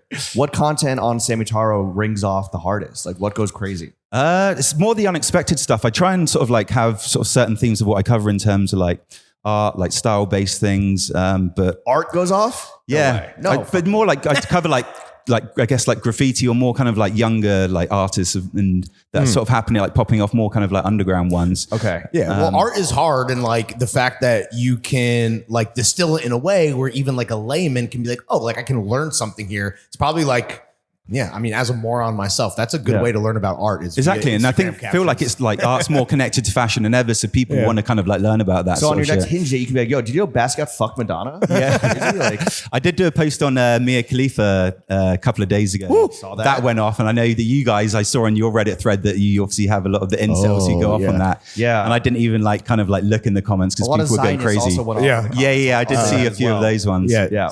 What Two classes of very terrible people. But also, yeah, just I said because there's that. so many different pages now that do like kind of similar content to what I do. So like, I'm Do you more, see clones? Are people cloning you? what's that? Do you see clones? Like, do you see Samutaro clones? Sometimes like people, they'll just copy and paste like what I do and they'll add a tag on it. But it's like, that's the thing that's like, I guess we try and like have a difference is like taking the time to do these stories and give the context and stuff like that. So I get it why people kind of take stuff, and I often like reference stuff from other articles and I try and sort of like cite them when I do, but it's like sometimes it's a bit just like if you're just copy and pasting it, but as long as if they're tagging it, then people will drive to my page, or if people see that they copy it, then they'll tag me in it in the comments anyway. Do any of these accounts have more followers than you? Because that'd be fucked. Well, like I wouldn't say like Hidden's like copying me, but he's Ciao, been there from Corey. the start. He's been like, he'll repost my stuff. And fuck, am I not people supposed to say his often name? say like, why'd you let him do that? And it's like, he's got such a big platform, and it's nice that gets shared, and then people might come over to my page from it. So I'm not really about kind of the spiritual kind of like warfare that happens online. I just kind of take it as it is. Like you're here, obviously, like you're a guest at Pitti, we're a guest at Pitti. Do you think that like even in just like the past year, people like give more credence to like the Instagram journalists than they did, very recently, where like maybe you would have been dismissed to some degree? Definitely, yeah. It's taken a long time, I guess, for a lot of our pages to kind of get recognized and sort of get validation, I guess, from the industry. Just because a lot of the, I guess, older kind of generation who work in the industry, they're used to working with these big media platforms. But you can kind of see from like the audiences and the engagement of what a lot of our pages in the community get, that people really, especially the younger ones, they really resonate with what we put out there. So it's cool that we're getting recognition, like having you guys here and stuff like that. It's like, Dude, we're happy to new have media. you, bro. Yeah, no, we had to it's go cool through to the connect proper with you guys. channels to book you, dog. My guys get more comments than Vogue, I'll tell you that. yeah. What's the content that he posts about that fucking bricks? Shit. It's usually the ones when I take the longest time to like put something together. I've just like, I love this one. It's going to be really good. And then it'll just get, like not as much engagement. But even those ones, it's like, sometimes I just do it for the heads that really care about that kind of stuff. So you got to service, those people because they really value that kind of content. So I try not to get too caught up in insights too much. Because that's how I started. I was just posting about stuff that I love. So I still trying to keep that enthusiasm and posting about those kind of things. Do you think of yourself as a journalist? Like, what do you like call yourself? Like, I never really sort of know. right? Like people sometimes say like cultural like curator or cultural commentator. People say cultural historian. I've had, but I don't know. Yeah, I'd just say that I'm like an enthusiast like myself because that's where I've always like come from. Enthusiasm is contagious, and that's why. Yeah, and I think we all grew up in like that like Tumblr and blog era, and that's still the same kind of mentality that I have when I'm putting these pieces together. Is just speaking to like-minded people who really care about the stuff that I do. What are besides we've talked about the ones that just rip your shit, but like who are some of your favorite Instagram follows besides Throwing Fits? Instagram followers. Yeah. No, followers. Like, who do you follow? Who I follow? I love like Plastic Plant. Who else is there? Like Hidden, obviously. He's this like OG one. My friend from London, he's got a page called Ulterior Reconnaissance, and he covers like 90s kind of like military style. Like I love what he's doing. He's only got like a small following at the moment, but again, he's digging in kind of different corners of the internet to what I'm used to. Yeah, right. Check him out. Trying to think who else is there that's good at the moment that I'm following. Shit. Do you mostly follow I mostly follow like Thoughts? Yeah. Are you mostly following like other like cultural curators, historians? I try and keep mine quite varied, to be honest, because it's like I'm always trying to keep a finger on like the pulse of what's happening in sort of like culture. So it's not just like other pages, because it's nice to see what they're doing, and it's like I can kind of like see then necessarily I don't want to repost what they're posting, but sometimes I might see what they're doing and then dig in a different kind of angle. You don't want to be like influence, right? You want to keep your POV, keep your voice. Exactly, Like, yeah. You want to exist in the ecosystem, but not like just... Yeah, and you don't want it to be like an echo chamber, because people are quite sensitive to it. I think the audiences, they don't want to see stuff that's like repeated on the feed, like constantly again and again. Yeah. I'm going through your following, the people you follow right now. Minimal thoughtage. You're not digging deep enough in there. Yeah. I gotta keep scrolling. Don't put Call this me man out. on My wife Blastoise. might be watching. So real quick, so we are here Yeah. to do business. The eternal bag chase. Let me ask you this. How many Instagram followers do you need to gain on this trip for it to be seen as a success? I try not to like focus too much on following at the moment. I'm just like focusing more on like content. I feel like if that's the way that I can sort of like value what I do. It's good to obviously to get more following, but I think some of the stuff of what I cover, it's not necessarily for a big audience. So I've kind of come to terms with like, I just want to focus on doing content We're I in want. a post-follower society, and now it's about engagement. Yeah. Yeah. And there's so many good pages that necessarily they could have like 10 or 15 and they could have amazing engagement with it. I think it's really about having an audience that's really locked into what you do. Hell yeah. Yeah. I mean, I feel people know and follow Samitaro for, like a source for history and news and context. But the man behind the account is a Fitzman himself. Yeah. Right? That's pretty plain and obvious. So how tempted are you to break that fourth wall and jump in front of the camera and post fit pics just like, it's like, yo, I got the following. Might as well fucking flex. I don't mind doing it every now and again, because I think I've worked in like the fashion industry for quite a long time, and I've always been kind of like a face that goes and I'd moderate panels or just sort of like being about, so people know who I am. So I've never been anonymous like a lot of the other accounts, and it's quite good for me in terms of my profile of like going out, like, but I don't mind doing things like this or doing panels or being sort of in front of camera and stuff. But I try and focus more obviously on like the stories that I tell, but it's always nice, I feel like, to have a face. So like sometimes if I do a campaign with a brand, then I might put myself in there. I did something like when with you Adidas. did the Adidas corn shit. Exactly, yeah. So I did that, and like that was like a good example of where I can like authentically put myself within the content. Sure. Yeah, and people do love to see that, and it's nice, I think, for them to have a face that they can connect to. Do you have a Finsta with all your fit pics? No, because I spend so much time on like Instagram anyway that What's your screen time on Instagram? Oh, dude. shit, I haven't even ever looked at that, but it must be, Would it be like really at least depressing? like half a day, maybe each day. That's so bad for your eyes, bro. I know. I try not to do it too much. Light lenses, dude. But I'm constantly, it's just like, I don't really work off my laptop. I work off my phone a lot. So I do my posts on my phone. I do my research on my phone. So I'm constantly kind of on it. But when I do put like a post out, I do generally put my phone down. And Smart. Can we look at your screen time right now? And give the if you know how to do it. Dude, yo, the big reveal. Like, so, all right, right now it is 1:21 p.m. How'd you in do it? Firenze. Go to settings. Go to where are your settings at?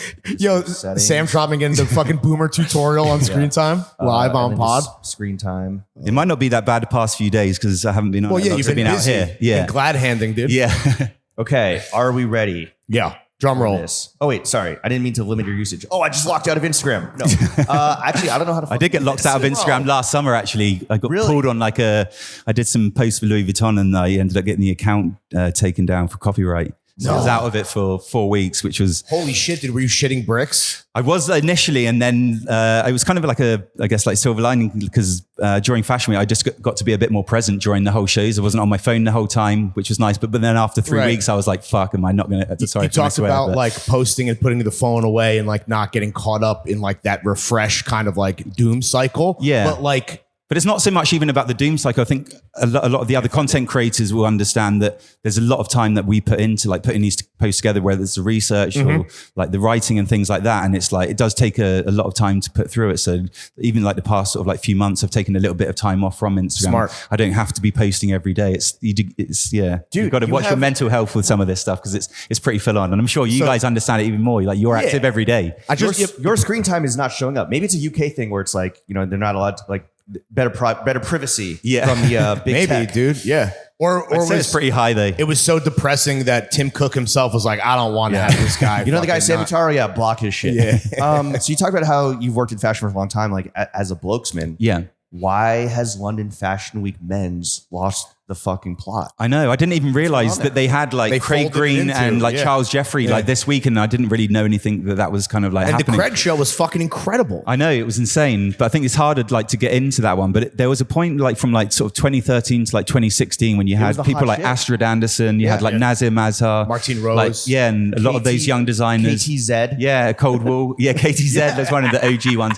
But that was such a special time, and that's kind of when I first started like working in the industry, and it was such a buzzy time. LNC or whatever the fuck. LNCC? No, not the store. Like one in fashion, one in men's collection, LMC or whatever. Right, yeah. Was like the hot shit. Yeah, and that's where they kind of had an incubator of like supporting these young designers. money, bro. And I don't know what the point was where a lot of the designers started moving to like Italy and It's that France. British austerity measures. Yeah, but it is sad that they don't kind of incubate that because there's so many cool young designers that are based there. But obviously, there's a bigger platform maybe for them to come to Europe. But it's sad that London can't host that anymore. Are there any young brands like because now you are the one that like you're the platform, right? So are there any young British brands that are like moving your dick, like catching your eye? Yeah, who's good? You mentioned a at few of them, but like brand wise. To put me on the spot here, I'm just trying to think off the top of my head who's good in terms of young designers. You can just say like Bianca no. Saunders is really good. I've seen her, Bianca Saunders. Yeah, of course, You know dude. her? I She's have some great. very strange loafers from her. Yeah. People hate them. And then obviously like Wales Bonner's like another great one. I yeah, hadn't shout mentioned Grace. her before, but she's like insane. I love what she's doing in terms of, yeah. Do you eat beans for breakfast? What's that? Do you eat beans for breakfast? I do. If we're having like a full English breakfast, I'm like all over like baked beans. I wish they did a baked bean sauce. There's like a ketchup almost. But can't get that. They used to do a brown Heinz shit. baked bean pizza, if that's like the most British thing that you could get.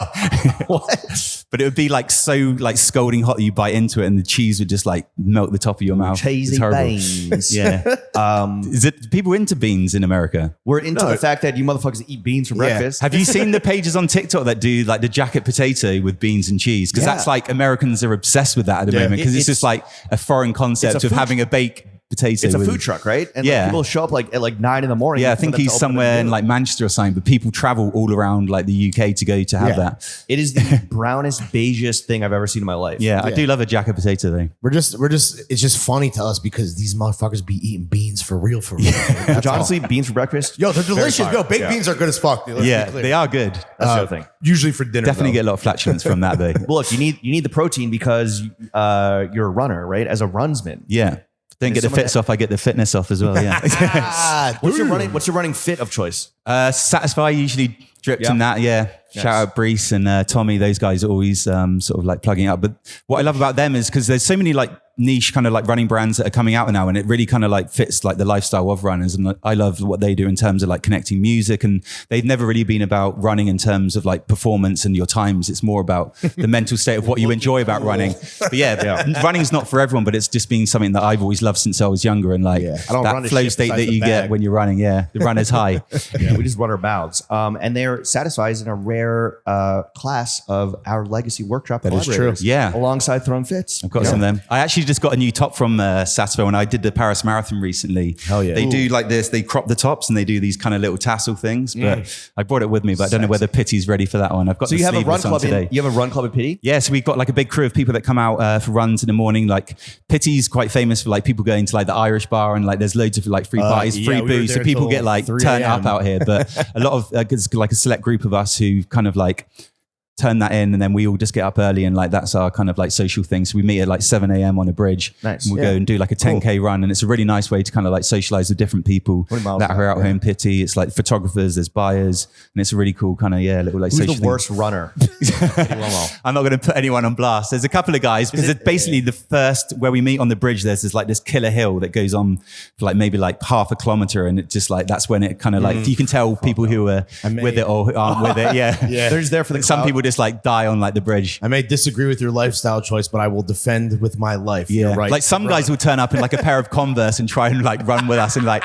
their feet are just like cooked by that first hill. Yeah, don't run in Visvim FBTs, friends. Well, AKS is coming on after you. Is he like a top runner? Because also like, come on, you guys are. I'm sure there's like some competitive juices flowing too. Oh yeah, he's super competitive. So like he's always the one that's trying to sort of push the line going up that hill. But then we sort of like just creep in behind him and then we'll just send it Pink afterwards. jersey, dude, leading the pack. Ask him about.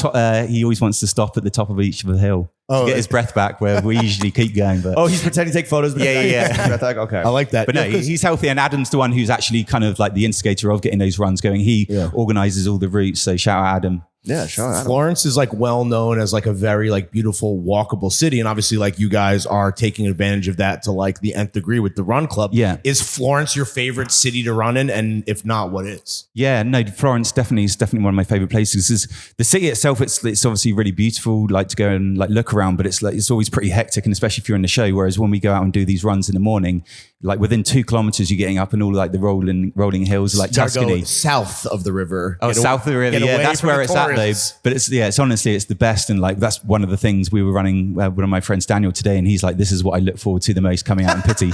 It's that and the Pitti lunch as well. They've got this crazy buffet. Yeah.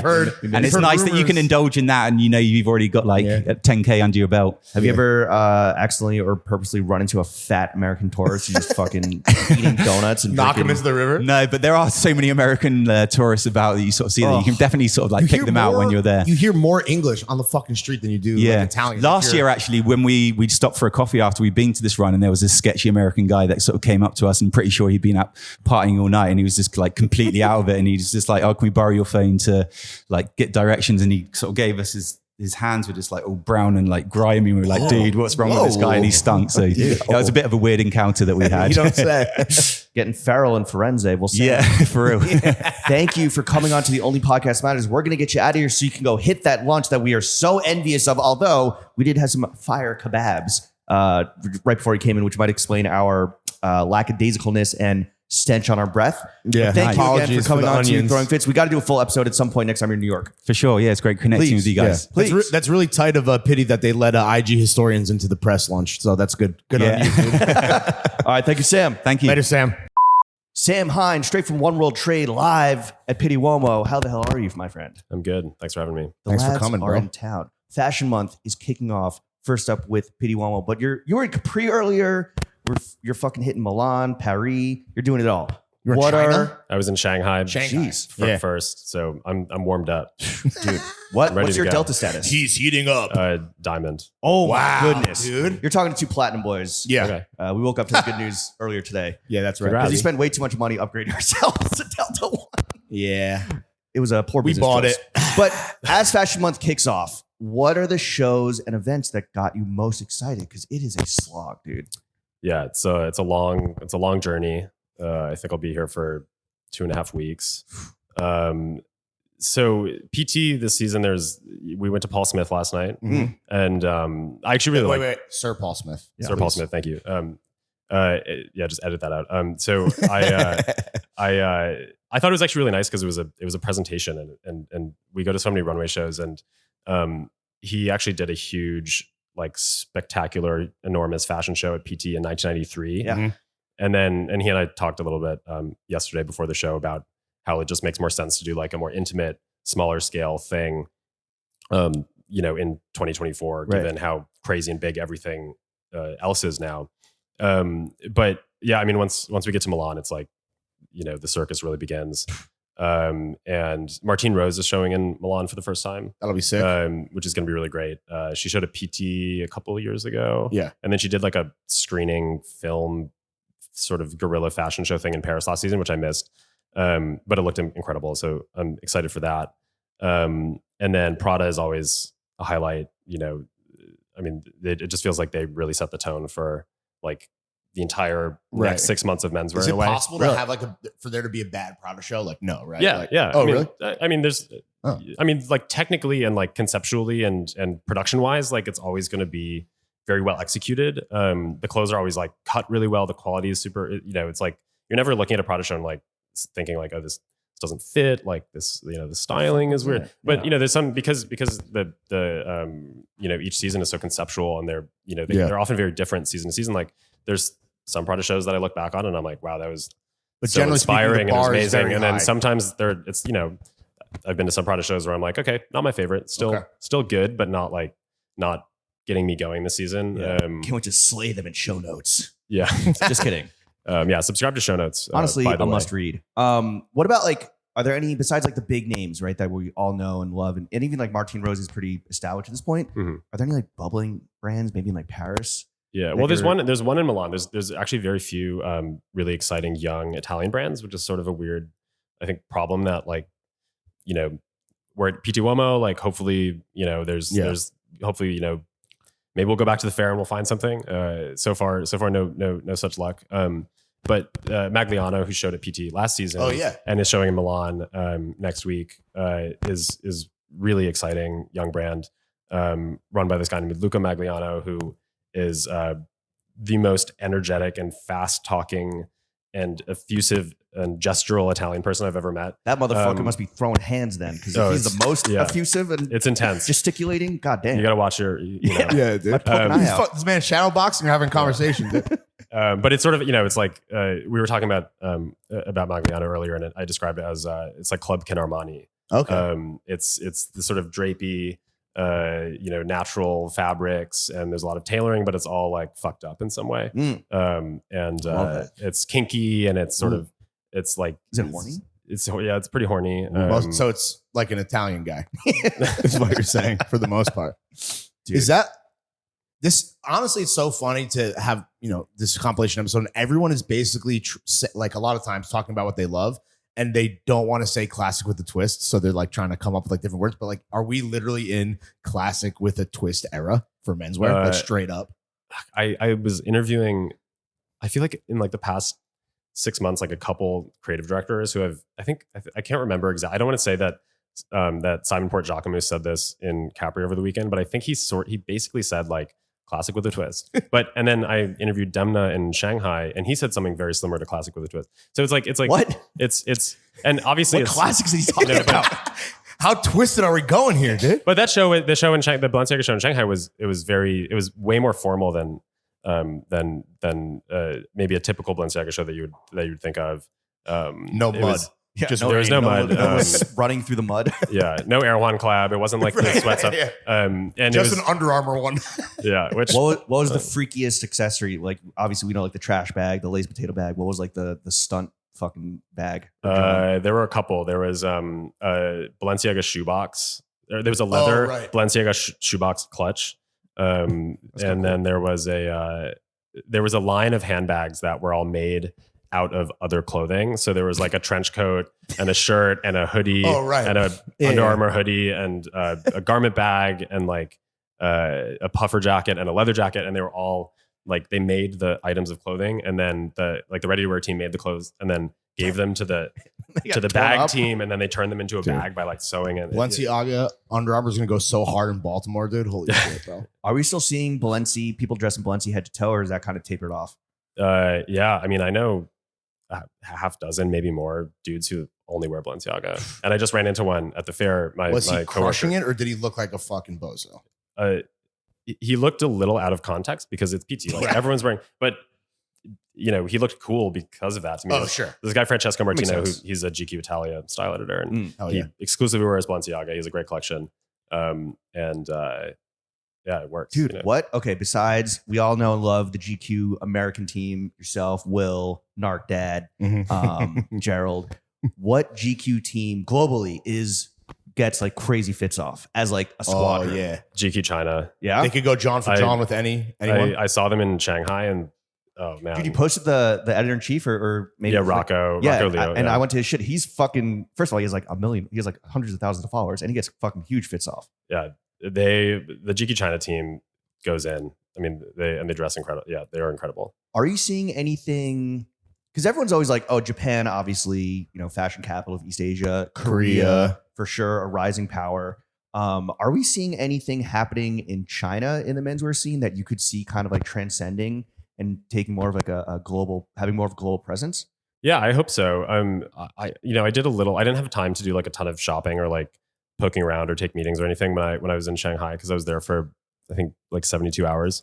So, but I stopped by a couple. I stopped by the store Label Hood in the former French neighborhood, and it was really they only have domestic Chinese brands, Right. basically, I think. And there was a lot of really good stuff. I don't remember all the names off the top of my head, but a lot of it I was like, oh, I could see that, if there were, I could see it at IF or something in New York. 'Cause it's bound to happen. It's gonna happen I think imminently.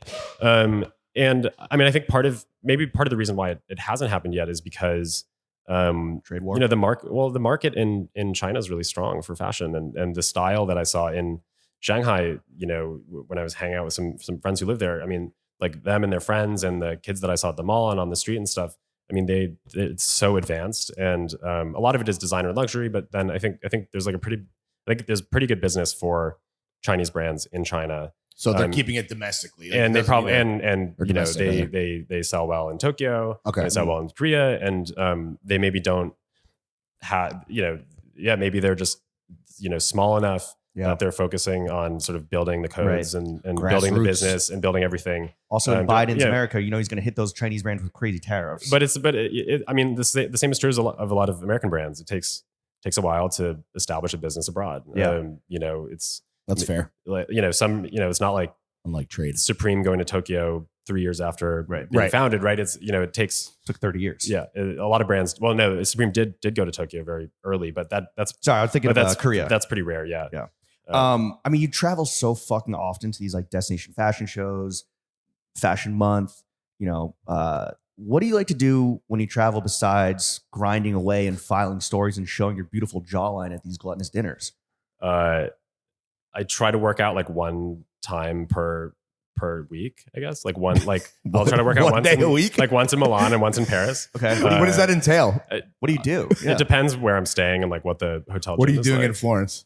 1 day a week. I don't think my hotel has a gym here, so nothing. Yeah. I did push-ups and I was like, wait, this carpet is disgusting. Let me get off the floor. But okay, well, that's a bad answer though, because that's not what I'm doing for fun. That's what I'm doing to like try to stay sane. What's the Sam Hine me time like? That's the question, right? There's very little of it. Yeah, but if you had it, what do you do? I don't know. I would do more shopping, I guess. Yeah. He knows what he likes. No, I mean, I'm trying not to sound like a total like I'm real. I don't know.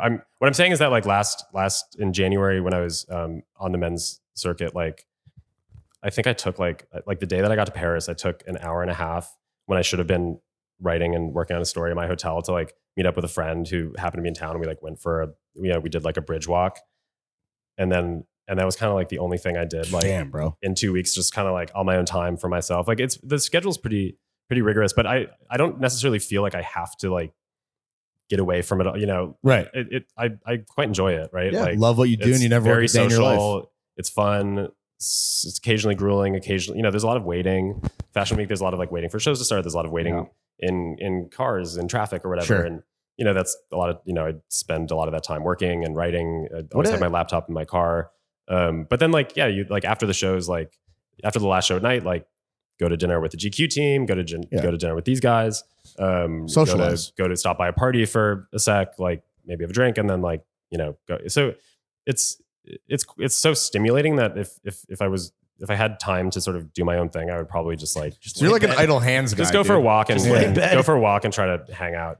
Right. When you travel, especially for like extended amounts of time, do you plan your fits out head to toe ahead of time, or do you kind of like throw everything in the bag and figure it out when you arrive? So I sort of changed my philosophy on this a couple years ago. I tried to lay them all out once, like plan every fit. Like I don't know why I did this, but I think the weather was kind of like unclear, and I was like, I don't know, I hadn't like had time to do a lot of shopping before this trip. I usually try to buy like a couple things that I'm like really excited about before I leave. And and what's the example for this month? What do you buy? For this one, I managed to I stopped by the Stofa store before beautiful place. The day before my flight, and I walked in there and there was like basically nothing on the racks. Like they've been cleared out, which is great because I love Agesh and Nick, and they had just gotten some new stuff in the back, and they went and they like pulled a few things out for me. And I got a long sleeve polo.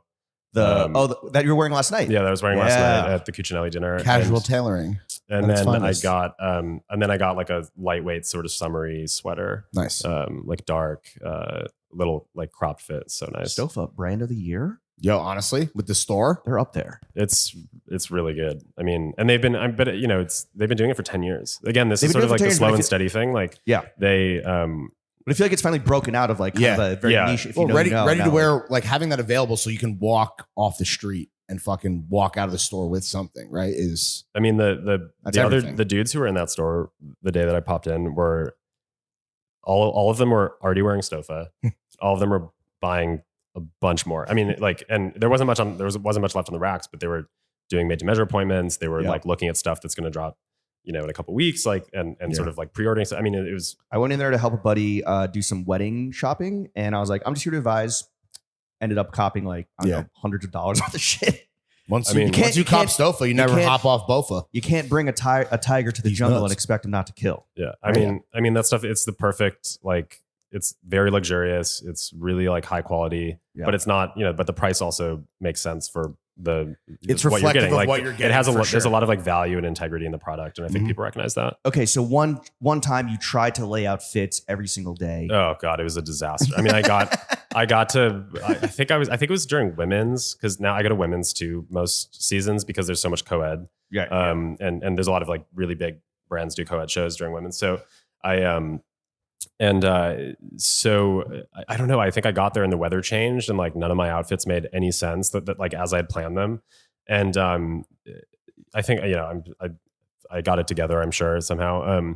But now now what I do, because also like I probably spent like 4 hours packing that time. Now I just open my suitcases and I put in like all the clothes that I'm most excited about and that just the stuff that I'm wearing the most at that time. And you're like, and then it will work. I figure it out, right? Yeah. I plan my outfits like when I'm there, just based on all the Does stuff. that also then make like waking up every day, like getting into the grind that is going to be a packed schedule, like a little fun than to like put something together? Kind of like, I'm the painter. And this is my canvas. But I don't even, I don't like, I think when I started coming to Fashion Week, I put a lot of pressure on myself to like show up and wear cool outfits because I was, like I remember looking at Pitti street style in 2011 when I was in high school and being like, oh my God, like Nick, I mean, and these guys are like Nick Wooster. Oh my God, guys that are incredible. guy, Lord Schlossman is really sucking on that cigarette. Jesus fucking Christ, it's Nick Wooster. The coolest, Lawrence, the coolest guy ever. The coolest blogger. Woo, you're in your first, baby. And so I sort of had this idea because PT is so performative and peacocky, and I had this idea that that's just what you did at Fashion Week. And now, I kind of just wear what I wear normally. You jaded? And you almost stand out more. You almost stand out more when you don't peacock. Yeah, I'm like not jaded. like- I actually appreciate the over the top energy at PT. I just think it's fun and like I really like. It's the best people watching. I mean, so for sure. And I'm not taking notes anymore. Like, oh, I should really try to style my silk scarf like that or whatever. But or I should show up to PT next season on a horse like that. Like this guy I saw earlier. But I, and also just when you're going to 8 fashion shows a day and writing and covering it and whatever, like you need to be comfortable and you need to. And it's also weird to like it is a little weird to like be in like the press scrum like backstage trying to interview a designer and you're wearing like a crazy outfit, right. So I try to keep it simple and I end up just wearing a lot of what I normally wear. How many pairs of boat shoes did you pack?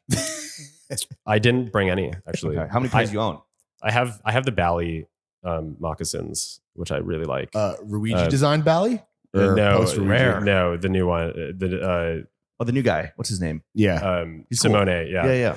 Hey, here's maybe a loaded question, right? Because you talked about street style, like informing how you thought you would dress when you eventually broke into this industry. Like, how aware are you now as a very photographed gentleman? Like, how aware are you, like self-aware that is like happening and like that informing any type of like decisions that are put into like getting dressed or how you move? I think because I'm aware of it, I think it like makes me want to just dress like myself even more because the second I step out of my hotel room and if I'm wearing something that feels like a little too extra, it's with great power comes great responsibility, brother. I mean, but also like I don't, at PT, I think the first time I came at PT, I was like, wow, I really need to get some fits off, need to get some flicks. Like I got to post something on Instagram or whatever. And now I'm like, I know that Phil O and Tommy are going to flick me up in Paris and I'll have something, like and also if they were like, Sam looks like shit this season, I'd be like, that's fine. If you look at a photo, it's not about the street style, it's right. It's about the friends we make along the way. Yeah. Of course.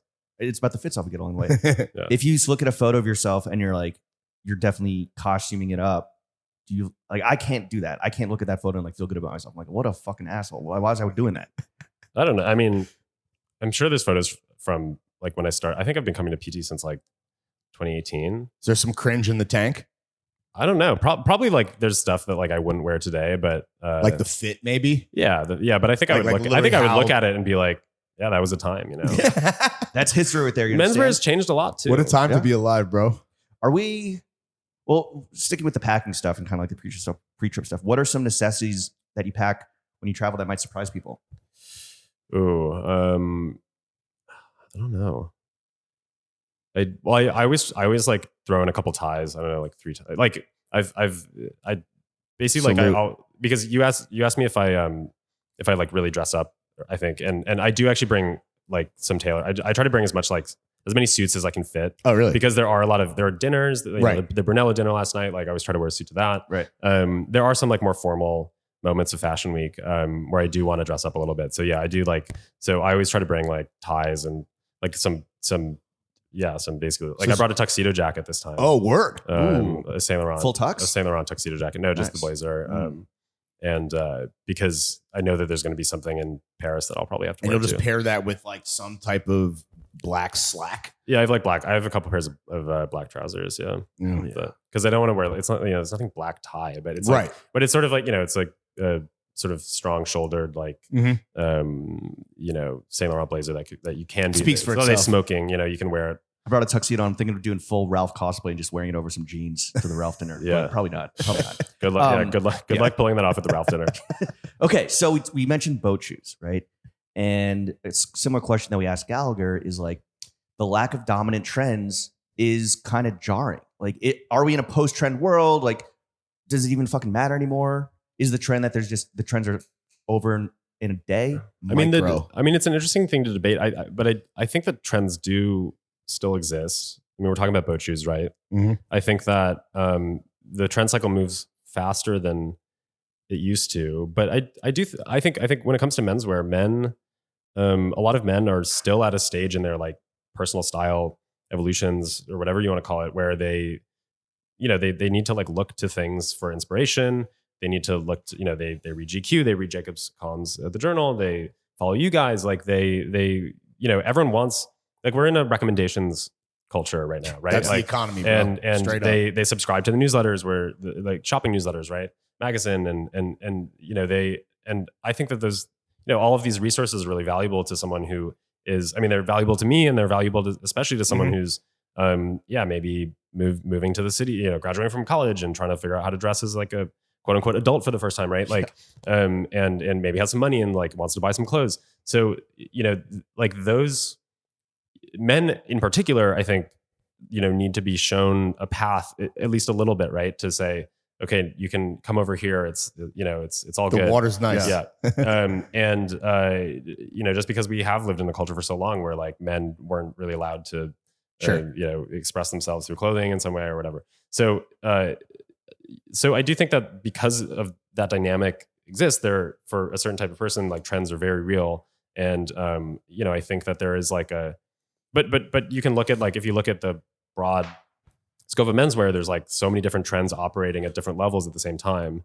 And I think that that's just sort of always how it's been. I hadn't thought about this, but you made a great point where it's like, just because like everyone in this room is aware of a thing, there is a guy who is seeing something for the first time. And while that's not like a trend across the board, that is something that he's going to try that kind of like fits the bill for like, it's like a specific thing for him, right? And it's going to be like maybe something that he's going to try in his own life. And it's a trend for him. It's like so personalized because there's always someone that's growing up that's looking to like take that step or that leap. And there's so many like tiers of this shit, right? Like you go out to Pitti Uomo and it's like you forget that this entire fucking market and entire like sub industries exist in worlds that like we wouldn't necessarily be aware of or like wear ourselves. And then you talk to like Jian and he's talking about like what really moves and you're like, oh shit, like that that's what the trend is what people are buying, right? And I think trends have always been like regional, local, hyper local. They've been, generational. They've been,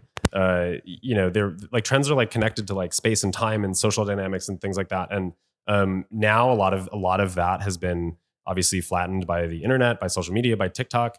But like watching TikToks of where people are also recommending, participating in recommends culture, recommending things for you to wear. That that's also participating in a trend cycle. It's just digital, but it's that might be a small group of people who are watching these things, and so it's still creating like a style, like a tribe or a trend or whatever you want to call it.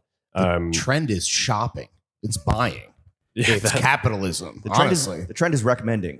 Some of these motherfuckers should not be out here giving recommendations. You should have a license to have a newsletter that recommends products. Honestly, dude, you should be certified, board certified by this room. But that's a whole different story. Yeah, by this council. Let's get on the record right now. What is a trend you see bubbling that's fucking ass that we can maybe help nip in the bud right now? Talk some shit, dog. What's bad? Besides boat shoes. Riding your horse at Pitti. Okay, was that an attendee or was that part of like a brand activation? I think I have no idea, but I don't think Did that he have a weapon? I don't think that they let him in with the horse. You know why? Because the horse didn't have a fucking press pass. The horse was not an influencer. I didn't see the horse at the press lunch buffet. Going ham on the carrot pants. Yeah. Well, you take that horse down to Puglia, they're going to eat his ass. Yeah, dude. That's the culture. They're taking him to the fucking loafer factory as we speak, bro. All right, let's get posy. As we head into what's happening in American menswear that has you excited. We talked Stofa, right? That's obviously tickling everyone's pickle. Stofa is great. What is happening in American menswear? And I'm thinking so much about European menswear right now that. Well, you're a big husbands guy. Just to shout out. I mean, like. So this is a personal Very highlight of brands. every fashion trip to Paris for me is going to the husband store and just going crazy. Yeah. Is that MTM only currently? No, they do MTM is sort of in the back, but then they have tailoring on the racks. Usually they don't have a ton of sizing because like Stofa, it's like it's really blown up and they're just they're selling everything that they get pretty quickly. But usually I go and like I buy a couple shirts and like a tie or some jeans or whatever. Mm-hmm. Yeah, I try to, and if I don't, I just cram it in. But the reason why I like going to the husband store is because most of the time almost every single time except for once I go in there and they look at me and they like just kind of like they're very French, sort of apathetic. Like, oh yeah, they look at me and they're like, all right, like, and then I'm sort of like, hey, do you have a size in this? They're like, kind of shrug, like, I don't know, so it's maybe. The old Supreme method of retail, and it's so sick because I mean I've like written about this brand, right, GQ, and they don't give a fuck. And I don't expect like extra good service at retail stores, right? But typically, like, I know a lot of people who work in retail. I know a lot of people who do brands in New York, especially. Like, I think Jacob, this probably happens to him too. We walk into a store, someone's like, "Oh, what's up, man?" Like, you're glad for punishment, low key. But then the husbands, they're just like, meh. And one time this kid who was working there was cool, and he like, I don't know, he was like I hadn't seen him before, and he I think he was like, "Oh, Sam, what's up?" Like, and then the founder of the brand came down from the office upstairs. We talked for like an hour about cool. like suits and and then he fired so that great. Kid for being too polite. And then I went back and I bought like a bunch of stuff. I bought like a couple pairs of shirts and a pair of trousers, and then I went back like a couple days later, maybe just to like see one more thing. And they just like treated me like shit again. And I was like, it's great. And it's, I don't know. It's a weird, fun, very French experience for me. And I'll go in like wearing husbands. And right. And they look at me and then just like immediately You're a look fucking away. fan, dog. Yeah. He a fan. You've written about husbands in GQ in show notes, the newsletter people got to subscribe to. Mm-hmm. Who is the most famous show notes subscriber? Yeah. Give it up. Spill. I don't actually know. I don't know. I don't have like a list of. I don't have like a list of. But is there someone that you heard like Reddit or like maybe they even told you or anecdotally whatever, and you were like, oh fuck, dude, that's Gwyneth Paltrow. I mean, maybe Gwyneth now. Yeah. Yeah. Well, her son must subscribe, right? Maybe. Yeah. Maybe presumably. Maybe he does now. Yeah. I know that there are some. Someone has told me like, oh, I subscribed to show notes, and it was someone sort of famous, and I just can't remember who it is. So they're not that famous, I guess. I think Maggie Rogers. Ooh, she has a newsletter too. Songbird, so we're like newsletter friends. Nice. But newsletter friends. I should actually. I want to ask them for a full export. Yeah, so it's a long list though. So exactly. And we're going to add to that, folks at home listening. Okay, last question. If you could swap suitcases with anyone during Fashion Month, who's it going to be? Size does not matter. Jacob said Matthieu. Oh my god. No. I'm just lame, dude. No, I'm not. No, I don't think it's either. No, it's not. No, it's not either of these guys. Dude, they fucking dap up like clowns, dude. Get out of here. Okay, this sounds like a total cop out, but it's actually true. I would swap with Will Welch. My boss. Okay, because he has a Fashion Week uniform, Similar body type. that is so down. That it's just so dialed, and I am always jealous of people who I'm just getting increasingly more jealous of people who have like a really distinct personal style uniform, especially for trips and travel and stuff. Who just because they make it look so easy. Yeah, and plus you finally get to touch some chrome. Yeah, and then Ride eternal into runner Valhalla. up. I think runner up would be Osman, who until recently was an editor at ID. And Osman just kills it. Is their style similar to yours, or is it like completely different? And you just want to like walk. It's like a little bit more like. It's like Saint Laurent and Casablanca vibe, and like flowy trousers and sandals and really chic blazers and stuff. And every time I see Osman, I'm like, Chic. damn, It's a dirty little word. he's he looks Fire. really cool. So Well, Sam Hine, we're going to get you out of here so you can continue your Fashion Month travels and travails. Thank you for coming on to the only Thanks, podcast guys. that matters. Appreciate it. you, bro. Adam Katz Sinding, thank you for taking some time off from photographing guys who are parading in front of you, trying to get you to photograph them, to sit with Throwing Fits, the only podcast that matters, live from Pitti Uomo.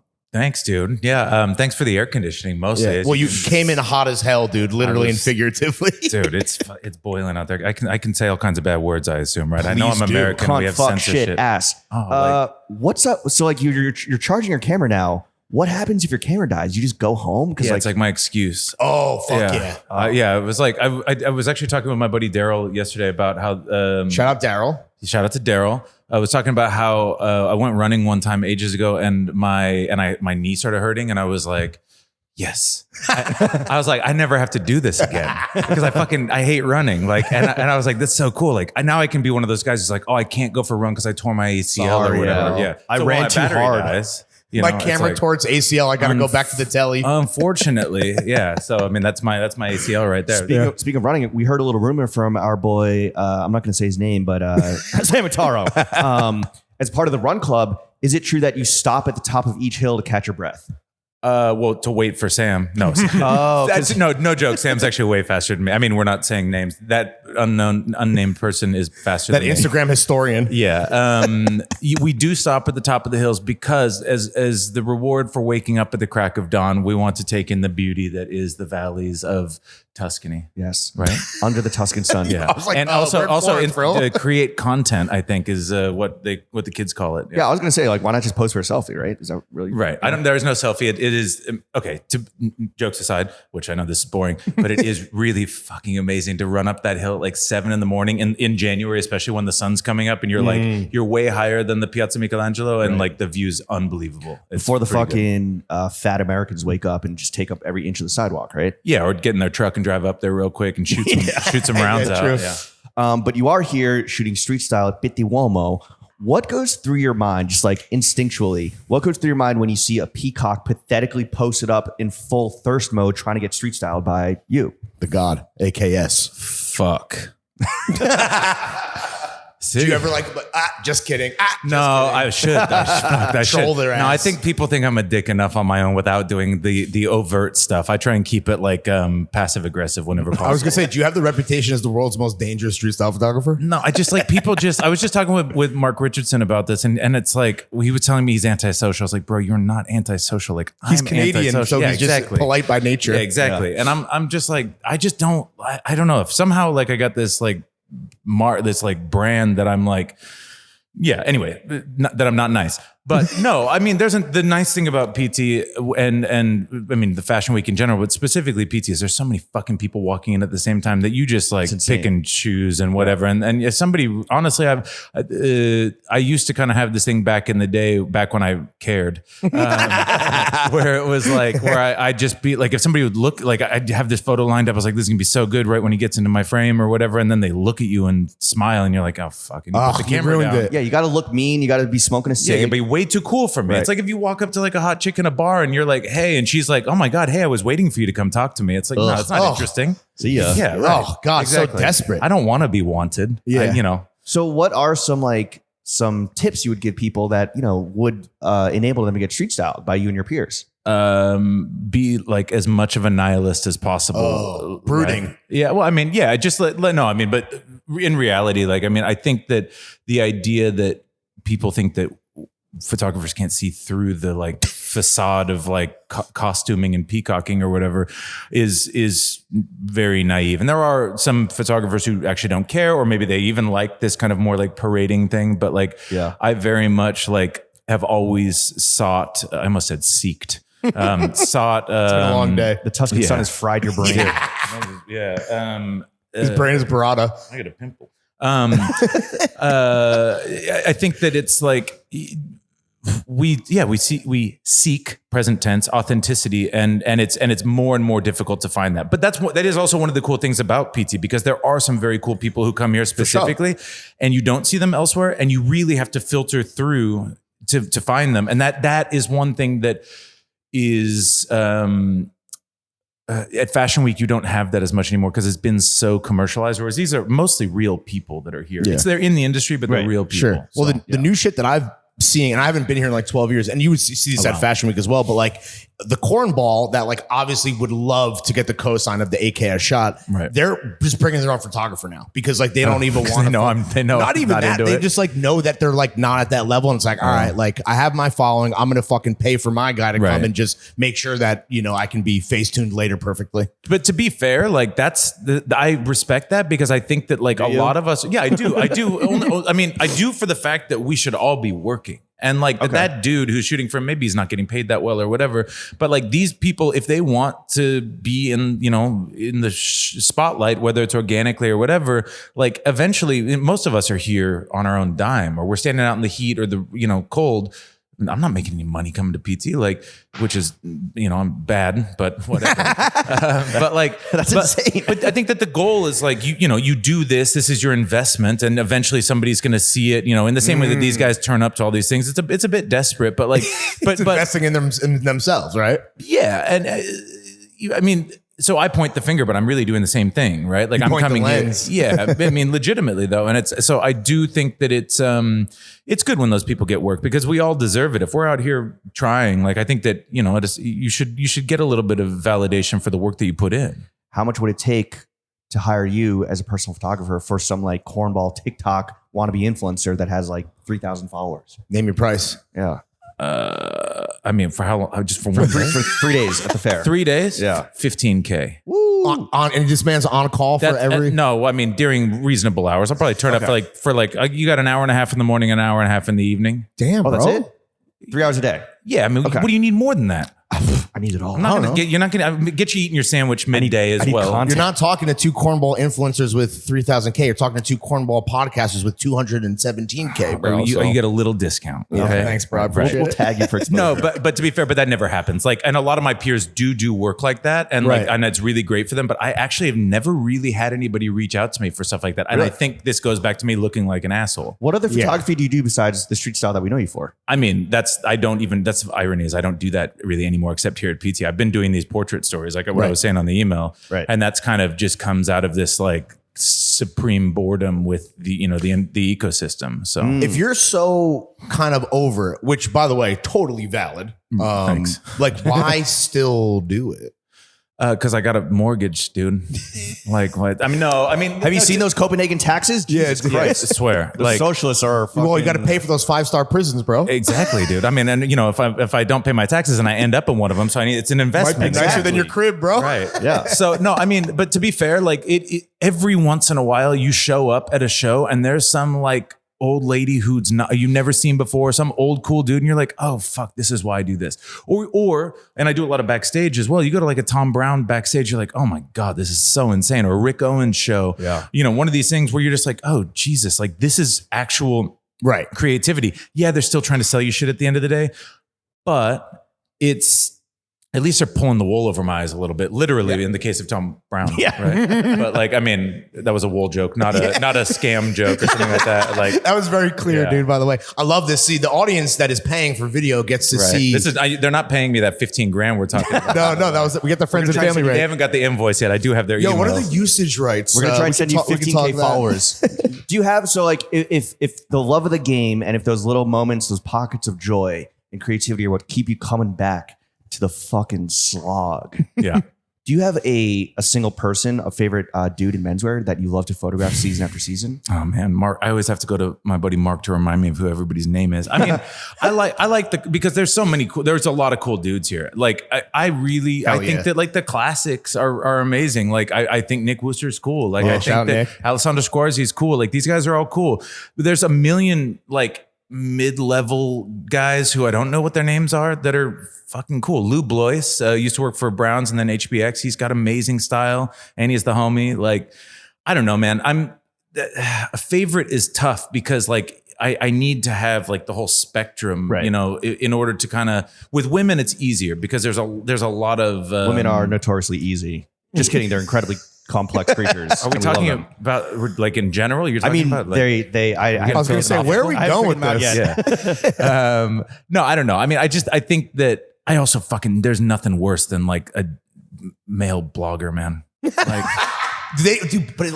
They exist. A blogger? I mean, the Influencer, right? euphemism is influencer, but Sure, come on, yeah. man. Like, I mean, like if you like pop that one leg, like, you know, you do that. I mean, you know, like the old like lookbooks.nu pose where you like pop the leg, the other one goes behind and the girl's got her handbag like this. And she's got that floppy hat, Yeah, sneaker wedge. you know, and it's all Sundress. American Apparel. You're just Yeah. that's fine. But I mean, sounds chauvinistic or whatever, but like dudes don't need to do that shit. Right. And like, I mean, if you walk across the street twice, like, give me a break, man. Just do it right the first time. Like, or you know, it's like, I don't know, man. I just didn't know that I couldn't do it. And maybe I'm just jealous because they probably make a ton of money or whatever. Well, but- like you're fitted and cool and you love like great fucking brands. Like, do you ever like see people like photographing you out of the corner of your eye, like when you're working? Yeah, I mean, it's definitely not, I don't think I think it's because of the ways that I used to dress. I've definitely, as you can see, given up. Like I'm wearing like $40 shorts and this t-shirt is probably worthless now because I've been sweating in it, but I probably got about $250 on right now. Wow. Big spender. Yeah. Big fucking flex alert. I mean, I think that like, I mean, I also just really don't care about most fashion anymore. Most of the stuff that I do consume is from brands of where I like know people there, The and homies. not in like a snob way, but it's like most of my friends are fucking like the guys that I know who like design in the fashion industry are fucking cool and they're way cooler than me. And it's like, so I want to wear their shit, and so ain't nobody taking a picture of a 41-year-old, you know, like semi-overweight dude. Okay, Stop give it. yourself some credit. I got some dude. muffin you look top, good. bro. No, but like Well, we're talking again, you should stop stopping at the top of each hill. Maybe that's power keep through, the heart dude. rate up. Well, the thing is once I start down the other side, gravity takes in and I can't stop. So I got to get the best that, thing about running you know. uphill is there's a Yeah. downhill. Yeah, there you go. But Nick Wooster told us that he and this Hates was me. like Oh. he hates you. No, Confirm. he's like obviously he's a fucking legend, but he's like, Yeah. you know, it's interesting. Like it feels like there's a younger generation of street style stars. Do you think that like do you feel like you have to capture like a rising like next gen or next class? Absolutely not. You just shoot who you like. Yeah. I mean, okay. So I kind of always think about this shit, like same with celebrities and same with anything like that, where it's like, you know, my mom's parents thought that she was ridiculous for listening to the Beatles. Right. Right. So I feel like the next gen for me, it's like the Beatles, but like, you know, it's like, I just don't really, I don't know. An old man yells at clout. Yeah. Like I don't know. I don't have the energy. I'm also not, name value and like hype and all this shit really doesn't mean anything to me. Sure. There was a moment for that. Like, yeah, but you know, I mean, I'm still when going did you transcend? Did you take like some good DMT or like when did you like kind of get past this? Like again, the wool over our eyes? I should probably do some drugs, man, because I'm way too in my head. No, it's just stimuli overload, man. Like, I mean, I also like you get these old guys who have been around since I started. You know, I remember looking at like Scott's photos of Nick Wooster and Alessandro Squarzi and all these guys in the Florence dinner with Kanye and all this stuff back in the day. And it's like, wow. And so like I came in with these guys in my mind on a pedestal. Like when I arrived, they were already there. So like, it's this weird thing to where like a lot of the people, when I lived in New York, like a lot of the people that I like worked with in New York in these like peon hotel jobs, like became something. And I remember I met my buddy Matthieu, who's like got this jewelry brand. He's making millions now. And I'm like, bro, I just need to let you know, I had no faith in you becoming successful because I was your manager at the Tribeca Grand Hotel. Like, how are you going to have a diamond brand? You know? And it's like, and he's like, what do you mean? I worked my ass off. I was like, yeah, I know, but you worked for me. Like, come on. It's interesting to see how like Pitti has changed. Like you're talking about this idea of putting Pitti on a pedestal, right? And I was like one of those guys too. And then you like finally make it. And then you come a couple more times and you're like, oh, I'm like part of this ecosystem now. Like, do you still see like that place that is here for you as like a street style OG? Because there's an economy around this, right? Like, let's be frank. Yeah, I mean, they wouldn't invite me every season if I wasn't a part of it. But I do also like from a like again, like if I like to maintain that I'm on the peripheral at all times. In Men's Week, it's a bit more difficult because I know a lot of these people. In Women's Week, I just really steer clear because I don't feel like I belong in it. I like to watch it, but but I think that it is validating to be, brought here and given a hotel and like whatever. But I think that the moment that I would realize that I'm like part of this, I would probably give up because it's like, okay, because I'm very goal oriented. I'm just like, fuck that. Like done. Like what's next? Check that box. Yeah, exactly. So like, I don't know. I also think that, and that's why I kind of moved over to this, portraity thing because it's such a challenge because up until like 9 months ago, I never talked to anybody like that I photographed. I would see you guys on the street like 5 minutes from now afterwards and you'd be like, what's up? And I'm like, is that like you personally as like a shy person or the observer? Yes, but unfortunately I got this face and I look like a dick who I'm like, that is how I'm perceived. And it's like, and that's fine. I don't really care. But now with the portrait thing, I got to hit people up and be like, yo, let's see how many like people I can get to make me coffee in their kitchen. Yeah. And it's like, like go like with Nick Wooster, for example, I'm going to shoot him again after this. But like last September in New York, I was like, when can you meet me? He's like, oh, I got to go to the gym at this time and blah, blah, blah. I was like, I'll just come to the gym and take photos of you working out, like whatever. And it's like, fuck, I never thought I'd be like in Scott Schumann's living room while he like arranges his lilies or in Alessandro Squarzi's living room while he's like getting ready to go on a trip. And that for me, it's like where I'm just like, fuck. First of all, it's super hard because I really don't do well with rejection, which is why I don't talk to people, because it's like, what if you guys don't say what's up to me? And I'm like, hey guys, what's up? And you're like, the fuck is fucking this? Loser. Yeah, right. This guy is only wearing a $250 fit. Yeah, exactly. How many step stools are in Scott Schumann's apartment? Oh, that's a good question. Oh, fuck. Okay, hold on. It just hit. No comment. There's a lot of ottomans. Yes. A lot of poofs. Yeah. Ottomans are functional. But to be fair, I have a very large number of very short stools in my apartment as well. And I'm You're a tall fella. Yeah. I'm not going to make any more comments on this. I was going to say short king with the operative word being king. He's a legend. He's the one that fucking kicked down the door for all y'all. He's the Rosa Parks. It's 100% for sure. And you've been in this game for many, many years now, like over a decade, right? Yeah. And it whether it's like the grind, like just the unappreciation for like what you guys do, like should street style photographers unionize? Like, do you guys need better working conditions? Wait, for real? We tried. Me and my buddy Nabil, who's passed away, and a big group of us came together. If you look at any of my photos, I have this hashtag no free photos on it. We created an account, and that was a big group of us. And there was probably 50 of us who were fed up with these influencers like using our photos for branded content that they were getting paid for. And that's why I say that I appreciate that guy who hires his own photographer, because we would never get hired by these girls who we created essentially, not to have like a God complex, but we created these people, like in a lot of them. So we all unionized in a way where we were like, look, like this is this clause. And I wrote it up and everybody kind of checked it over. And it's like, if somebody uses your photo, you send this text. And then they'll send the next guy's photo, and then that same person sends the same text. And it's like this like photographer Illuminati. Hell yeah. It's like, don't fuck with us. Right. And it was all good until like 3 or 4 scabs were like, well, they're not going to like us. They're going to not let us take their picture anymore. So what do you mean they're not going to let you take their picture anymore? They're going to attack you like a fucking... Yeah, like, come on. Like they're going to show up intentionally looking like shit so we don't photograph them. I mean, yeah. And I think that I've always kind of maintained that like these, and this sounds fucked, but it's like these brands like, they budget for the influencer because it's a pretty girl or handsome guy or whatever, and then the rest of it is just like included in the rate. Right. And it's like, so they think that if they dress up somebody with a lot of followers and throw them to the dogs, which is us, that we're so fucking stupid. We're like, oh my God, sequins and sparkles. Like, oh my God, a fluorescent pink. And it's like, no, don't. And it's like, no, I know better. Like, it's a head to toe. They really think you guys have dog brain. I mean, legitimately, and to be fair, like a lot of people, back in the day when Instagram still worked, that shit worked, and you could take a photo of somebody with 1 million followers, and like you got some followers out of it. You didn't get any work, but it made you feel like there was the potential for it. Right. So, Is Instagram broken for the street style economy? Like, because you're not the first person to mention this today. yeah, I mean, I think it's broken for me in general because I try to like post about conflicts every once in a while. Right. And like, so the moment you get off brand, Yeah. yeah, I mean, just to not just talk about this superficial shit that doesn't really matter. It's like, it's also kind of cool to like talk about the slave like trade that happens behind a lot of these shitty Right. brands or whatever. Right. Or, sweatshops and whatever, or maybe some wars. Every once in a while, just sprinkle it in. It doesn't work for me. I know that. I got over 500,000 followers. I get like 100 likes on my photos. You're like legit. You're getting suppressed, like straight up. For sure. And it's like, that's okay. Like, I don't really care because I still remember when Instagram was like invented and my girlfriend at the time was like, you need to do this. This is a thing, which, bless her for telling me to do that because I got on early-ish.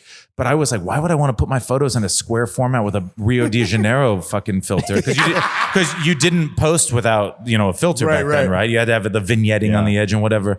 And I was like, this is dumb. And then I was like, okay, this isn't so dumb. Like I'm getting like people see my shit. Like, Okay, this now I'm feels addicted. nice. Yeah. And then all of a sudden, like literally a switch flipped and I just stopped getting any views. Is there part of you though that is kind of like relieved so you can like basically like not care about something that is inherently superficial and dumb now? Yeah, but I feel like I've used this analogy before where it's like the abusive husband thing where it's like I keep going back because I'm like, maybe this one's going to work. Maybe if I keep posting, Eva Chen's going to see this and it's going to like, it's going to, now this is going to be the one I'm going to, and I hate that because I almost then feel, and this is the one thing that I try to avoid with this context series is I don't want the subjects nor myself to think that there's any kind of like ladder climbing attempt because I refuse to do that. Every person that I photograph is for my own personal desire. And if it happens to be beneficial to me as a byproduct of that, Sure. fair. But like I try to be. That's gravy, baby. Yeah. Like I'd rather have it be authentic and then it is good because of that. So that being said, like, what are we talking about? You got to post some pro Shein content. Yeah, right. And then that's just going to skyrocket. I also think that it's really stupid and like only furthers the problem if we all just post people that everybody already knows about already. Yes. Like I like to post somebody who's like validated as cool, and then like my best friend from growing up. Right. I mean, Carl is also very cool. But Right. he's Shout just out Carl, dude. He's not at the shows. You know what I'm saying? What's your favorite thing about Carl? Carl has 9 fingers, and when he lost it in a motorcycle accident, he's tattooed a little skull on the nub. Fuck yes, shit. dude. Yeah. So he's a G. He is a G. How do you fall in such a way? Was that his only injury from the motorcycle accident? Just the loss Well, of half a the finger? fact that he lost it in a motorcycle accident is crazy because he's a carpenter, and it's like you're supposed to chop at least one finger. Wait, off right doing hand that. or left hand? I don't know. You know who else was a motorcycle rider? Jesus. Is he? No, he's a carpenter. Oh fuck, good one. Wait, so did Instagram in kind of macro level, Right. like let's talk about like not just like your personal experience, but did Instagram save street style or did it ruin street style? At what point in the beginning? Ooh. Right now. Today, I don't think it's Instagram's fault. I think that it's. I don't think it's Instagram's fault. I think that Society's fault. I think that it's the fact that there's just too many photographers. So, Well, everyone's a photographer now, right? I mean, yeah, but it's also like there's too many people who think that this shit's really fun. I don't know why that's not like seen as like sociopathic like behavior, but like Dog brain. Yeah, but it's like I mean, and it is really exciting to go to your first fashion week. I remember course. being at Lincoln Center. I was like, holy fuck! Like I had no idea that there was this many people who dress like a cupcake. Like but no, it's not Instagram's fault. It's the fact that like everything's a fucking trend, and so like everybody started taking photos, and all of a sudden there wasn't just Tommy and Scott and Phil's, and then later mine, and then later 10 other people photo of like Anna De La Russa or whatever. It's like if you eat fucking chocolate every day, it's not that delicious anymore. Damn, that's real shit, dude. I mean, I mean, that being said, it's like there's 500 photos of one girl going into Valentino with this look. It's like, then it arguably doesn't matter anymore. Right. Whereas you look at photos of fucking Mick Jagger, there's like one photo of him in this, at this show. Right. And there's like 10 photos from the tour. And that's why they're like cool photos. They're no longer a commodity because, like you said, there's 500 instantly being posted from the same angle, right? All you guys are like, or not you guys. So I know. No, but it's true. It is the same angle. Guys. It is the same angle. Yeah, it's like a fucking scrum, dude. Yeah. Well, your angle's a little higher than Scott's angle, for example. Fucking hell, man. Shout out Scott, dude. Christ. I mean, we're all Americans here. I'm going to plead the fifth, bro. But I mean, that being said, like, I think that the coolest thing about street style in the beginning is also the thing that destroyed it. And the fact that anybody can go do it. Anybody can stand outside of whatever venue and bring everybody who just happens to have $8,000 for a camera and a flight to Paris and 10 days. And that's why the fit is $250 because all the money is on the table. Dude, exactly. I also have a nice couch for when I do get to go home. I'll believe it when I sleep on it. Is it a Danish brand? The couch? Yeah. It's Hans Vena. So Hans Wegner. He's German? like a Danish mid-century. No, he's Danish. Okay. Yes, it is. It is the Danish. It's like Anna Jacobsen, Hans Vena. Like all these. It's okay. I'll teach you guys some. Thank you, Adam. No, but let me just finish that thought. We're more IKEA-men ourselves. I get that. That's Swedish. So yeah, we don't do that in Denmark. But I mean, I think that the thing in the end is like as beautiful as that is, and that it allowed myself and all of these other people just to turn up and do whatever they want. Yeah. It also destroys it in the same way. Right. But I also wouldn't change it because it was supposed to follow this path, and thusly, like Instagram is just giving us the tool that we need, and also they're benefiting from it as well, of course. But like at a certain point, it's just not that interesting. Like, I mean, the only thing that I want to see a million videos of is like pimple popping. Yeah, I'm into that shit too. Are you gonna pop this pimple live on camera? This one here, I don't think it's ready yet, dude. Oh yeah, you got to let it marinate. Video. We'll come back. It needs a day or two. It might be ingrown hair. Let's pod again in 2 to 3 days, business days, when Sounds that's good. ready to go. Yo, I'm right with you, dude. I love that content. I'm love it, addicted man. to It's it. but also, how do you let yourself get to that level? I think some it's of just them an are- inherent grossness, dude. We're just like gross a boys.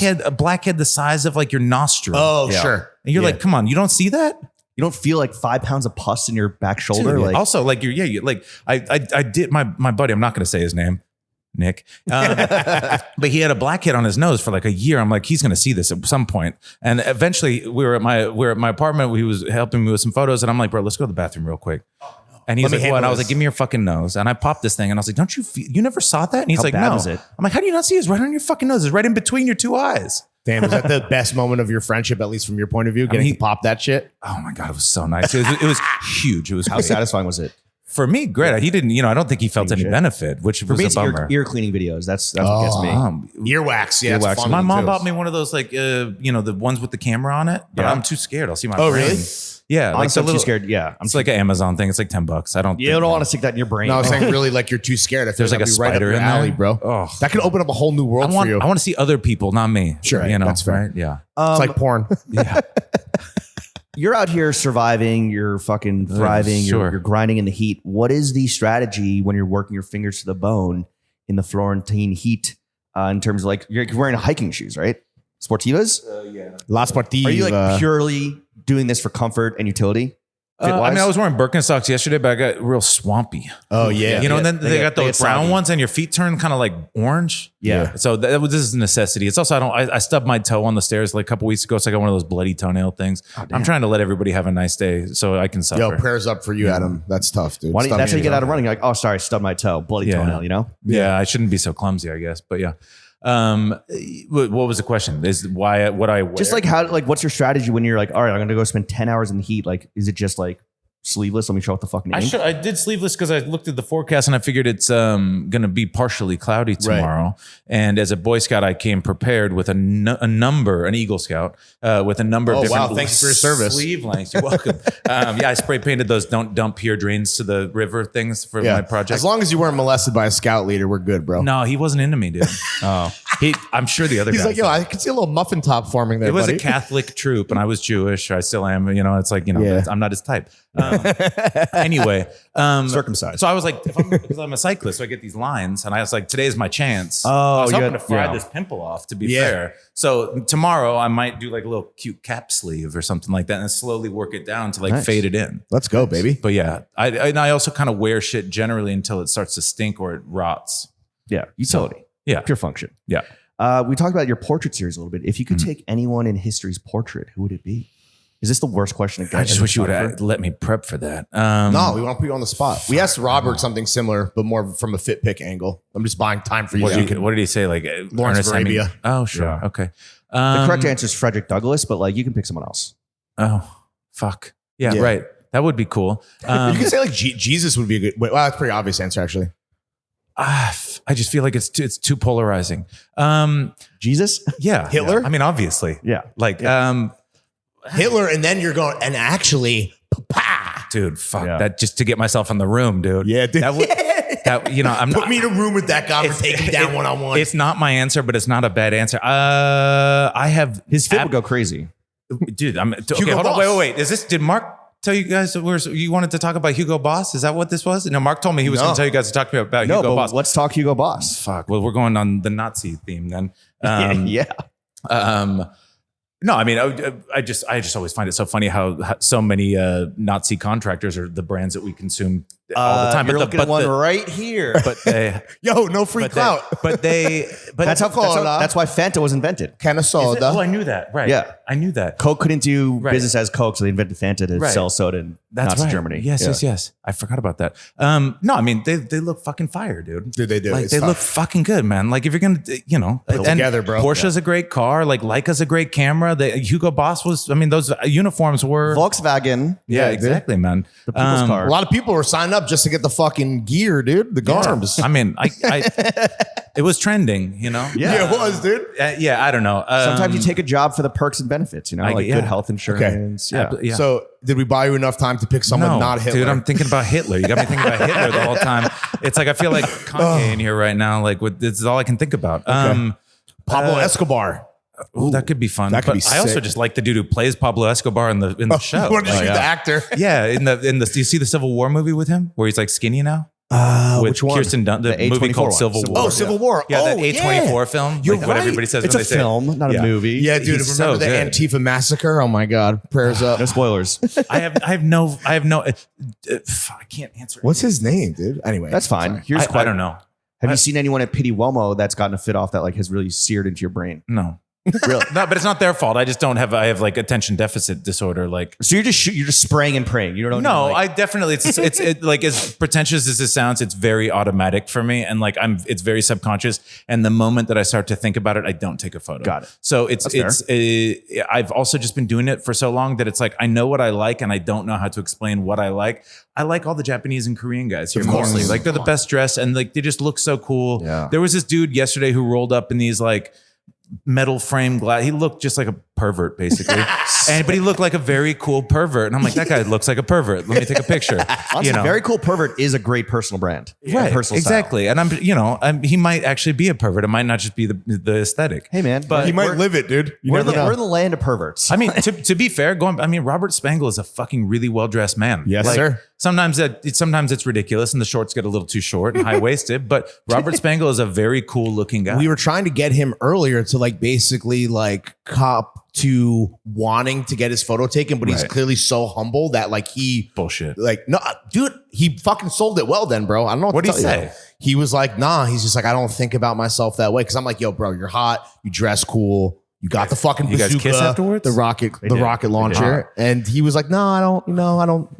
Yeah, How I don't long know. I mean, I think I have a hard. I think that every decision is a subconscious decision, like genetic Right. reproduction. So that's maybe he thinks that consciously, but like I don't know. He dresses far fucking too well for that to be true. That's ridiculous. Dude, he has the press badge on. We didn't even mention this. I had it on my. I had his press badge on my hat yesterday. sick. Yeah, and I wasn't even on the press lunch. was that a list. pity thing or is that from like It's the fucking his. war in It's Ukraine? his. No, dude, that's his. Yeah, he made it. He made it. He basically it's counterfeit, Okay. right? Okay. Like Yeah. I thought it's like people in like war zones. No, Whatever, yeah. the I mean, press- yeah, like in Civil press War. vest. the fucking body armor with press on it. Yeah. What street style photographer do you think would last the longest in a war? Robert aside, because he would win, obviously.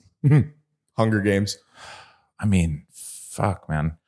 I would like to say myself. No, but I'd shit my pants. You could run away though. I mean, dude, I don't know. Sometimes I wonder if Robbie could. No. I mean, I wonder. He has, bro. Yeah, but I mean, he's okay. Fine. Yes, he has, but not. But the real wars that he's been in as an active role in the war, he has not been there as a photographer. Oh, you're saying as a human being, not as a photographer. Oh. Yeah, as a soldier. Oh man. Shit. I feel like a lot of people would say you, dude. Yeah, but him I'm aside. not. I have weak ankles. I'll roll it. That's the whole thing. I'll be going out. I'm like prepped. I got all the kit, and then I just stub like your toe. Yeah, like I stub my toe, and then that's it. I just land on a fucking like not even a mine. I just hit like a slightly sharp rock, and it like dents my forehead, and I'm out. So Like, shrapnel. Like, yo, that was a pebble, bro. Chill. yeah. North Korean guy walks up and just fucking kills you. Are we fighting in North Korea this war? I don't That's a think cool so. hypothetical. That sounds cool. Yeah. I want to go there. So To North Korea? I really You would might love to never go come there. back, bro. That's fine. Would you Especially like? wear your press Would you? badge. It's a way cooler fucking way to die than like the way that I'll probably actually die. Like, is give me what? any. I don't know. I'm about to do this ride this summer across Washington, and I'm like thinking about rattlesnakes. I'm like, fuck, if I'm gonna go, like, I don't want to die from a rattlesnake bite, but Rattlesnakes the actually story. terrible way to die. You shit yourself and and you vomit yourself to death. Doesn't everyone shit damn themselves when they die? No, but you're like Oh, you do it die before from, you die? You die from like diarrhea. Oh, weird. Dysentery. Yeah, exactly. Like the Oregon Trail. I mean, none of it sounds. I don't. I would like to think that nothing's gonna take me out, but here we go. Something's gonna take you out. Yeah. Is that a skylight? Yeah, apparently. Okay. Okay. That back pimple is going to turn out to be a fucking, that ingrown hairs. Yeah, that's the touching your thing. It's brain. like it's either like my kidney stopped working, or it's like North Korea. Yeah. I'll take North Nothing in Korea between. for sure. Let's So end cool. on a positive note. You mentioned I don't know. a few I don't have times those. that you, so you currently live in Copenhagen Yeah. and you have a lot of cool friends who are designers. Who are the Danish brands that are really moving your fucking dick these days? Because Besides you Hans do Vecna. fucking cop Johns and you get fits off. Let's be clear. And Denmark is ground zero for a lot of good shit right now. Yeah. I mean, I think that Always has been. it is moving away from Denmark. I do find myself being less interested in Danish brands than I was when I first moved there. It doesn't mean that I love Copenhagen more than anything in the world, but I do think that like a lot of the brands have seen green and like it's they're making money. Where's the center of gravity moving towards? I don't know. I mean, Stockholm? the whole no, definitely not Stockholm. I mean, well, Our Legacy is cool. I heard that you guys stuck. Those that are our big. boys, bro. I like that brand, but like, I don't know. Like, I used to, going back to in the day, like Solent and Woodwood, and I really like Panorama Studios, even though it's not a fashion brand, but it's what I wear because I spend more time on the bike. But like Sunflower, I guess. Oh, yeah, dude. Shout out Sunflower. Yeah. It's a collective. And MF Pen. Ooh, yeah. Love the fucking pen, baby. Yeah, I like MF Pen. This is MF Pen right here. Is it? There you go, man. Like, and that's Shout what out I to like Gerd. about it is that I would never know that. Right. Like, that's the Well, most you know how pretentious you shit in the know. world. That's how you know, brother. That's the new lacy Margiela, the little locker doily. loop. You got a fucking doily on your back. Yeah, some grandma core. But he's a cool dude, and Sigurd? like, and I like that. Like, I like that. Oh, you're not up on this shit. Like, I like Right, that. right. I remember still when my mom took me to New York. Like, I used to wear fucking like Dolce and Gabbana belt buckles and have like a Louis Vuitton damier like billfold and all this shit. I didn't have any money, but I felt like that was important. And my mom took me to Jeffrey in New York back in the day, and it was early Dior Eddie Slimane days, and there was this pair of jeans that looked like some Levi's. Right. And I'm like, what the fuck? $900? This is like 2003. I'm like, $900. What the fuck? And then the guy comes up, he's like, would you like to try them on? I'm like, absolutely not. And then I was like, why? Can you explain to me why? My mom's a designer, but I'm not in this end of the spectrum. Right. And I'm like, can you explain to me what's so special about these? They're like, well, they have a 36-inch inseam and they have the darted rear pockets. And then they have the sterling silver little thing on the belt loop. And I was like, where? And he's like, here. And I was like, and you see the micro etched CD in the loop? And I'm like, oh, I have to have these. And I'm like, because they don't scream the shit. So like that for me, it's like, oh, it's MF Pen. It's like, you don't know what an MF Pen is. It's the most pretentious shit in the world. I love it. It's motherfucking pen. It's motherfucking Damn, pen. what an amazing note, Adam. Thank you so much, bro. Sunflower, great brand. He's cutting us off. Oh, No, sorry. No, We can't talk about Sunflower. No, I thought that was a sick moment to end it on, but let's talk about Sunflower. Let's talk about some. I mean, I don't know anything. I got like one pair of jeans. great brand. Great. Gotta have these shits. Is the restaurant and food scene in Copenhagen still as fucking like gastronomical and snobbish as it was like a few years ago when it first when Noma was the best restaurant in the world? Yeah, I mean, it is, but it's also like, bro, have you been to Copenhagen? Yes. You ever been to 7-Eleven? This is not a joke. In Copenhagen? Yeah. No, are they similar like the Japanese 7-Elevens? No, it's way better, dude. I mean, it's not as good as it used to be. 7-Eleven is. I always joke and say 7-Eleven is my favorite restaurant. They low-key It's fell like off, you though. go in there, like I don't drink anymore, but you used to come home from the club and you roll in, and they got organic like hot dogs with like, and you can get like a cold pressed juice from like a local place and like salads and it's dope. Bro, Danish glizzies are fucking bad. Yeah. It's very good. It's very very good. Scandinavians do glizzies right, bro. They do. There's but the problem is, and going back to like talking about the Danish fashion scene, kind of in my opinion, not being maybe as much in the epicenter. I think Danish design is, but maybe not fashion. Is like the whole world's so fucking flat that we just eat avocado toast everywhere we go. So the whole world is just Australia now, which is nothing wrong with that. Australian food is delicious, but like it's becoming bland, and it's like, and that's also one of the reasons why street style became boring, is because you get on a plane, you land anywhere in the world, and they're all wearing the same shit. We flatten the curve. Yeah, it's Balenciaga everywhere you go, and it's like, give me a break, man. It's not even good. No, Are we still seeing Balenciaga head to toe? Everywhere, man. And so you see it across style where everything has just become like accessible, or everyone's just like copying the same shit. Democratic. Yeah, but it's like I mean, what I don't understand is like Vetements was cool for like 2 seasons. It was very fucking cool, and I was like, whoa, this is a sea change. And now it's like people are still wearing that aesthetic, and I'm like, give me a break, man. It's like acid washed was never cool, except for ironically. Like, I mean, I don't know. These brands traffic. MFN makes some cool ass wash. But it's all ironic in a way. Like, I know it's cool now, but like, you know, you look at people wearing Von Dutch hats. I was just talking with Mark about this. You see people wearing Von Dutch hats, and you're like, okay, do they know like when it was the first time that it was ironic, or are they is their irony based on? Do they think we were serious when we wore Von Dutch hats? It's like post ironic. Yeah, but it's like, but then it goes back to, is there any authentic new trend anymore? No, there's no trends anymore. That's the trend, is that there are no trends. Isn't that just the most boring thing in the entire world? Pros and cons, I think. Okay. If the byproduct is that it forces people to finally have their own personal style, then yes, it is a good thing. But that's yet to be seen, in very case by case. But the avocado toastness of fashion style through social media and instant access to like every single image ever created has definitely had a blanding effect. Yes. So I think across the board, and same thing with food, because you can get like a cardamom bun in New York now, I assume, right? Like, whereas you used to have to go to Juno in Copenhagen, I can get it at 7-Eleven as well. And it's like, it's delicious and it's wonderful and everybody should try it. But at a certain point, going back to the chocolate thing, it's like, you can't eat chocolate 3 meals a day. Like, I want to try new things. I'm saying this, and all my friends are like, yeah, right. I make the same fucking dinner every night, but I want the idea that there's something new to try that I should try in order to enrich my life. And I don't think that there's so many. This is fucking close-minded sounding, but it's not. I just think that like it's been a long time since something came along that really made me feel like I want to try something new. I'm just going to end on one note. A brand that I really, really like right now that is doing something that's not new, that I love it for, that is that Rear brand, RIER. Yeah. It's so fucking cool, man. That's what I want to wear. Shit like that. The fucking the $900 quarter zip. The quarter zip heard around the world, bro. And I thought that I was on one of these, you're not up on this things. I was wearing it to this hotel, and this is the worst. We got to end soon after this because I got a million of these stories.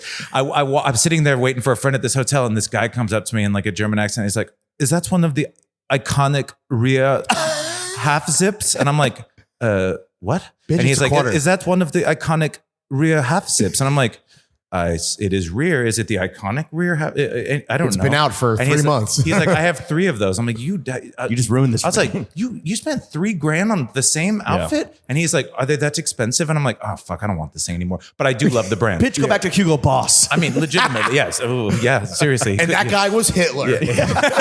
And I took the portrait. And got the shot off. Yeah. Adam, thank you for taking some time off from shooting street style at Pitti Uomo to come hang with the motherfucking boys on the only podcast that matters. Definitely. Again, thank you for coming on, man. Yeah, you're the best. Thanks, dude. Thank you boys. so much, man. Good What a hang. pleasure. See ya. Cheers. Matthieu Morge Zucconi from Le Figaro. Thank you for coming on to the only podcast that Thank you matters for all the having way me. from Paris. How the hell are you? I'm good. How Yeah? are you? You tired? No, I'm good. I guess you don't easy? really have to deal with jet lag, huh? Yeah, no, I don't have jet lag. Are you nervous? No, it's just like my debut in podcasting, so I'm excited about it. You've never been on a podcast before. Never. Do they have podcasts in France? We can. It's like starting, but it's not like Well, Etiquette has, right? They have a French pod. Yeah. But it's not as developed as it is. I'd say in the podcast US. in French. It's a podcast. The podcast. The podcast. All right, we're here at Pitti Uomo. It's only been 2-ish days but I can't. I mean, again, number one people watching in the world. What's been the favorite fit that you've seen at Pitti? This is hard. I really liked Lawrence's fit from yesterday. Oh, don't pander to this man. Yeah, No, dude. You're coming back on this show. I've seen before, it's like You know why? Because in France, clowns are an art form. Yeah. That's why. yeah, it was like Wait, you're being serious? You like to stay? yeah. Okay. No, Thanks, dude. Those ties are Leonard's of Paris, The ties are bro. like they're intense, but they're good. Are you seeing any trends out there that like have just like a commonality or anything that's whether it's going to stick or not, just like here at the fair itself? At I've been around the fair like maybe a total amount of like 4 hours over the next dude. Yeah. Yeah. Any through lines, connective tissue. I think it's a lot of like different stuff. Like you see all these guys like kind of post peacock thing where they're still like wearing the crazy purple suits and stuff like this. Oh, I saw that guy. And Yeah, we all saw that guy. yeah, it's like it's nice to see them, like nature heals, and they're Yeah. back to It's normal like their form. natural habitat. Yeah, It's like seeing definitely. a rare what are they called? Like a Snow leopard. bird, like a fuck. What is it? I don't know. Like a bird, like a fancy bird. Yeah, You know? exactly. A peacock? No, fucking, like a David Attenborough nature doc. We have done a lot of le podcasting. My brain is le done. So, yeah, Well, you're here live from Paris. What we want to know? What's some shit happening in Paris that's getting you excited? On the menswear side of things. On the menswear side of things. Dover Street Market has just opened. That's quite exciting for us because we lacked like a normal, like a good store for a long time. Basically the stores in Paris are like only mono brands, big brands, things basically. So it's been a while since there hasn't been like something exciting new, like a department store, basically. Yeah, a department store with like cool stuff, and you could like go for a t-shirt or you could go for like more luxury stuff. Why did it take so long for a DSM to come to like the capital of fashion? I don't know. I think for a long time they said that they didn't see like a fit between the city and DSM because of the monobrand stores dominating. Okay, that makes sense. And then they got this space like in 2020 with where they did like all these events and stuff, the 35, 37, which is the same building. Is it in a weird neighborhood the way that they chose weird neighborhoods in like no, it's other like locations in New York and LA? Actually, it's weird because it's in the heart of Le Marais, so it's like the most like I guess basic space you could like they're surrounded by it's like Williamsburg. I've never been to New York, so I don't It's know. like Williamsburg is the Marais of Brooklyn. Yeah, but Inshallah, you will, brother. like they're next door to Uniqlo, and then there is Muji, and then there's like a Calvin Klein store, so it's a bit like It feels intentional because I mean they had an opportunity on that space, so that's what like they're renting it from like the city, so this is why I think that they took that particular space. Nice little price break. Yeah. It's all coming together. They also have this like huge new Comme des Garçons store on Rue Saint-Honoré, which is more like where the luxury houses are. So I think they probably found like a good space to not cannibalize the other one, but also like have something. Is that the best store in Paris right now? This and a store called The Archivist. Vintage. Yeah, but they're taxing, bro. Speaking of fucking taxes, that shit is overpriced. Yeah, you're paying a premium, but it's like Which I like having that shit done for me. I'll be the first to admit it, but they feel like they're going a bit overboard. Yeah, and I feel like recently, because I've been going for a while now, You get a and discount? I feel like it's no. Press discount? No, No, okay. no. Actually, barely talk to press. It's very hard to get like something from them. We tried to do like to talk about them in one of our. Do you get the Sam articles Hine recently. treatment where you walk into a store and they treat you like shit? No, they actually treat me quite good. It might be a personal problem I'm for not Sam. American, maybe. Is that Parisian retail like that's like like huffy attitude, or that's just Paris? Yeah, I mean the Parisian woodness is famous, so I guess there is like a part of it that is true. But then I feel like depending on the stores, you can get a better treatment. But I think maybe I think the acrylics, they're quite nice. So besides like terrible customer service for the most part, what are trends that you see happening in Paris that like, despite you guys, I think being the tip of the spear for a lot of people that are fans of either menswear, women's wear, or just capital F fashion, what do you see that's happening that you actually are like not a fan of personally on the streets in your hometown? I think the reality is that we are basically, I'd say maybe 2 years behind what's happening in the US. You know, with the young, or like we like now with TikTok and stuff. Obviously, we kind of caught up with stuff. Hey man, in 2026 for about 3 days, you're gonna want some boat shoes. You know, FYI, for example, like the boat shoes in Paris, it's like a flood is coming, brother. it's not. It's not yet like something, you know, but like all the kids are wearing the huge pants, sambas and stuff like this. They're still kind of stuck in that like vintage t-shirt, huge pants, and like small gold chain, and like you know, so some trainers. And personally, I don't really like that. I think like it looks kind of bad, like immature or childish look. Yeah, okay. We're talking like huge pants. Yeah, we're not just like straight leg. No, yeah. Now we're like getting to the huge pants thing, like not as huge as like the Drake pants. Do Jenkos exist in Paris? No, I don't think so. Okay. Le Yenko. Yeah, that's one play you avoided. Yeah. So yeah, but you know, is the Lemaire look, because like I feel like he's so beloved, or that brand is so beloved. Like, do you see a lot of people wearing that in Paris, like the Lemaire kind of like head to toe uniform, like how Americans have embraced like the row or whatever, the quiet luxury? Yeah, I think. I mean, obviously, my circle is like mostly fashion people and like of people that are interested in fashion, and I see like a lot of people wearing Lemaire or like wearing Uniqlo U, but you know, it's that look is something that exists in France because I think it's easy to wear. But it's like just the right amount of fashion that like us Parisians can just the pinch. You know, yeah, we don't in Paris usually, like people don't go too crazy, you know. Right. The archetype of like the cool French girl is such like in every fucking headline. I feel like Vogue writes about it. You know, all the fuck. It's like it's such a aspirational thing for American female consumer. Yeah. Why does the cool French boy not exist? And are we talking to him right now? Wow. Yeah. Well, like yeah, but as like a mainstream, like you know, the cool French girl is like effortless, chic, empowered, sexy. But the cool French boy, like, what is he? Just like fucking stinky and like eating cheese? Like I don't know.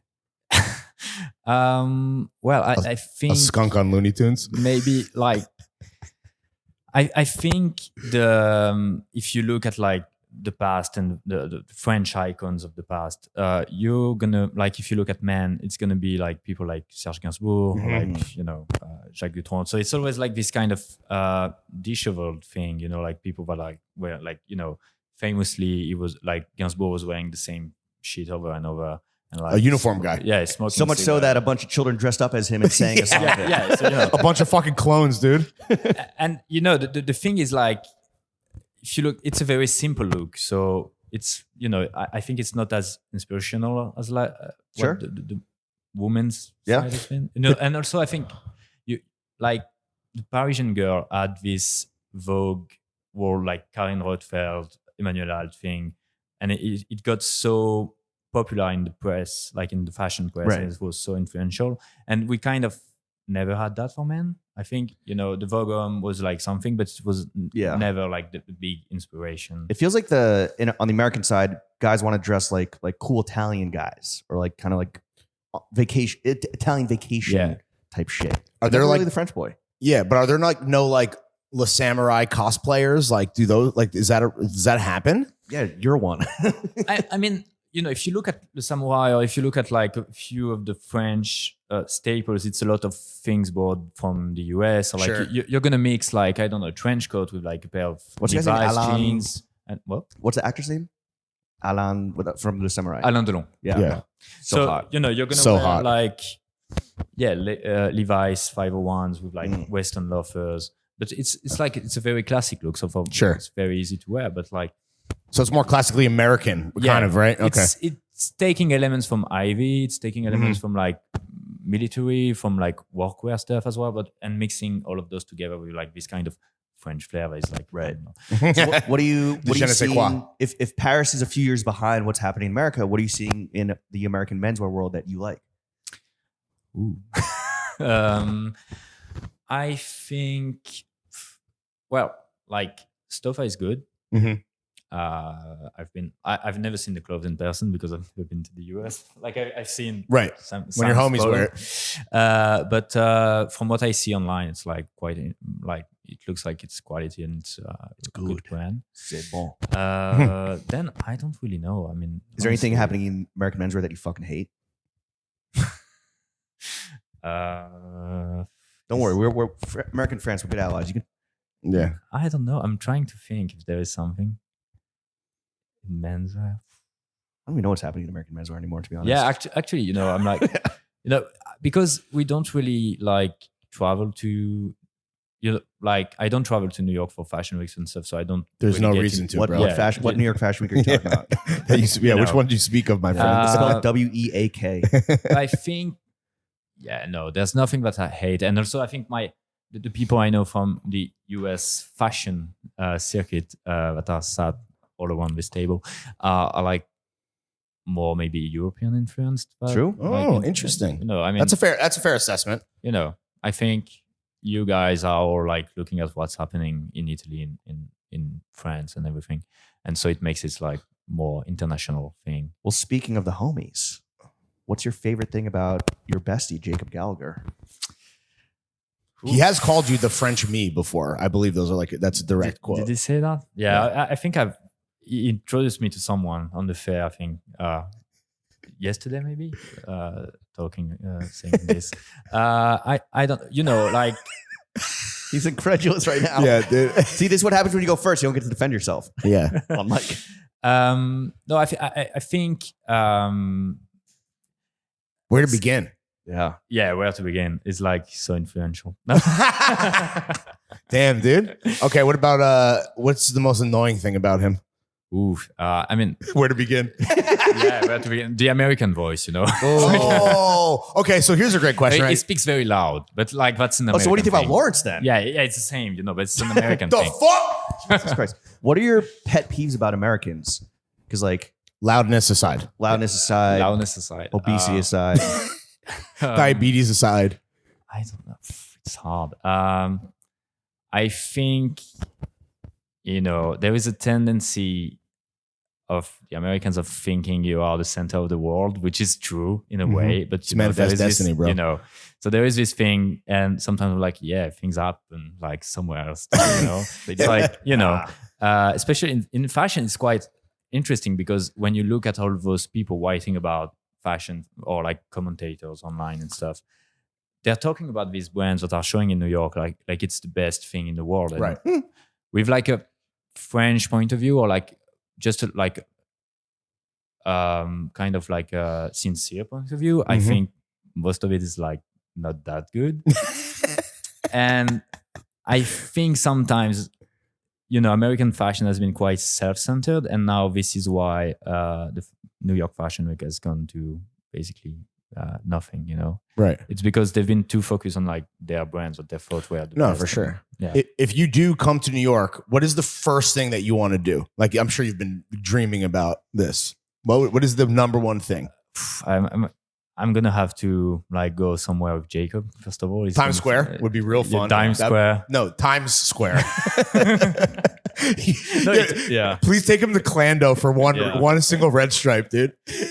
A walking tour of Times Square.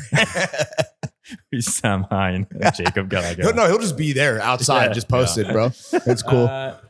No, you know, one thing that I can't find in Europe is like Belgian loafers. So I would like to see that store. Because, Ironic.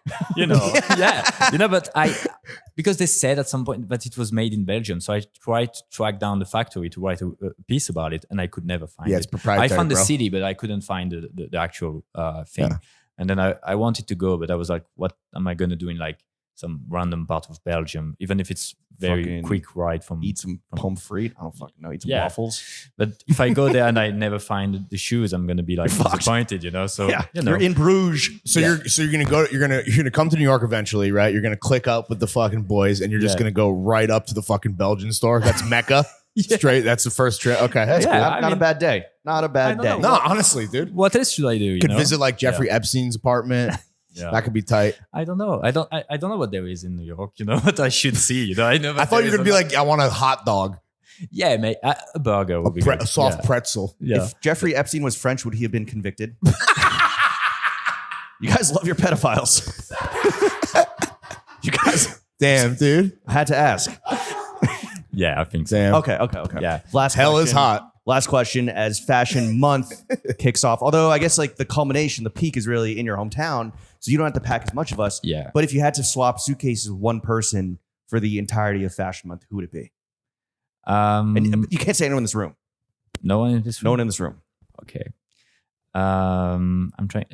The good thing with like my suitcase is that it can be very small because I just pack for Italy, so it's like more convenient. So I would like, and I don't like to pack too much. But I think Sam was right. I think Will Welsh has probably mastered the system. Yeah. And I want that Evan Kennori tuxedo. Yeah, Fucking Jedi, dude. you know, that's I'm quite surprised sometimes because I see him around. I feel like he's wearing different things, but like every time I see him with his bag, the bag is like super small. So, Right. You know, and Because there's 8 garment bags that you don't see. They're yeah, hanging but up. you know the French press at some point got quite curious about it. So there was this rumor going around in the French press that he was sending the luggage in advance. And with- wow, dude. I never Yo. asked him. Maybe Yo, I that is will try. to be such a fucking efficient fitsman and packer that there is a rumor that you are shipping your that's wardrobe crazy. across Like, the world. but is everyone from incredible. the French press was talking about it. Like I think it was 1 year ago, and they were like, you know, there's something weird because he only has like a small luggage. And that's a lot of fabric. That's a tall man. yeah, Right? That's a lot of yardage. A lot of yardage.